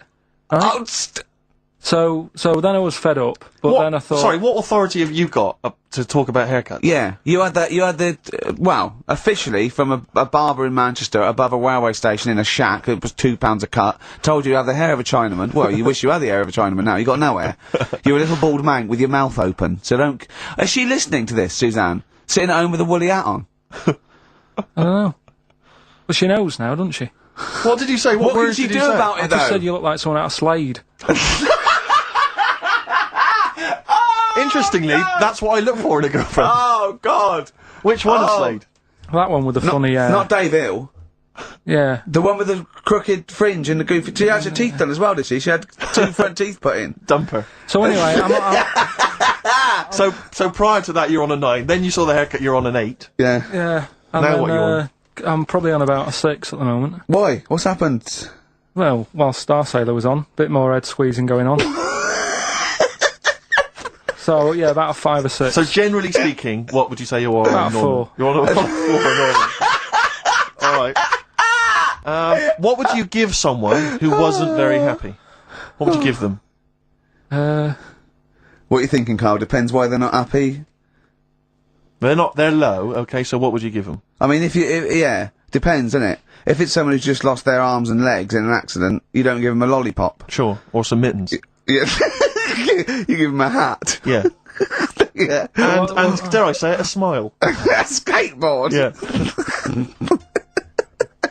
Yeah.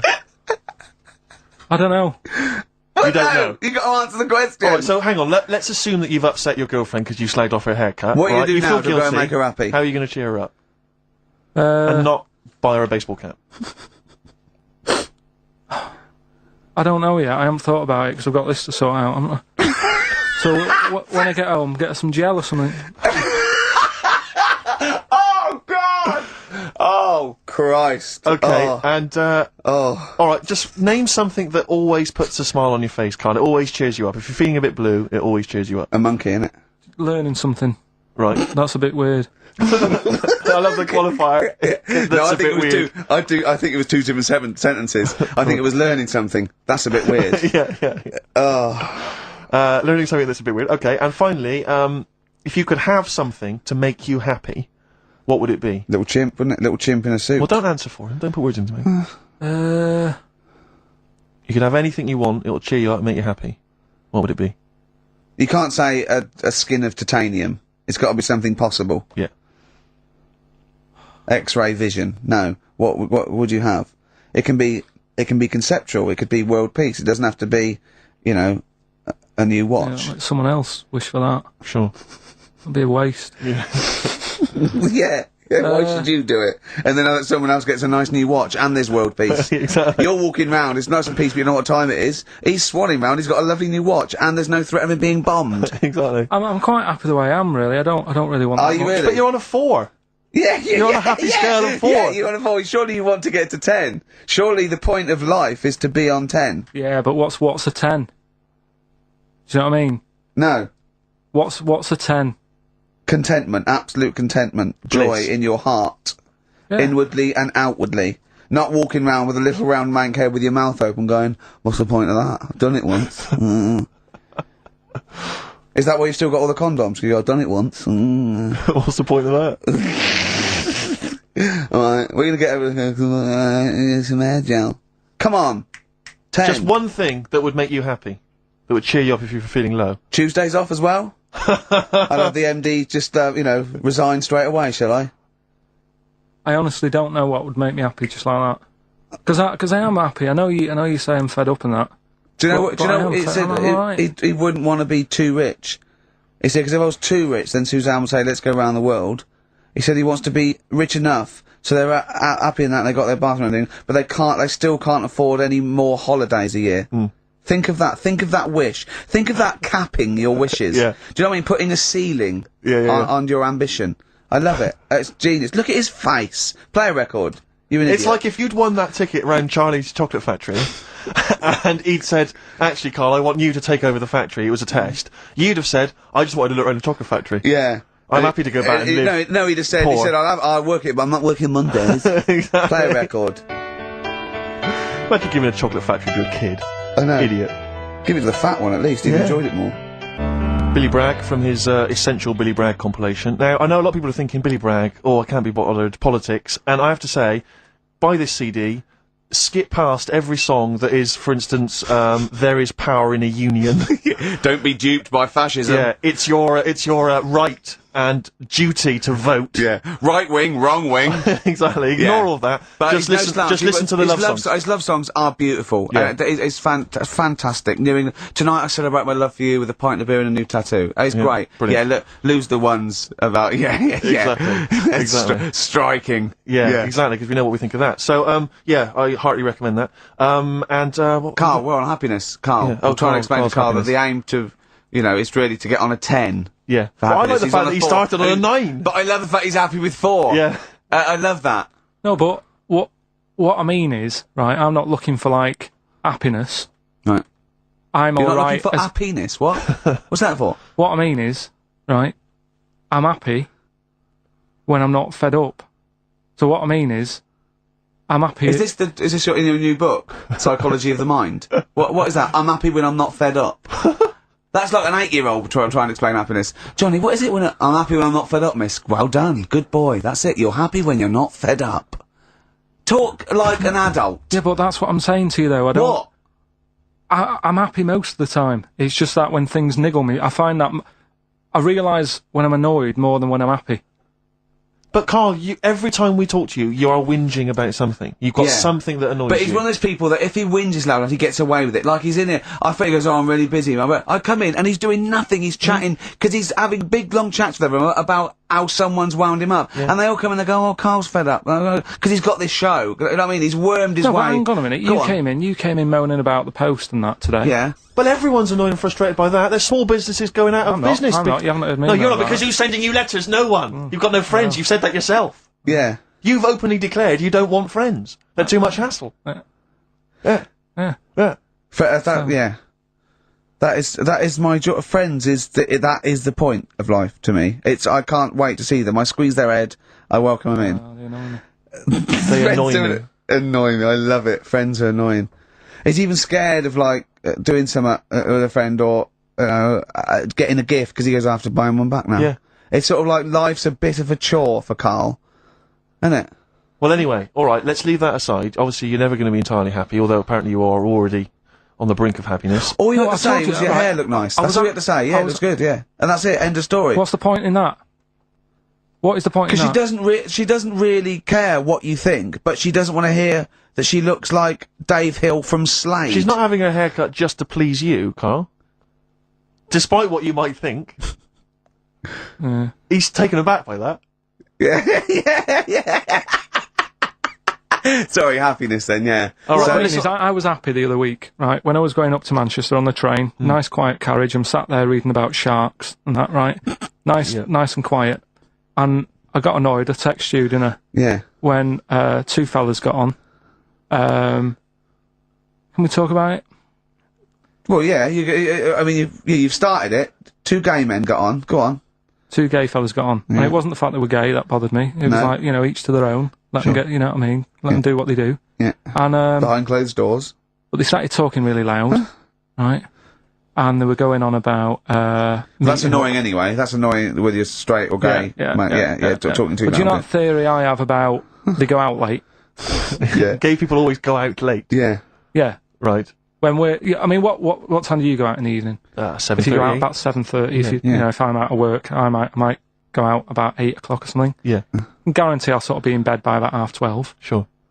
At that time, they're still sort of ironing the jeans, right? And the funny thing was, In there, jeez. I've always said this, right? Dancing And along you to sort- ABBA. You sort of said that's rubbish. I'm sat on the train reading about sharks. These two are talking, and they're going, "Oh, we can't wait to get there." And his phone goes, and he goes, "Hello," and on the end he goes, "Anyway, I'll see you at 1 then," right? Right. So I thought, well, maybe that's tomorrow. Yeah. Could be 1 in the afternoon. That's when most people would meet. Yeah. And then he carried on talking. Most people with me. Carried on talking, and he goes, "Yeah." So anyway, like I say, see you tonight. 1 o'clock he's meeting someone.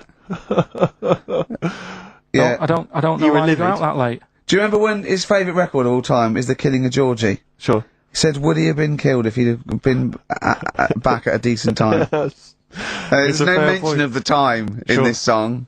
And then the funny bit was, actually, that did make me laugh, right? When he'd finished talking on the phone, he said to his partner, right, "Oh, there you go, let's have a little chat." And the fella said, "Who was that?" And he said, "Oh, it's Dave." He said, "Which one's Dave?" He said, "The one with the shaved head." I thought, in the gay community, Yeah. that isn't a good description. No. Do you know what I mean? Yeah, I know. They've all Right, well- got little shaved heads. Before we move on, was the Sharks article interesting? Did you learn anything? It's pretty good. Was it? Go on, Yeah, what I'll was teach it? you something about that later. Oh, okay. Is this educating Ricky? Wasn't, but I can teach you a bit. Yeah? Alright. That's good. Play some ads and that. Play some ads on this tune, and then have we got maybe a competition? Yeah. All What right. have we got? We're all looking forward to that. Alright. Fortune Faded. Red Hot Chili Peppers on XFM 104.9. I'm Ricky Gervais, with me Steve Merchant and Karl Pilkington. Back for 2 hours a day, then a Monday off. Conning the management, baby, and sending this station spiraling down into the depths for his greed and selfishness. Yes. Okay. We were talking earlier about things that have happened when we were away. Quite a lot. Quite a lot, but there's one thing I heard. It might be a rumour. I hope it's a rumour. I kept it from you, Steve, because I want you to sort of have spirits up, because we've been at it in the office, and we've got to be... Okay, I'm just going to say it. think Shed 7 have split up. Sorry, I didn't... Shed 7 have split up. I think I got something in my eye.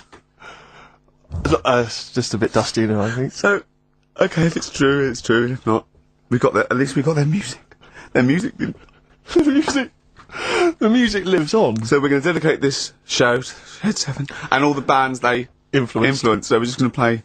Just every artist that formed a band after they'd heard Shed 7. Just play them from now on, and obviously the hits, all the hits, the Shed 7 hits. When I saw this, I saw it on a website. It said about, is it true, Shed 7 has split up? And the next, one of those dorky message boards, someone came on and said, you are joking.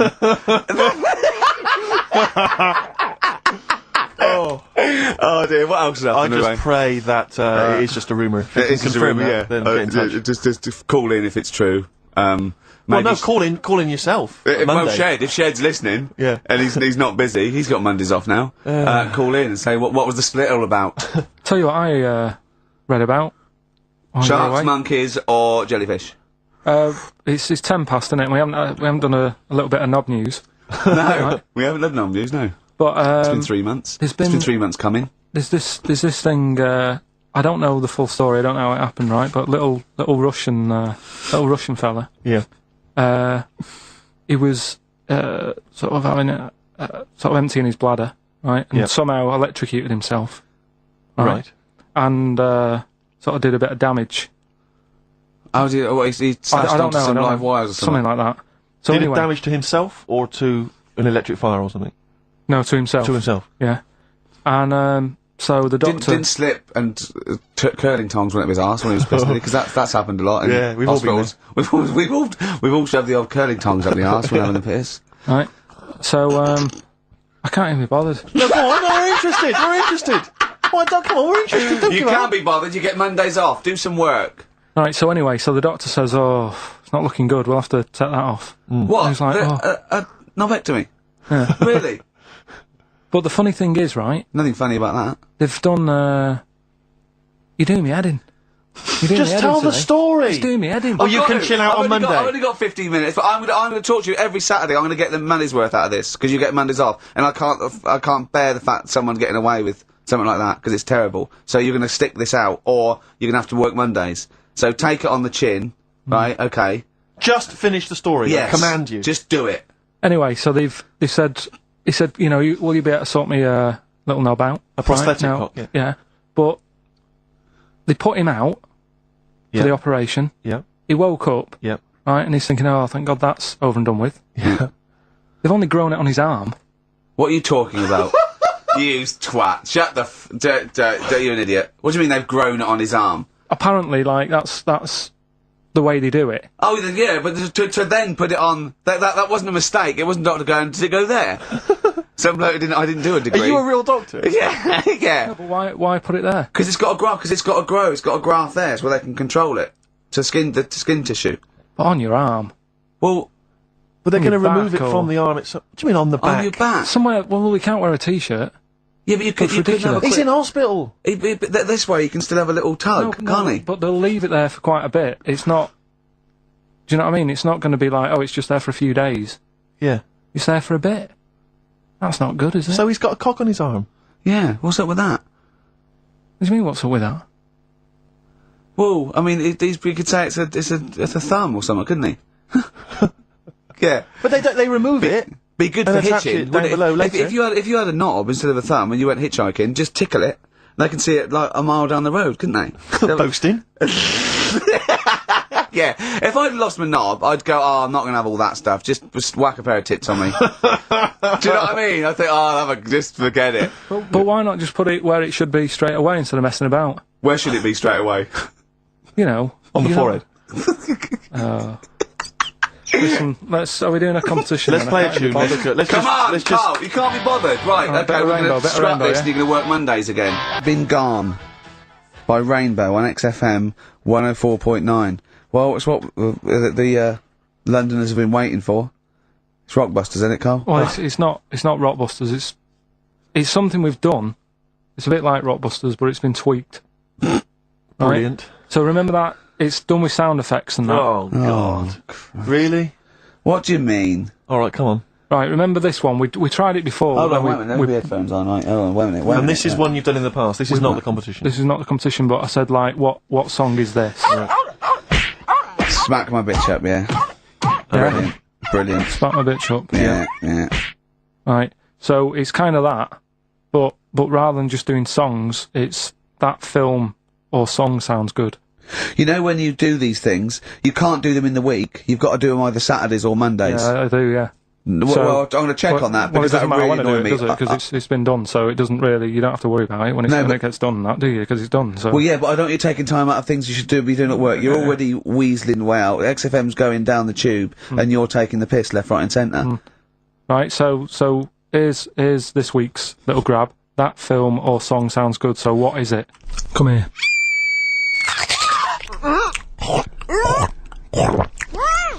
I'm well happy now I've had that. What? Right? It's a film or a song title, is it? No, it's a film or a song. What do you Forget mean? that. It's a film. What are you talking about? That must have taken you 3 minutes. I mean, not on a Tuesday, though, because that's cut into precious time. Have you seen how long a trial takes him? About 30 minutes. And he's Sorry, do one a week. let's just concentrate for a second. Okay, right. This is a film, This is a film title. The title of a film. Yeah. Play it again. Come here.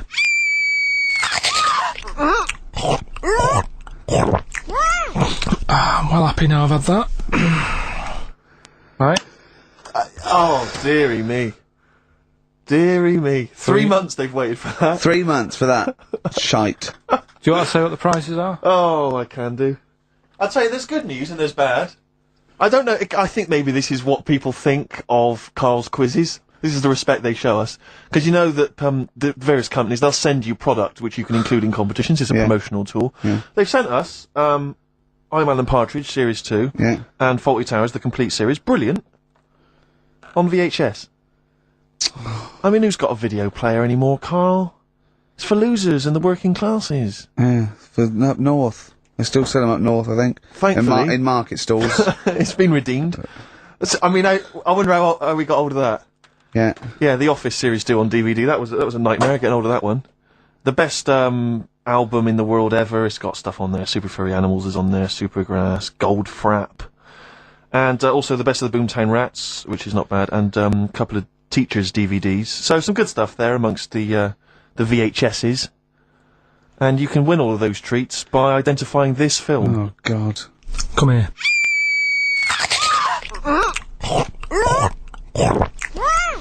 I'm well happy now I've had that. Email only, we don't want to actually speak to you.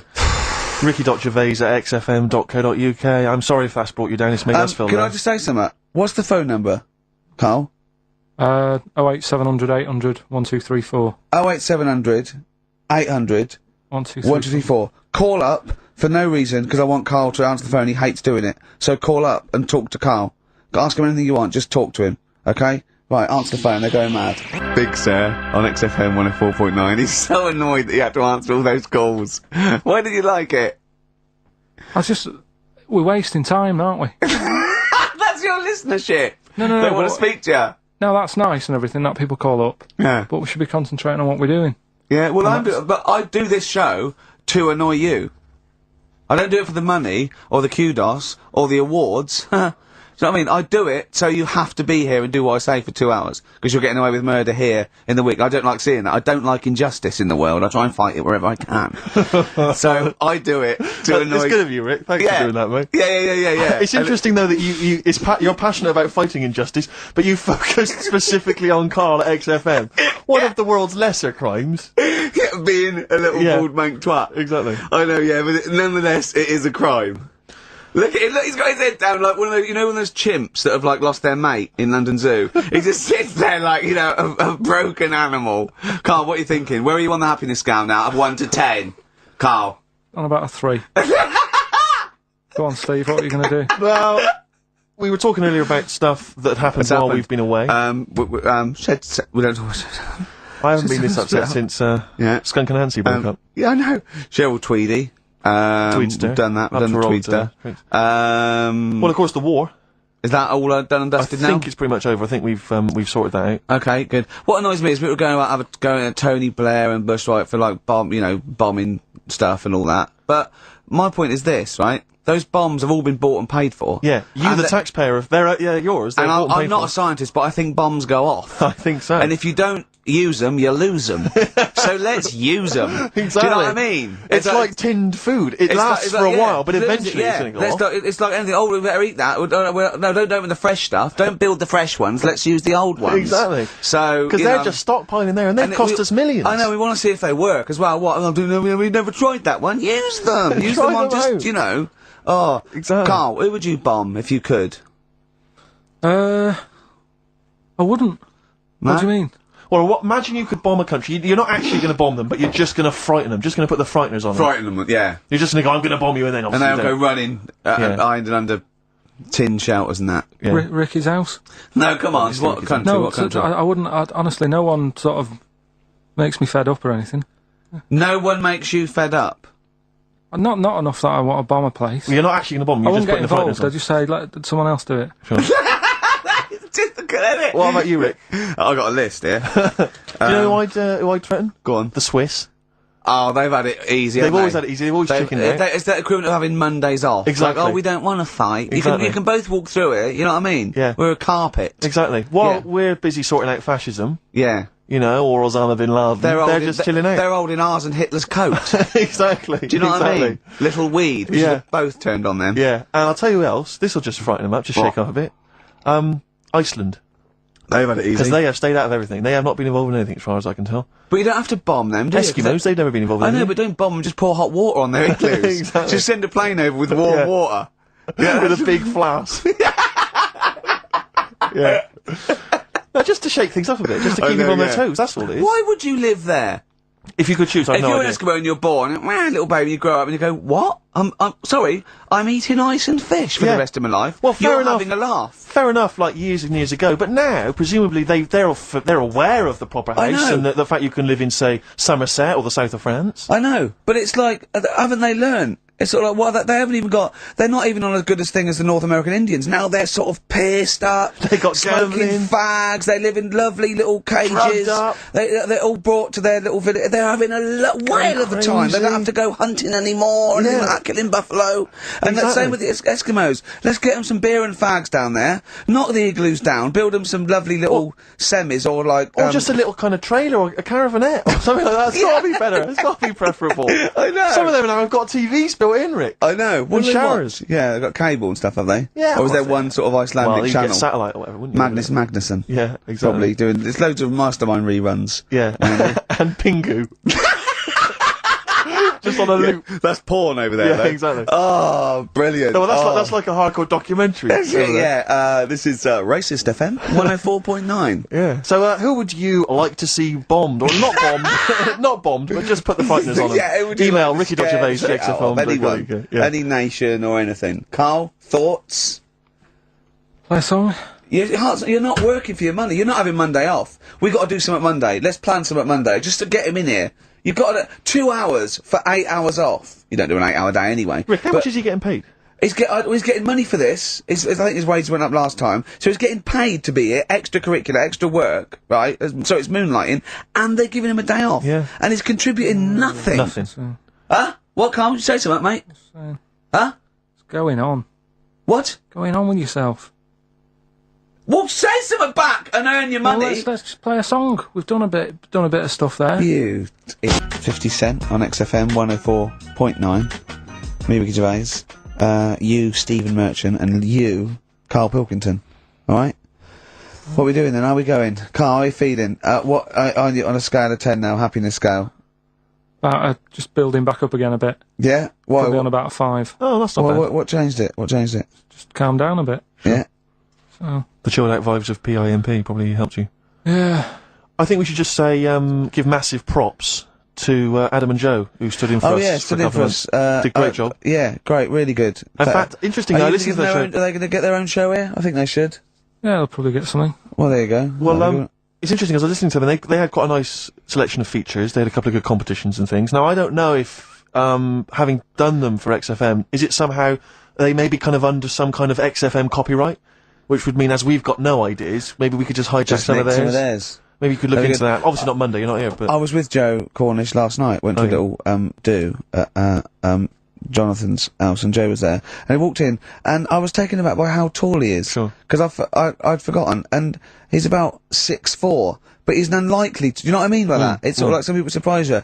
And, he was going, you know, I don't consider, 6'4", big. I said, well, it is pretty big. I said, but I know what you mean. I walk around with Steve Merchant. Yeah. And, he went, how tall's Steve? And I said, 6'7". Yep. And Joe went, oh, that's nearly a disability, isn't it? Do you know, he's absolutely right as far as I'm concerned. No, do you know, I've genuinely, since school, I used to go to school with a little disabled fella. Lovely guy. No, I swear to God, lovely guy. And I remember he came in when we got in the sixth form, and he'd basically got, I don't know what the ins and outs of it were, but as far as I could tell, he'd got a car for free. A specially converted car. Yeah. You know, because he was disabled. And he was driving that around. Same as Karl. Me. I need this, I need that. But it seemed to me that I was thinking, well, why can I not get something similar? Because there are some cars I can't fit in. Because I'm too tall. I genuinely cannot drive the smaller cars, the cheaper cars. I'm obliged to buy a more expensive, larger car. Because I can't fit in the tiny one. That's like saying you've got to pay more for your shoes because there's more leather, which is true. Which is absolutely true. It's a nightmare getting shoes. But fat people have to pay more. Do you know, it's a nightmare getting chairs, comfy chairs that I can sit in the home. I sit in a chair for very long and my back's killing me. Now, how is that not a disability?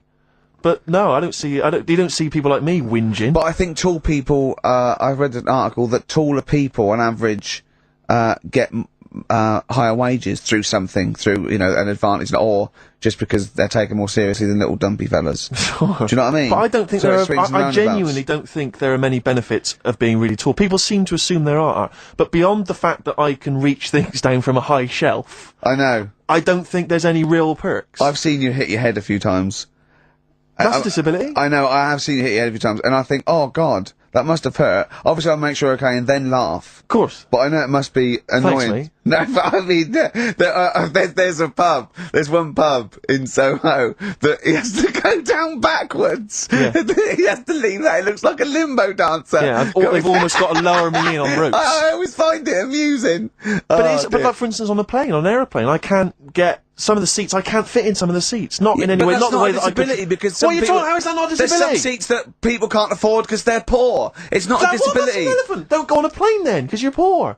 But if you can't afford to go on a plane, you can't afford to go on a plane. You should have studied hard at school. But what annoys me about that is there's a physical disability I was born with. There's a weight allowance, so I might not be allowed loads of bags on, but there might be a big fat pig in the queue who's allowed the same chocolate allowance as me. But that's because they've been eating like a bloater. I couldn't stop myself from growing this tall. It wasn't a conscious decision. I didn't think, I'll tell you what, I won't smoke when I'm a teenager. Maybe I'll shoot up. I'll eat healthy. I'll probably add an extra 2 feet. It just kept going. You do eat too healthy. You eat way too many greens. But that's not why I grew to this height. It's a genetic thing, isn't it? Yeah, but if you'd lived near some sort of pylon or something and just, as I say, smoked from an early age, you wouldn't have been that tall. Don't think when I was a gangly teenager having the piss taken out of me, I wasn't thinking I wish I'd been born near a pylon. Or Chernobyl. Could your mum or dad, could they have banded you like they did with little, didn't they do that with someone's feet? Well, yeah, concubine, yes. I didn't come out this tall, did I? No, but snip it in the butt. And how would they bandage it? They'd have to bandage him round the feet and round the top of the head. Yeah, I'd be walking around like a mummy. Yeah, or a bonsai boy. But people didn't really realise I was going to be this tall until I was 14 or 15. You know, you don't realise when you're an 8-year-old. How tall were you when you were about like a gangly, okay, so a typical gangly teenager, 15. How tall were you at 15? I don't know, 6'5" maybe? And I bet you were like a beanpole, weren't you? Of course. Yeah. And what sort of glasses did you have? Cool. No, what did you have? I don't know, a monocle. No, I can't remember. Did you wear a bow tie once? I wore a bow tie? I thought I was trying to preempt the styles that might be coming round. I think I've been watching a lot of George Formby films. And I thought it can only be a matter of time before the bow tie comes in. I thought it might be quite kind of urbane and debonair. Yeah. So what that was for? Robin Day at the height of his fame? I think he might around this time, yeah. Yeah, I wanted to go for that dandy look. I thought that's what the girls would go for. I know, yeah. The dandy. Oh dear. So I still want to see you with a pipe and trilby. Yeah. I just think you'd look great walking on the street. Yeah. But I genuinely, I really, it does frustrate me that I don't get any allowances for being very tall. It doesn't count as a disability. Well, it does count. No, it doesn't. It's not a disability being 6'7". But how can you explain, for instance, travelling on a bus or a coach? There's some seats I can't sit in. The only disadvantage is, people look. I've seen people stare at you, but they stare at me because I've been on the telly. What's that a disability? Are that people being recognised? Yes, but you could avoid that by not being on the telly. It's your choice. This is my point. It's your choice. Yeah, it's the same as the big fat people. And it's their choice. It's a different sort of stare, isn't it? I've been there. Yeah. When, you know, the sort of stare that you get and the sort of stare. Well, obviously I'm gonna... Sorry, Steve, but I'm gonna, you know, follow up this inquiry. What do you mean, Karl? No, I'm just saying it's more of a stare of fear than... like, with you, they go, oh, it's him. Yeah, go on. Whereas with you, it's more like, jeez. Do you know what frustrates me? I thought he did deserve having a Monday off. I've changed my tune. Yeah. Sometimes you don't realise this, listeners, but sometimes I'm an intermediary. I do step in when he's winding him up, because Karl gets to the point where he's going to explode. Yeah, and it's Steve's crazy. Okay, Jerv, that leave and I him for a step little while. in, and this is the kind of response I get from Karl. This is the kind of back chat I get Well, I from tell him. you, he's a little user. I'll tell you what, because he's too scared of winding you up, because he knows that you'll just walk out of here and he won't get his Monday off. Absolutely. Play a record, you little oik. Weasel. You're a weasel. It's different for girls on XFM 104.9. Ricky Gervais, Steve Merchant, Karl Pilkington. He's annoying me now because he's got a day off and he's got 2 hours and he's miserable. He's not even doing anything to the show. It really annoys me. Well, hang on, wait a minute. You've forgotten his brilliant film quiz. Yeah. He's contributed that. That he probably did during the week.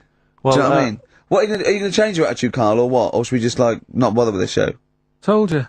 What? Don't annoy me, and you'll get the best out of me. Yeah. I told you. I told you. This show is to annoy you. You knew that. But this is what you're gonna get. Do you know what I mean? But no, you got to be good and get the day off, or there's no point for any of us. Right. If you were having an operation, would you annoy the doctor? What? He can't concentrate, can he? Don't wind him up. The fact that he's a doctor. All of a sudden. yeah. He's got to press a button and find out what a monkey did in 1932. And he's Where's the monkey news? It's been a bit quiet, hasn't it? I've been. What, in the keeping an last eye 3 out. months? Okay, there was something that I found last week about one that was in an old people's home. It escaped from some zoo. It was wandering about. It was enjoying itself, and then when it got to the night time, it was like, oh, what am I going to do? And the first place it came across was like this old people's home. Yeah. Went in there. I think it was there for about a week and a half without anyone realising. No, it did. No, so the helpers and the nurses and the social workers and the matrons and all that, they thought, well, Mr. Sanders looks a bit hairy. But I mean, that happens, you know, it comes out your ear and your nose when you get to about 70. And he stooped over, yeah, of course he has. He got bow legs, yeah. And he eats more fruit, of course he does. Well, that's when they realised. Why? Because someone in the kitchen said, hang on a minute, getting through more bananas than we normally get. Well, do the competition. Do the one thing you've done this week, probably in their time again. You're getting paid for it. You're having Mondays off and you're not into it, so that waste of time. That film sounds good. It was like this. Yeah, okay then.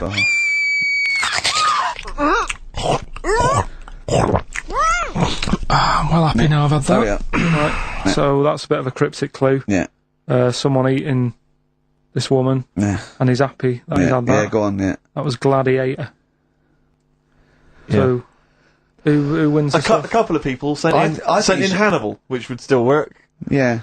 and someone else sent in Maneater, which I suppose works as well. Although he did put the thing in about, I'm well happy. Glad. Yeah, I know. I know, but it's even not, so. it's not worth the, I don't know, undercredit he gets for this and a day off, no. Well, What do you think Eva, about it? who got the answer right, well done to her, I'm going to give her the prizes, she said that she'd heard this before on Christian O'Connell's show. This is really annoying. Right, that's it. You're going to do something, or we're going to stop this and you have to work Mondays again. Because you are taking the piss out of me, you're taking the piss out of Graham, and you're taking the piss out of London. I'll see you next week, and you can change your attitude. Already, over Saturday, so I'm Ricky Gervais. That was Placebo, yeah, with special needs, which brings me to my next point. With me, Karl Pilkington. Karl Pilkington, there he is. Steve Merchant. 104.9. That's it. We're back then. Well, for one last time. Well, it's certainly the end of the season. We're away for at least, 2 months. We're doing the Office special. And possibly forever, depending on whether Karl decides he wants to carry on with this. Because, I mean, we do this for fun. We don't need to do this. We don't need to do this for, money, obviously not. The kind of money you're earning, Rick, you do not need to do I this. don't need Right. to. It's quite honestly beneath me. Yeah. You know, we don't need to do it to further our career because it's embarrassing being Didn't on your XFM. accountant say, do not even bother cashing those XFM checks? It's not worth your while. No, it's not. It's not. Yeah. Yeah, the time it took to sign them, Exactly, it wasn't worth it. So we do this basically to ridicule Karl. On a large sort of platform, I say large platform. Yeah. XFM. No other radio station I mean, will it's have us. roughly the same as standing up in McDonald's. I and imagine ridiculing so. But of a lunchtime though. Yeah, yeah. Or Or when it's just the cleaning staff mopping up. yeah. So, and if Karl doesn't come back, he's breaking up the three-way partnership. He's very much forever. Sting, isn't he? In Yeah. about, what, 1986, 87? exactly. You know, he's going to go off and sort of make some quite poor, sort of jazz-inflected white man soul, Yeah. and leaving us to go about our business. Play pizza places. Exactly, yeah. Yeah, well, I'm going to go into sort of maybe writing say, soundtracks. Dad, why can't I be in the CIA? Yeah. You don't know anything about it. You're a drummer. Yeah, yeah. So we'll have to see. I mean, do you think anyone cares? I wouldn't have thought so. Because I think if someone was interested in having some good chat and some great laughs, they'd spend more time with their friends. Yeah. Or listen to another radio Or station. listen to a decent radio Jonathan show. Ross I think or something like that. Yeah. they listen to XFM for some music to have on in the background that's loud enough Yeah. so they can hear it while they're hoovering. Yeah. I don't think our fans hoover.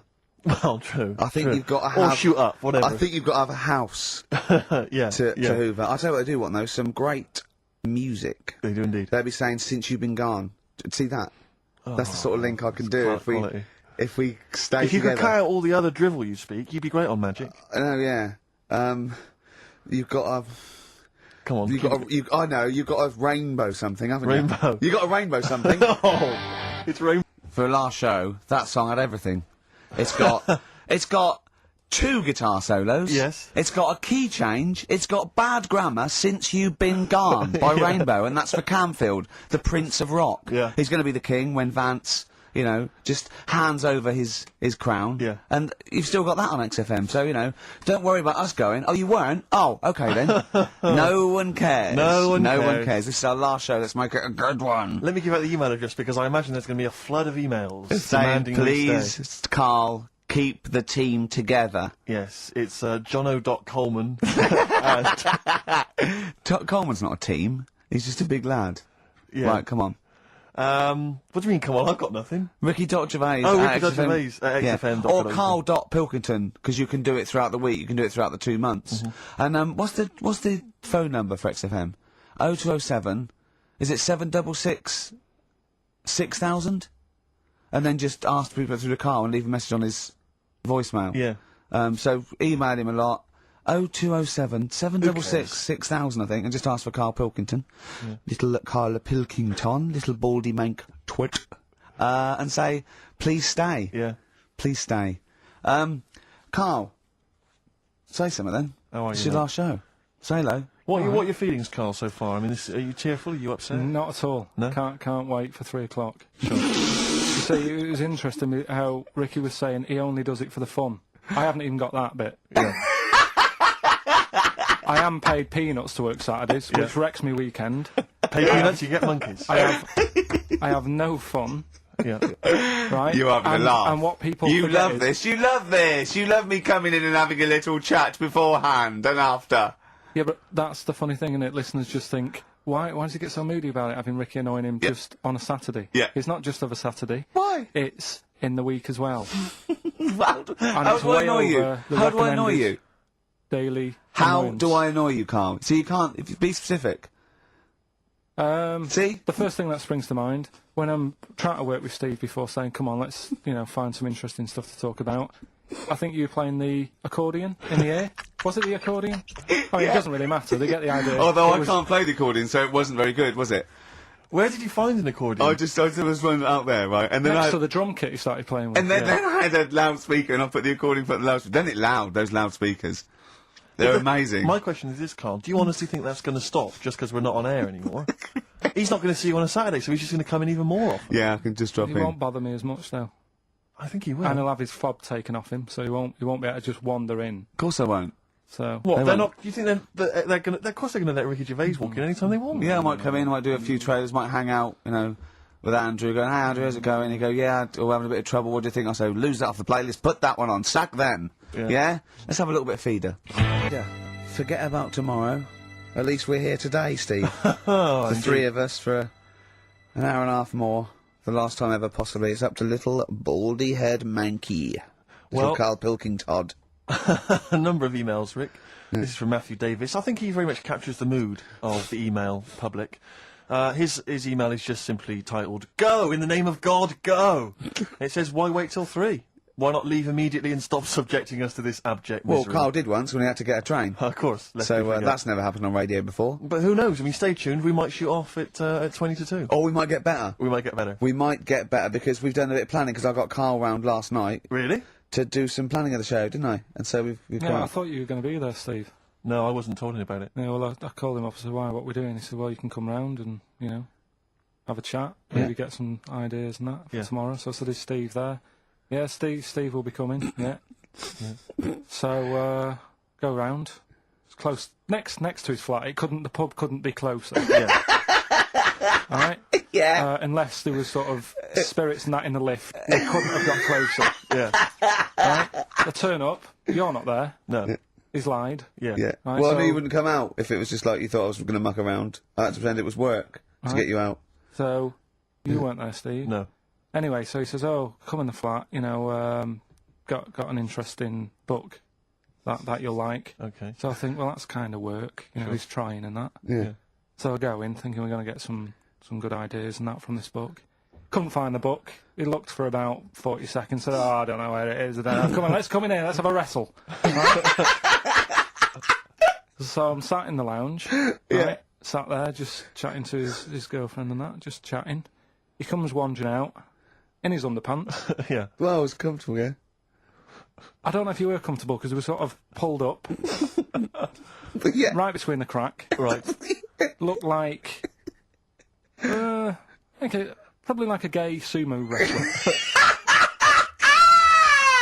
Yeah! And I did a little dance for you, didn't I? Because there was MTV on, I was doing a little dance. Dancing to Elton John's new one. Yeah! And what did you say? What did you say when I was doing a little dance for you and my pants pulled up? Like, right? Do you remember what you said? You went, I'd poured him a drink, he was in my home, I'm entertaining him, he goes, are you sure you're not a bender? Is that any way to treat a host? I think it was the right time to ask. But we did do some work, didn't we? Because you got confused and you said, he's, you know, oh God, it's like a child or a cat when it's confused. He went, Steve reckons, in ancient Greece, right, it was better to shag a bloke than a woman. And I went, well, yeah. I mean, that's about the male being, sort of a first-class citizen. Yeah. Much better, wasn't it? An aspiration the to point sleep with a was, Karl, beautiful that man than a beautiful woman. Women were lower-class citizens, Yeah. so therefore men were seen as higher class. So to have sexual relations with a man there was no shame in that. No. In fact, it was looked upon And I as a said, good thing. well, it's, you know, ancient Rome. I said, even Nero, he'd sit in his big jacuzzi and he used to get, you know, pretty boy men to just go into the water and just nibble at his testicles while he was having a watch. Do that. He did! Yeah. Yeah. And he's not a gay fella. No, well, no. I mean, you know, I don't know about Nero, but I mean, it wasn't a case of a big delineation between what was heterosexual and what was gay. It was just, you know, whatever you... So what did this fella do then? This one who's having his... Well, having he his was little pretty testicles? much top boy, Nero, for a while. He was in charge. And, you know, and you did what you're told. If, Caesar or... But why were people going round there? Why didn't they go, oh...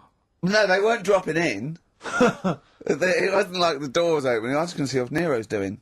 It's not like when I pop in here to see you. Normally what would happen is he'd say, come back to my place, I got a book for you.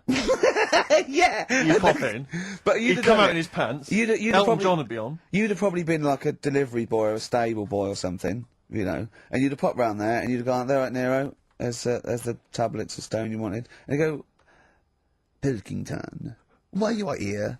Pop under, I don't know why he's French. What is that? I don't know why he's French. Just pop under the water and nibble at my testicles and you'd have done it. Because he was Nero. I wouldn't. You would have. There's no way I would have done. Yeah, well, you would What have. have I done? I've dropped a pizza off. Yeah, Why- you why put am I round to there? Nero's place with a pizza. Right. Right, I'd say I've done my job. Right? Yeah. That's not the sort of tip I wanted. No, he'd have said, get the little baldy chap to nibble on my testicles, and you'd remember what? I wouldn't done it. No, Well, you wouldn't have me head on the you wall. hadn't done it, right. No, I wouldn't have done Well, it, so- can I just say this, Steve? Not only would you be nibbling his testicles, you'd have been going mad. You'd have been noshing him just for extra. You'd have been doing everything he wanted. You'd have been going, he'd have gone, I didn't ask you to do that. You'd have been going mental. They'd have been chewing, slurping, smacking, poking. You'd have gnawed his packet off. You think you're eating Walker's crisps? There'd be bubbles, there'd be blood. Oh, it'd be horrible. On XFM 104.9, our last show, maybe. Me, Ricky, Steve, and little Karl. Alright, Karl? But, that book, that wasn't a fake. It wasn't like just a ruse to get you back to show you me and dancing in my pants to Elton John. It's that, What was your girlfriend doing during that, instantly? I think she was just getting on with sort of like packing up sort of boxes because we were moving. She was, sure. I don't think. Well, she's seen it all before. Yeah. And the book was, do you remember that book that I showed you? That, it was, a man's body, an owner's manual. And it's just like Yes. loads of stats. And there's one in there. Yeah, it's kind of like a Guinness Book of Records of men, yeah, there's one section there. There was, Sorry, hang on, it's not like Guinness Book of Records of men. That just sounds a little bit like you and I were sat around your house looking at a big book, pictures of men. the big man book. The big man He book, is yeah. a big man, isn't he? Yeah. He should be on the front cover. Yeah, it was a book more about the kind of physical body and Exactly, about yeah, statistics and so on, biology yeah. and social and, you know, sex and all that sort of stuff. And, But we didn't which look at is- the sex Which is where was, we got the knob news for today from, right? This is true, right? I read that Oh, you'll have someone's eye out! Knob news! Then you've got the jingle. Yeah. I read that the smallest ever functioning penis, right, was under 3/4 of an inch when erect. Extraordinary. That is bad luck, isn't it? And Yeah. it's a micro penis, so it's perfectly scaled down. Just a little look at Karl's face. Well, couldn't the fella have said, look, right, I'm not happy about it, so don't print it. It's not the sort of press people want, is it? There wasn't a picture of him. It was anonymous. They didn't read the book and at work the next day and go, look at this, Frank. What? Smallest ever penis, half an inch. He didn't go, it's me. He just went, yeah, loser. Yeah. You know what I mean? Anyway, let's have a shower. I'm alright. I'm alright. He must have had to have a little jod with a pair of tweezers. Yeah, presumably. Because you couldn't even get a fist. I mean, No. that is bad luck, isn't it? Was he a good-looking fella? What or- would you do, right, if he invited you round and said, right, and he was like the king, right, and he went, oh, Karl, can you just go in there and just nibble at it? And you've gone under the water, and you're just about to nibble at it, and you come up and you go, that's tiny. Would you be disappointed or relieved? Right, well, that wouldn't happen. No! Karl, I'm saying if it did, would you be disappointed? Would you go, oh, that, I can't even get, I don't know where to start with that? Or would you go, oh, thank God it's not a big one? You've got to remember that he's the emperor. So you've got to do what he says or he'll have you killed. What would you do? Would you go, oh, I lovely set of tackle, or, oh, it's not as big as I wanted, or would you secretly think, I'm glad it's not big because I didn't want to, because I'm not that guy? I'm not even gonna think about it, because I wouldn't do it. I know I wouldn't do it, even back then. Even back then, what do you mean? Even Well, when was Rome? What do you, what? When was Nero at it? What? Well, the Roman Empire was sort of like 2000. Well, it stretched up for to years. about, yeah. So, It's a long time ago. Yeah, I wouldn't do it. You'd have to. I always remember, we're still doing Knob News? Yeah. Just Is this Knob some News Extra. Knob News Extra, excellent. well, I didn't do that well at school and that, right? But we had biology. Mm-hmm. And I didn't take much of it in, but there was one day when it was about, Knob News and stuff. Sure. And it was all about how, blood, is what makes, Engorges yeah, the erectile tissue. Sure. yeah, it was all about that. And, there's this girl in our class called Paula, right? We were sat there watching it, and she fainted. You just heard her go, oh! And she hit the floor, right? Because we were all sat on top of the desk watching this. I wasn't I wasn't that interested in that. No. I wasn't looking at it, no. But Paula, right, she fell over. And the funny thing was, right, What was it, a video? yeah, a video of, like, this blood Yeah. doing the business to Yeah. this fella's member, right? And, she fell over, like, and everyone's like, oh, what's up with her? And the teacher was trying to, like, wake her up and give her water and that. And it was really weird, because then the nurse came in, and yet this video was still playing. And the nurse came in, what happened while you seen this? Yeah. And you could hear, like, you know, then it was going on to, like, sex education on the video. It was all done from start to finish. What happens, da-da-da-da, and by the end, and she was still out cold by the time it got to, like, and then they had a baby. Yeah. Yeah. Right? And that just reminded me So of it it then. seems to me that was her sex education class. She fainted when the penis got erect, and when she woke up, a baby was born. That's probably what she thinks happens. She's wandering around now. And She sees the whole class just missed out a bit because they saw if someone's she's ever face. with a bloke and he gets an erection, she just goes, "Oh no, But I'll that's get it, pregnant." she was a bit of a class tart, really. That's why everyone was like, what's up with her? Carl. No, she was. Everyone was like, what's up with her? It's not as if she's not seen it before. But, just reminded me then. Weird. But anyway, yeah, so I wouldn't be doing- Anyway, yeah, well, let's leave Nero aside. Yeah. The other thing in this, should we play a record and come back? 'Cause there's another interesting fact. There in is this some book. extraordinary facts in that. Yeah, well, more facts. We're running over. But it won't be knob news. It won't be knob news. There'll be all different types of news. Alright. Don't look back into the sun. On XFM 104.9. I'm Ricky Gervais, with me Steve Merchant and Karl Pilkington, for possibly the last time ever. I was coming in today, Steve, and I was walking just past Shaftesbury Avenue, at the beginning of Shaftesbury Avenue, and it's sort of a little bit of a tramp's corner going on there. And there was a couple of tramps, proper tramps, already had a few, and about sort of like 40 maybe, right, or that they could be 30, they could have a hard life, they probably have. But he was going, Johnny's coming down, but Les isn't going to make it. And I was thinking they're just planning their social, a meeting there. I just think that that's nice. They've got, you know, they don't just drink by themselves. Yeah. They go, what are we doing tonight? I thought we'd get drunk and sleep in the doorway. We did that last night. But I just like the idea that they're planning it. And they've got mates and they do stuff and they go, alright, how's it going? Well, you know how it's going. Yeah. I'm sitting next to you in a pile of piss. You know how it's doing. Do you think, I was also thinking, do you think they ever wake up, like, before they've had anything, at 9 o'clock and go, I was pissed last night. Yeah. Oh. You were talking absolute rubbish. What was I doing? You were just going, hey, boys, You were just shouting at cars walking in the street. You were joking. Was I really embarrassing? Yeah. Well, you were pretty drunk. I'll tell you this, I am never going to do that again. Oh, but at least I didn't make a pass at Dirty Agnes. Oh, God, what did I do? You were just going, please, Just love the idea they have normal little conversations and that. I go, I imagine one of them going, I'm not coming out tonight, I've got no money. Nor have we yet. I'm just going to go and dance. Just go and dance outside McDonald's. Seriously, I only made 18p today. You know what, because I've always had a soft spot for the homeless. But do you remember that time I was walking over to yours once? And, see, there's the homeless people, there's those ones that they try to retain a certain dignity. They won't just come up and ask you for money.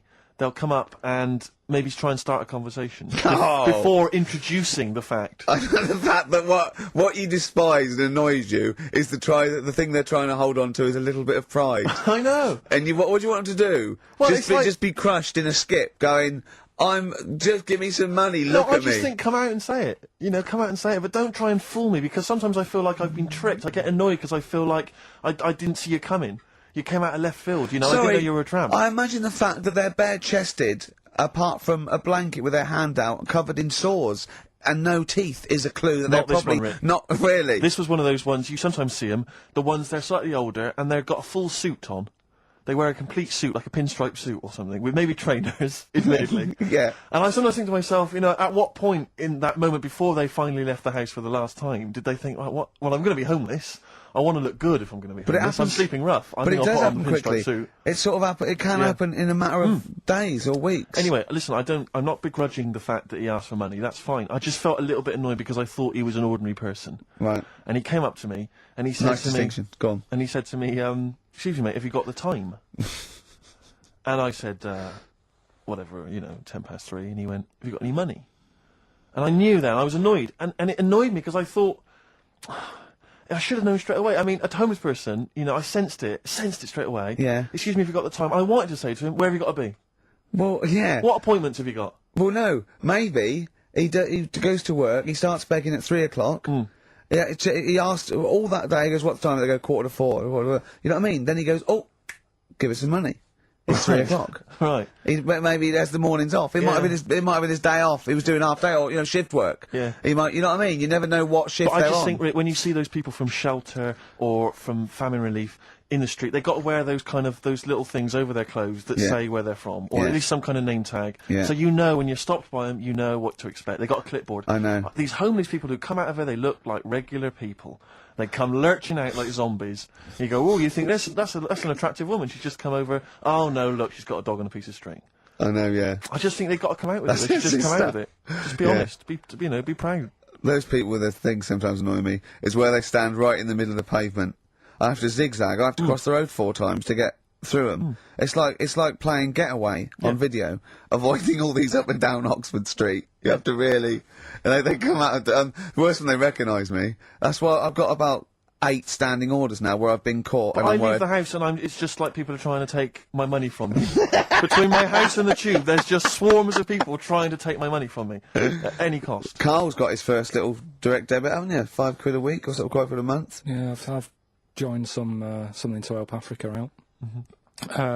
I quizzed her for a bit. I mean, she came over and she was saying... He was talking to her for about 40 minutes. Yeah. Just making sure your money was going to the right place. Yeah, I was saying, why have I got to give you my bank details? This is the thing. And I was saying to her, I'm sure you'd make more money, right, if you just had a little thing that you put money in. I said, I want to help you out, right, but it's the fact I've got to give you bank details. And she's saying, no, this is the way we guarantee we make money. We can help places out because we could be out all day and we could only earn like 50p, whereas, we know that it's worth us standing around. Yeah. So I was like, well, fair enough. I said, so what's my money going to be doing then? And I think it's called care of the world or something. Yeah.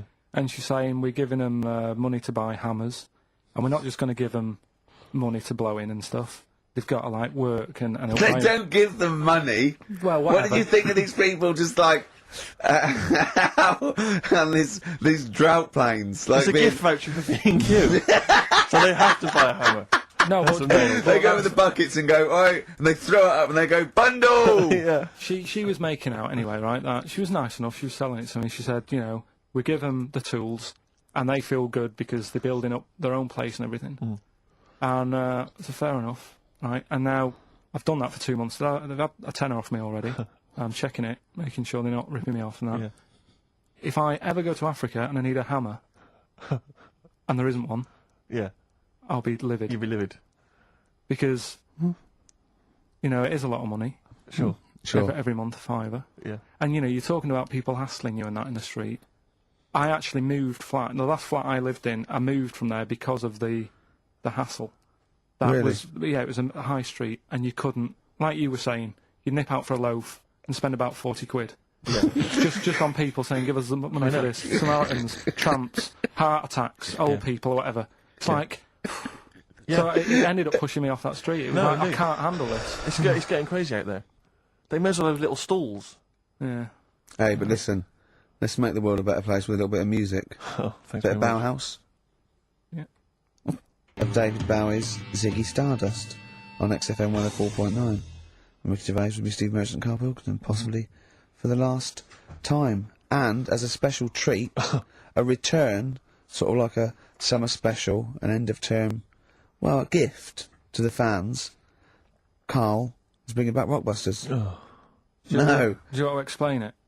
Rockbusters is basically Blockbusters, completely ripped off, done with music, that may or may not be a cryptic clue, and may or may not be the actual band name, and may or may not be the actual letters he said they were in the first place. Do you want to sort of describe one, though, in case someone's a new listener? Exploding Pet was Atomic Kitten. Yeah. AK. But basically, for those of you who are new to the show, this is the final show, Karl reads out what he considers to be a cryptic clue. It's not a cryptic clue, it's just some words. Just a string of words. Yeah. And from that, you are supposed to deduct the name of an artist, or a group, or a band. We've had things like the Jamaican fella swinging a fish round. That was De-Trout Spinners. De-Trout Spinners. So that's the level of intellect you are getting from Karl Pilkington. What was the Just do the competition, what? I was thinking, was it she fell down Whitney in Texas? Houston. She fell down into a puddle in Texas. On a knee. Whitney Houston. Yeah, so you said it twice, it's not cryptic, so just do it, come on. Right, so there's 3 of them, and you email in your answers. We've got some good prizes today and that. Right? Well, let me say the prizes. They aren't bad. They're Whiz not bad. through it, They're because good. this, you know, Yeah, the competition's bad enough, let alone just listening. What's he I've got got? 3 DVDs and Brilliant. about 6 CDs. He's got the young ones and all that, lots of TV things, there's some great CDs, yeah, go on. Right, so the first one, cryptic clue. This vegetable started life down under. Right? This vegetable started life down under. The initials K-O. Right? K-O. This vegetable started life down under. Second one, the things that you normally find on the beach, right, have been found floating around the moon. Right? Yeah. That's, I think it's TS. You think it's TS? Yeah. You set the questions, but you're not sure. So, the things you normally find on the beach have been found floating around the moon, right? And the last one, well, if you put that many in the post, I'm surprised I didn't receive one. Right? He thinks they're great! Well- He thinks he's brilliant! Well, you know, if you put that many in the post, I'm surprised I didn't receive one. Is it acting? He did all that. Yeah. The initials there, FC. FC. FC, right? So you email in the answers, ricky.gervais@xfm.co.uk. Win that Hey, stuff. let's slam dunk in some sounds. Well, slam dunk some ads first. Okay. Called Wear the Hood At on XFM 104.9. better be. I know you're a fan. You enjoyed it. You love a bit of hip hop, don't you? XFM 104.9. Yeah, keep it real. It'd be hop. Oh, absolutely. So, yeah. Yeah, sweet man, sweet. It's Halfway that kind through. of stuff, it's that kind of lingo and that kind of patois that they won't be hearing next week. No, no. where we go? Off making some bling bling. Alright? So, that's the sort High of... five, mate. Yeah. Sweet. It's weird, all that talk and that, isn't it? I don't know what that means, Brilliant. Karl. Excellent. What do you mean? No, just all that bling bling and all that, because I didn't understand it, right? So I did a bit of research. Brilliant. That's what you should do if you don't understand something. Look Yeah, it up. I mean, always scope it out. if you I always do understand. that. I always Yeah. do that, though. You know I do that. No, I'm giving you props for even doing it. Yeah, so. massive respect and big you up. Yeah, go on. But it's all slang. Right? Is it really? Is it really? So it's not- not in the... really? That's odd. No, I don't remember it being in Romeo and Juliet, but then... So Yeah. you didn't speak like that when you went to Oxbridge? What? Never mind. But no, I did a bit of research into it, right? Go on. And one of the things that they use Yeah. is I was out last night, did a 187. Yeah. That's the murder. Yeah. But why use slang, right? Because apparently 187 is police slang. Yeah. Well, if you're Well, it's gonna- not slang, it's a code. Well, don't use what the police know you're talking about. Yeah, I don't think they do it with police around. Do they not? Probably not. Carry on then. Yeah. Carry on. Yeah. I always remember the Cockney rhyming slang supposedly originated because, you know, East End villains or whatever would make up their own slang so that if they're overheard Yeah. in conversation, then they won't know what they're talking about. But just look it up in some kind of Cockney rhyming slang. book. Yeah, I like the idea of okay, where is he? Where's Fingers? Wow, copper, I'm going to tell you this. He's up the apples and pears. Exactly. Well, I don't know what that means. I don't Well, know what that leave the house then. Yeah. If you don't know that he's hiding up the apples and pears, you might as well shoot off. Exactly. Well, I can't possibly figure that out, so I'll just have to shoot off. Yeah, where was he last seen? He was last seen with his trouble and strife. I know what that means. Well, you might as well shoot off then. Yeah, it's a perfect code. Of course, though, talking about Shakespeare invented 1,200 words. And slang gets in, so there are more and more words, and slang soon becomes, you know, the norm. There's no not real words and real words, you know, do you know what I mean? They're just as valid if they're common parlance, so they all become part of the, or they fade away and they're not used because they're a fad. Yeah, like waz up. Yeah. That's probably in the dictionary. That is, yeah, or soon to be. I was reading, was it a couple of years ago, You're Gonna Like This Not a Lot. Right. Got into it's so popular things got in there. Imagine that. Yeah. You're gonna like this, not a lot. Zigga Zig R, I think, got in or something. Oh no, Girl Power got in. Right, Girl yeah, Power that as a common phrase. I Yeah, like was your... Sorry, go on. No, you have to, you mate. No, it's just that with the slang thing. Did I tell you I was trying to read that book about the governor? Oh, yes. And that was full of that, and it had a page on the front that you had to keep going to when, you know what I mean, when he used a bit of slang, you had to sort of go, right, I don't know what he means. Glossary. Just nip back, have a look. I thought you meant, when you said there's a page at the front, I thought you meant the cover with his face on. I can't remember who I'm reading about. Oh, there he is. Is this the book that you nearly finished reading, but you realised all the pages were in the wrong order? Yeah.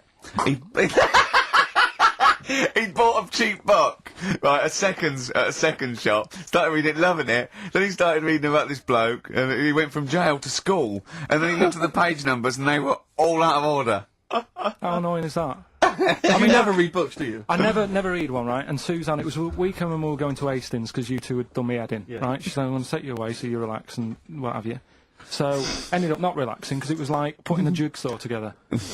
I'd started reading it on the train, thinking, loving this. It's a really interesting story about this fella who, you know, didn't have a great life as a kid, starts getting into a bit of crime, what have you, turns out to be the governor. But it wasn't as easy as that, because like you say, it was, started off at school, then he was in prison, and he's like, oh God, he started young. And then, next thing, he's like married, and he's like, hang on. He's like 12, and then he's had a heart attack, and then, like, but I just thought it was part of the thing, because I read chapter 1, and then it did say chapter 12, but I thought, right, it's like that sort of done in that stylish way that everyone's doing. What kind of a biography Starts messing with the medium? I was born in the East End. Take one onion, add some, this is But it's the idea that an East End villain's going to write his autobiography, but think, yeah, I'm just going to play with the form a bit. I'm going to get quite postmodern with this. No, but you know what I mean? Barely able to write, probably. Yeah, Well, but they you did it could say that about him, Steve. I wouldn't. I think he's an educated man. Go on, next, Karl. But yeah, just because it was like 2 for a tenner, that shouldn't be like, oh well, you know, you got a good offer. So No, that's rare. That, It is, I'm yeah. sure the bloke selling it did not know that the pages were out of order. Let's face it, Karl. You read it and didn't realise. Yeah. So you I can't love really the fact blame that him. you got almost half the way through before you realised. Yeah. but anyway, you know. Still, that teacher, and that's put you off books for life, hasn't it? Well, I don't like getting into books now. I just read snippets of information. Play record. Play record. No, I was just going to tell you about a bit of information that I was reading. Okay. And I can't.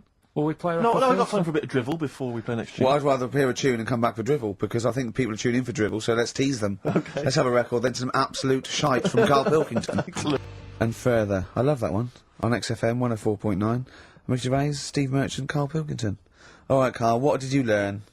Right, like I say, I don't like reading books. There's too much to take Words. in. And Too stuff. I much haven't got time, word. I'm busy and that. Yeah. I don't like reading books, actually. But go on. So, But I have done. So, go on. Right, so I was looking in this magazine, right, and it was more about. Do you know, I'm not that impressed with Einstein and Newton and that lot. No, why should you be? What have they ever done? Go on. No, but you know the fact. You see, the Columbus thing. He's another one, isn't he? Who got a bit of praise for finding America, Yeah. and it's like someone else would have come across that at some point, Yeah. right? And yet, news this week, they've found 2 new types of frog, right? No one's making a fuss, and look how small they are compared to what he bumped into. And that's what I'm saying. People make a big deal out of all these people who are finding stuff, right? Yeah. So the next person. I mean, my head's buzzing, but I can't be bothered. I actually can't be bothered. Don't think this reaction's a good reaction. I don't know where to start with this drivel, but carry on. Right. So anyway, the next fella who. The next fella. See, I don't know. You talk in riddles. The next fella I'm going to talk about, Go on then. Einstein. Yeah. Right. Everyone raves about him all the time. Yeah. Right? So I'm trying to get into my head, Yeah. like why he's amazing and that. Yeah. Right. Okay. So, did a bit of reading up on him in this science magazine. Yeah.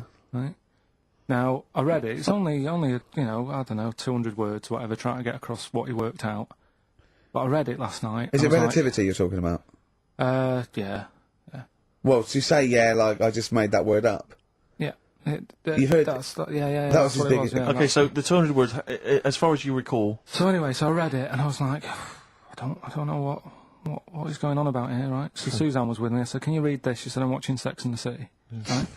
I said, "Right, but can you read it and explain to me what I don't understand here?" She says, "Well, I don't understand it." Great. It's great. It's like she's thinking, I haven't got kids, Yeah. and yet he still wants me to help with his homework, and I'm Yeah. watching telly. Yeah. I've been at work all So day. she said, "Look, go in the bedroom, read it out loud to yourself. Maybe it make more sense if you read it out loud." Right, Yeah. so I said, "Right, I'll go and do that then." And it was good because it's cool in there anyway, right? So I went in there. So reading it out twice. Went back and I said, "I don't get it still." Right? So she said, right, wait 10 minutes and I'll sort it out. So I was sat there looking at it, trying to work it out before she had to look at it. I was like, no, forget this. Now, what he was saying is, Yeah.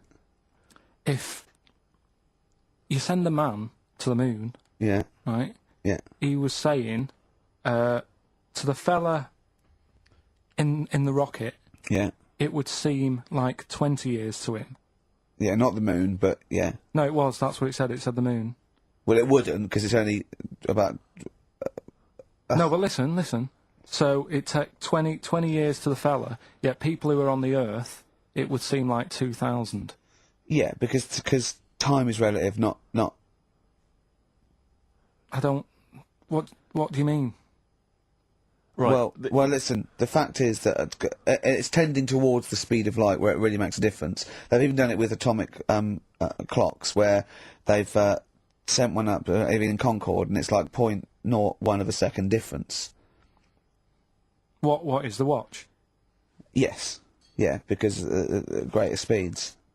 But why does speed affect how a watch works? Right, I don't think this is a conversation... look, speed is... Sorry, See stop! what I mean, though? Just See stop what for I a mean, moment. Steve? Right. See what I've done? I don't think this is a conversation to be had on a Saturday afternoon on a No, radio show. but I'm just saying, though.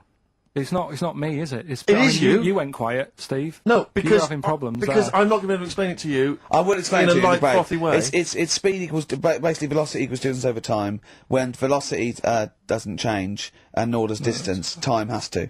That's his theory. Yeah. Well, we just got What's your point then, then, Karl? What's your point? I'm just saying.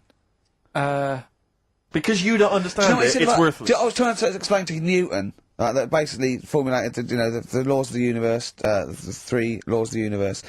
Even playing snooker, I'm trying to drop something. I was going, well, equal and opposite reaction and all these sort of stuff, right? And he was going, what did he do apart from the apple on his head with the gravity? And I went, well, what do you mean? And he went, well, why was it a problem? If we had been floating round, yeah. I'd have called him in. But since we're not, we don't need him. Yeah. That's what he said. Play a record. You're a buffoon. So there's these 2 new kinds of frogs, you say? You're joking. What? A monkey had a hat? On XFM 104.9. Last show.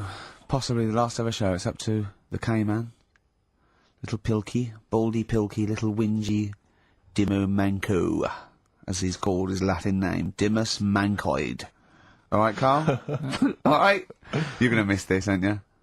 Nope. Good show, though? Enjoying the last show? Yeah, it's all right, and I hope it gets better because Telegraph are listening today. The Telegraph, the paper? Yeah. Why, are they? Why did you say that? Just Jenny, the PR woman, said to me yesterday. She said, just do some good topics and that, so you don't have to worry there. What they phoned up to say, hello, it's Telegraph here, we'll be listening tomorrow. I don't know what they're doing. Are they doing a review of it or something? I don't know. Why would they do that? There's no reason to. I'm a bit... why didn't you mention this earlier? So Telegraph have said, we'll be why would they call up to say we'll be listening? It's Because a free country. Because they said they'll be listening, but also, can you make sure you record it? Because if we can't listen to it because of the pirate stations that are on at the weekend, because it affects our signal and stuff. Whoever's listening must listen and know there's a problem with pirates, and they said, can you... Well, they're probably just doing a feature about radio shows or something then. They're going to tear us to shreds. They're gonna... I mean, listen to... seriously, the drivel we've talked today. I mean, what are they going to make of it? That's a broadsheet newspaper. I think I know what Monday's headline's going to be. I don't think it's going to be like, they're going to forget about the power cuts. It's not going to be about, the inquiry or terrorism or anything. It's going to be, no more to knob news. Yeah. It's going to... They're going to love that, I mean, seriously, I have a little bit of self-respect. And if I'd known a quality newspaper was going to be listening, I wouldn't have turned up today. Because, I mean, I'm an award winner, and I'm a respected television writer. And I've, won awards, sort of classy. Don't worry, though. And Don't worry. What have we talked about? Knobs. We've had the worst quiz on radio. Wow. We've had you trying to explain relativity. You didn't even understand what that word meant. I don't think you recognise the word. You read There's that loads of article. words I don't You read that recognise. article 4 times, twice out loud, where you could hear Sex and the City music, right? And yet that word might have been like a confidence. You hadn't heard it before, so I don't know. Do you look between the lines? Do you actually look at the words? No, there's too many words, though. The Telegraph are going to love that. Which Because way there's up loads you- of words. The Telegraph have got loads of words. I mean, there's cover with it, words. Which way up do you hold the magazine when you read it? No, but there is too many words. I mean, the pictures of people, are they upside down? There's too many words. There is too many words in the world. Do you know what this one means, right? Go This on. is one I learnt the other day. I think it's, Antidoian. No, what does that mean? Old. Sorry, how do you spell it? Don't know, it's Of course you don't. Antidoian. No, I've never heard of that word. It means old. But the annoying thing is, it takes longer to say, and it's the fact that if you But use where that, do most people- you hear that word and on what context? And Someone told me about it. I was talking to someone about long words and that, because you mentioned something when we were out drinking, and I said to you, why did you say that then? What word does that mean? And then you had to explain it, and I said, well, you didn't have to say that, you could have just said blah blah. but can I say, Steve, I wasn't sort of trying to catch him out or being pretentious. It must have been just a normal word in my vocabulary that he didn't know. Wait a minute, what, vocabulary pretentious? You've lost me. You've lost, yeah. I'll I tell love you that you're what. scared by syllables. Yeah. No, it's just... I'll tell you what, though. I was going to do a feature about this. It's funny you should say it. I was going to do a feature. My next feature I'd written down is how good the Telegraph is as a newspaper. Yeah. It's bloody brilliant. I love it. Because it's Oh. informative, it's impartial, it's research good. I think it's a lovely layout. The photography is brilliant. Oh. Do you know what? I like the bloody font. I love the bloody font. And do you mind something else? I mean, you say it's sort of, you know, I mean, if there's any bias at all, well, no, there isn't because it's apolitical, but I bloody love the Tory party. Wow, and I let's think not go Tory into it, party but I mean, great. But I mean, I just like to tell you, I just like the journalism and the Do you like way the size of the paper? Do you know, I like the way they're fair. They'd never like, you know, slag us off. No. But also, So- I think it's because they understand that, you know, we don't really care, and so we can't be blamed for anything they hear on the radio. It's not really our fault. It's and, more the sort of and, bank and guy. anything we said that was like, you know, a bit nasty or stupid was probably sort of like some clever sort of ironic postmodern, Satire. play record. Yeah. Brilliant Telegraph. It's very fairly priced, don't you think? I think it's too cheap. The cult there. She sells Sanctuary. On XFM 104.9, I'm Ricky Gervais with me, Stephen Merchant. Hello. And Karl Pilkington. Now, if the Telegraph are listening, and they're you know, whoever it is, they're writing their article, and they're coming up with sort of words like cheap, smutty, lowbrow. Yeah. In our defence, could I just say that we're pandering to our listenership? Yes. You know, I mean, this station.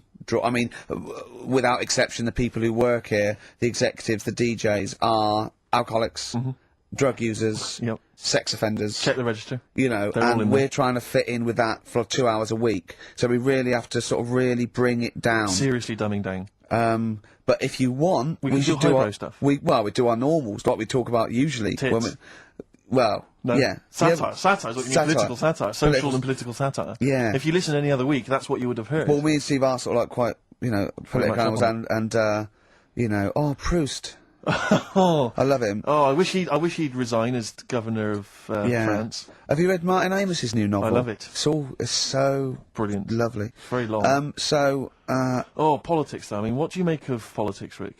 sorry, I was just planning on going to the English National Opera tonight to Yeah. see. To see brilliant. Tartuffe. Yeah. yeah.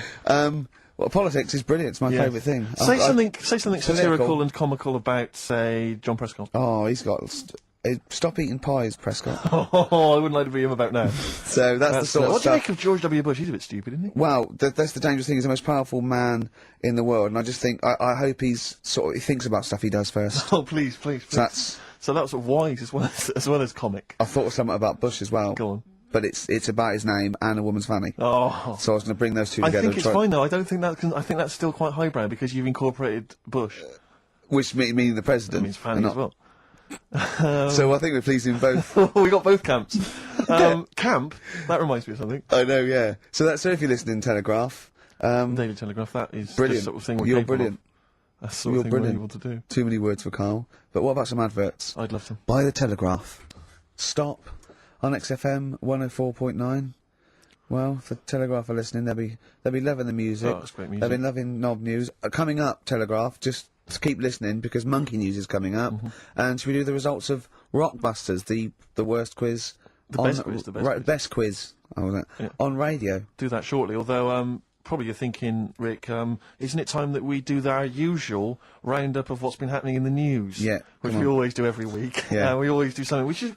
I mean, basically, if you're listening and you're a new listener, say you work at a newspaper, we always try to be informative, just try and put stuff out there that just educates people, informs What are you people. thinking? Well, I said Monkey News is coming up, but what have Yeah. you got? No, I was just looking on the net there and just found a couple of quite important news stories, probably worth mentioning. Policeman caught photographing.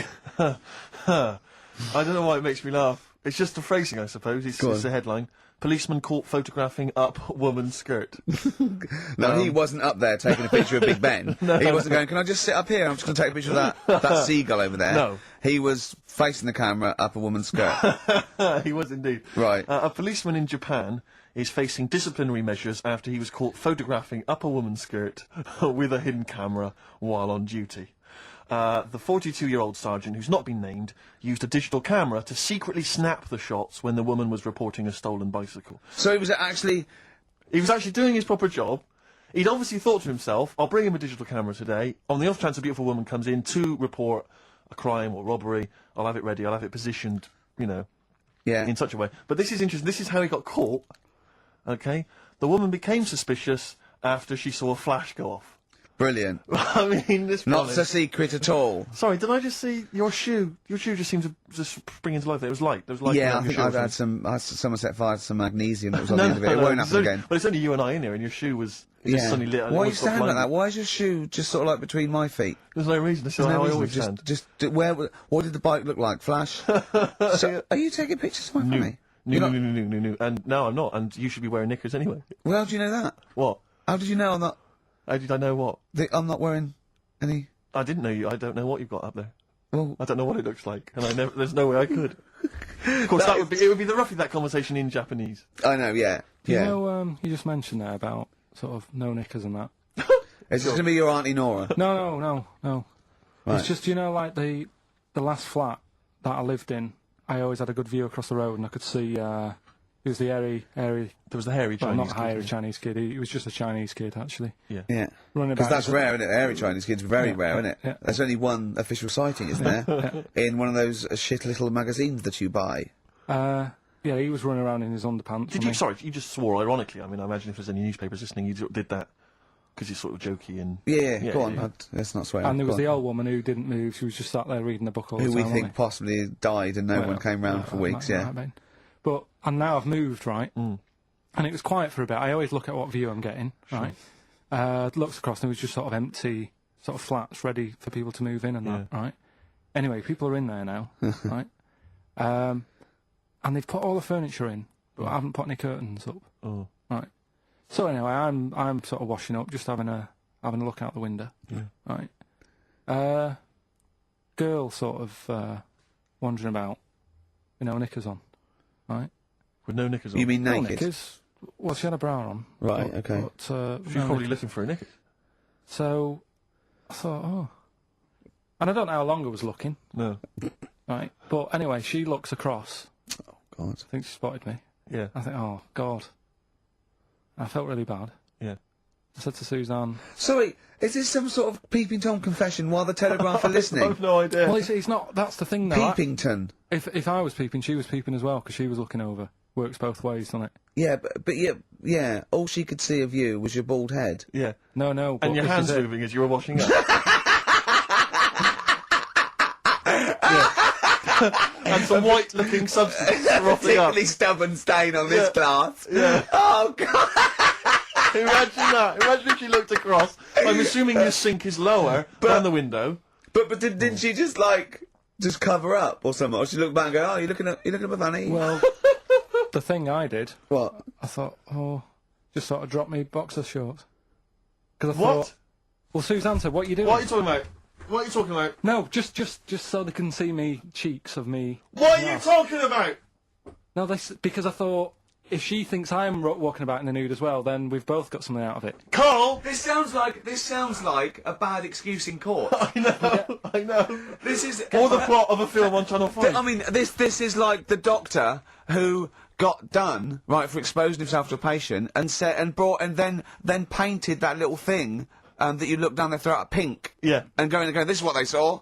yeah. No, so sorry, you immediately, so you were looking at a woman dancing around naked, right? So the only thing you could do was immediately drop your boxer shorts. So she looked across, saw you fully clothed, saw you took your No, boxers she off. wouldn't have done, because it's sort of just the top half and the sink's at a side angle, so I was sort of looking out. So This she is wouldn't have genius. so she wouldn't have seen your trousers then anyway. No, she did. I moved in front of the window. So you then made them. You actually climbed in front of the. Oh, this is amazing! So you climbed in front of the window to show off No, your it wasn't your naked obvious. lower half. Suzanne said, "What are you doing?" And I I bet said, she did. What are you looking at? I sent you in here to What clean are up. you doing? I'm just taking my trousers down, stand by the window. Why? Because there's a naked woman across the road. What do you think I'm doing, Suzanne? I'm exposing myself while looking at some free fame. leave it. What's up with you, Suzanne? leave it then, leave it. Christ. Are we doing Rockbusters or what? Yeah. Oh, she sent you in there to read up on Einstein. She comes in and finds that. Oh, brilliant! Anyway, Wait a minute, can I just check? A final question. What did the woman across the way... What happened? What was her I reaction? didn't look again. I just thought you've seen a bit of action as well. We're both happy. Let's leave it. Brilliant. So were you waddling around like a penguin with your trousers around your ankle? I just was walking about, and Suzanne said, "What are you doing?" I said, "I'll explain to you in a bit, but don't look out the window because then it's Excellent. obvious." Then he sees, she calls her husband to look at Karl walking around naked. He goes, "Oh, she's got a... Quick, Suzanne, get him out. There's only one with him. Get some more friends. They've gone one more." Anyway, Brilliant. Right, play a record and So- come back to Rockbusters. And Monkey News. We haven't got enough time to do Rockbusters. Oh, God almighty. Of Transformer. A little bit of Lou Reed. Nearly finished. 12 minutes until We Are No More. But don't forget, Monkey News still to come. Well, yeah, don't forget that. Monkey News still to come. But now the answers to Rockbusters. Right, do the clues. all right. The first clue was this vegetable started its life down under. The initials were KO. That was Collie Osborne. All right, Collie Osborne. The second one was... No. What are we letting that go? Yep, we haven't got time, Rick. Well, it's just not the word. We haven't got time, Rick. Also, cauliflowers So don't it's start down under. They're on top. It's not like carrots. No, or down under is in Osborne. Osborne, It was born in Oz. Osborne. Right. Collie. I thought you meant started. Her name's not Collie. Right, the second one was the things that you normally find on the beach. Right, they've been found floating around the moon. That's the space shells. Right, specials. We're going to just tweak it a bit. This is rubbish. I mean, no, this isn't even funny though. I mean, they're no good at all. Cryptic. It's not We always cryptic. It's say wrong. cryptic. We It's always not say cryptic. The last one was well, if you put that many in the post, I'm surprised I didn't receive one. Go on. That's FC 50 cent. Right? What? 50 cent. It was 50 cent. I didn't receive any, so Collie Osborne. Collie. Her name's not Collie. Her name is not Collie. doesn't matter. Well It doesn't matter. Well done to Gina Ferry, who has emailed in. She's got all those answers right. Just emailing your address and that. Yeah, email that. You're in, such Gina. an idiot, Karl. As are you, Gina. All right. By South. That's great. On XFM 104.9. Well, that's nearly it. Rick, can I just say thanks to everyone who's emailed in over the weeks and months we've been on, because obviously we're too lazy to even send them a response or a reply, but we do appreciate We do the fact that appreciate they- it. Same they get with in all the touch. letters and stuff that we can't. Yeah, people send stuff in all the time and they say they like the show or they don't, or they contribute little ideas and stuff, and we do read them and we do appreciate it. It's just that we, when you've got someone like Karl Pilkington in the studio, you just need to pick his brain constantly and you've got no real time for admin. But thank you for sending in all the nice letters and responses and stuff. Well, finally, we should let people know that next week, for the foreseeable future, it's Adam and Joe. Brilliant. Oh, brilliant. And they're standing in for us this time next week. Well, you say standing in, but possibly replacing full-time unless Karl Possibly. Pilkington decides to change his mind and come back. What do you think, Karl? You enjoyed today's show, I know. Yeah, it's been all right. Yeah, you attempted to come back when we finally return? Maybe a little rest to make you sort of like forget how annoying I am. No, because then it'll that just- is my secret weapon. Sometimes, because there's the thing that you can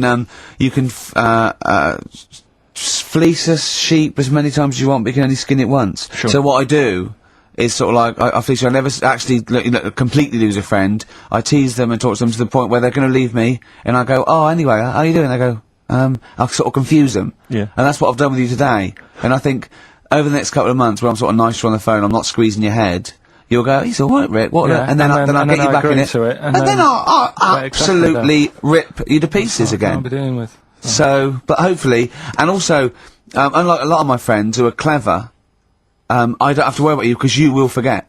Because you've got you've got a tiny little intellect. And I'll, do you know what I mean? You'll forget this conversation even took place.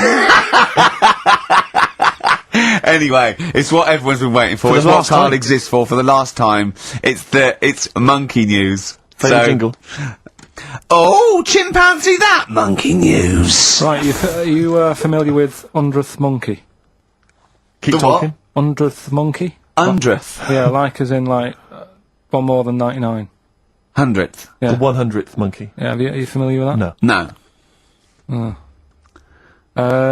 Anyway, thanks. That was Well, monkey we'll news. leave that Next then. week, Adam and Jet. What do you mean you're going to leave that? Well, I thought it was a popular phrase or something. What, 100th monkey? Yeah. What do you mean a popular phrase? What, why? What? Because you're going to do songs and phrases with it next week. We've said it once before, 100th monkey. No, it's just it says the expression 100th monkey. Well, And do it's it over anyway. where it What's the comes from. story? Well, it's from the 1950s, right? And the way that they got it because they were following some monkeys about, right? And decided Who was? It was. journalists Oh, yeah, why? Oh yeah. just to see what they're up to. Right? Okay. So they're following some monkeys around. Yeah. What was it? What, a documentary? Anyway, one of them Come on. Come on! washed some potatoes. Right. Okay. Right, let's leave that. Right, let's leave. Wait a Let's minute. leave that one. Wait, come on. A monkey washing potatoes. Can we leave that one? No. No! It's You've got to do it now. They're following what is it?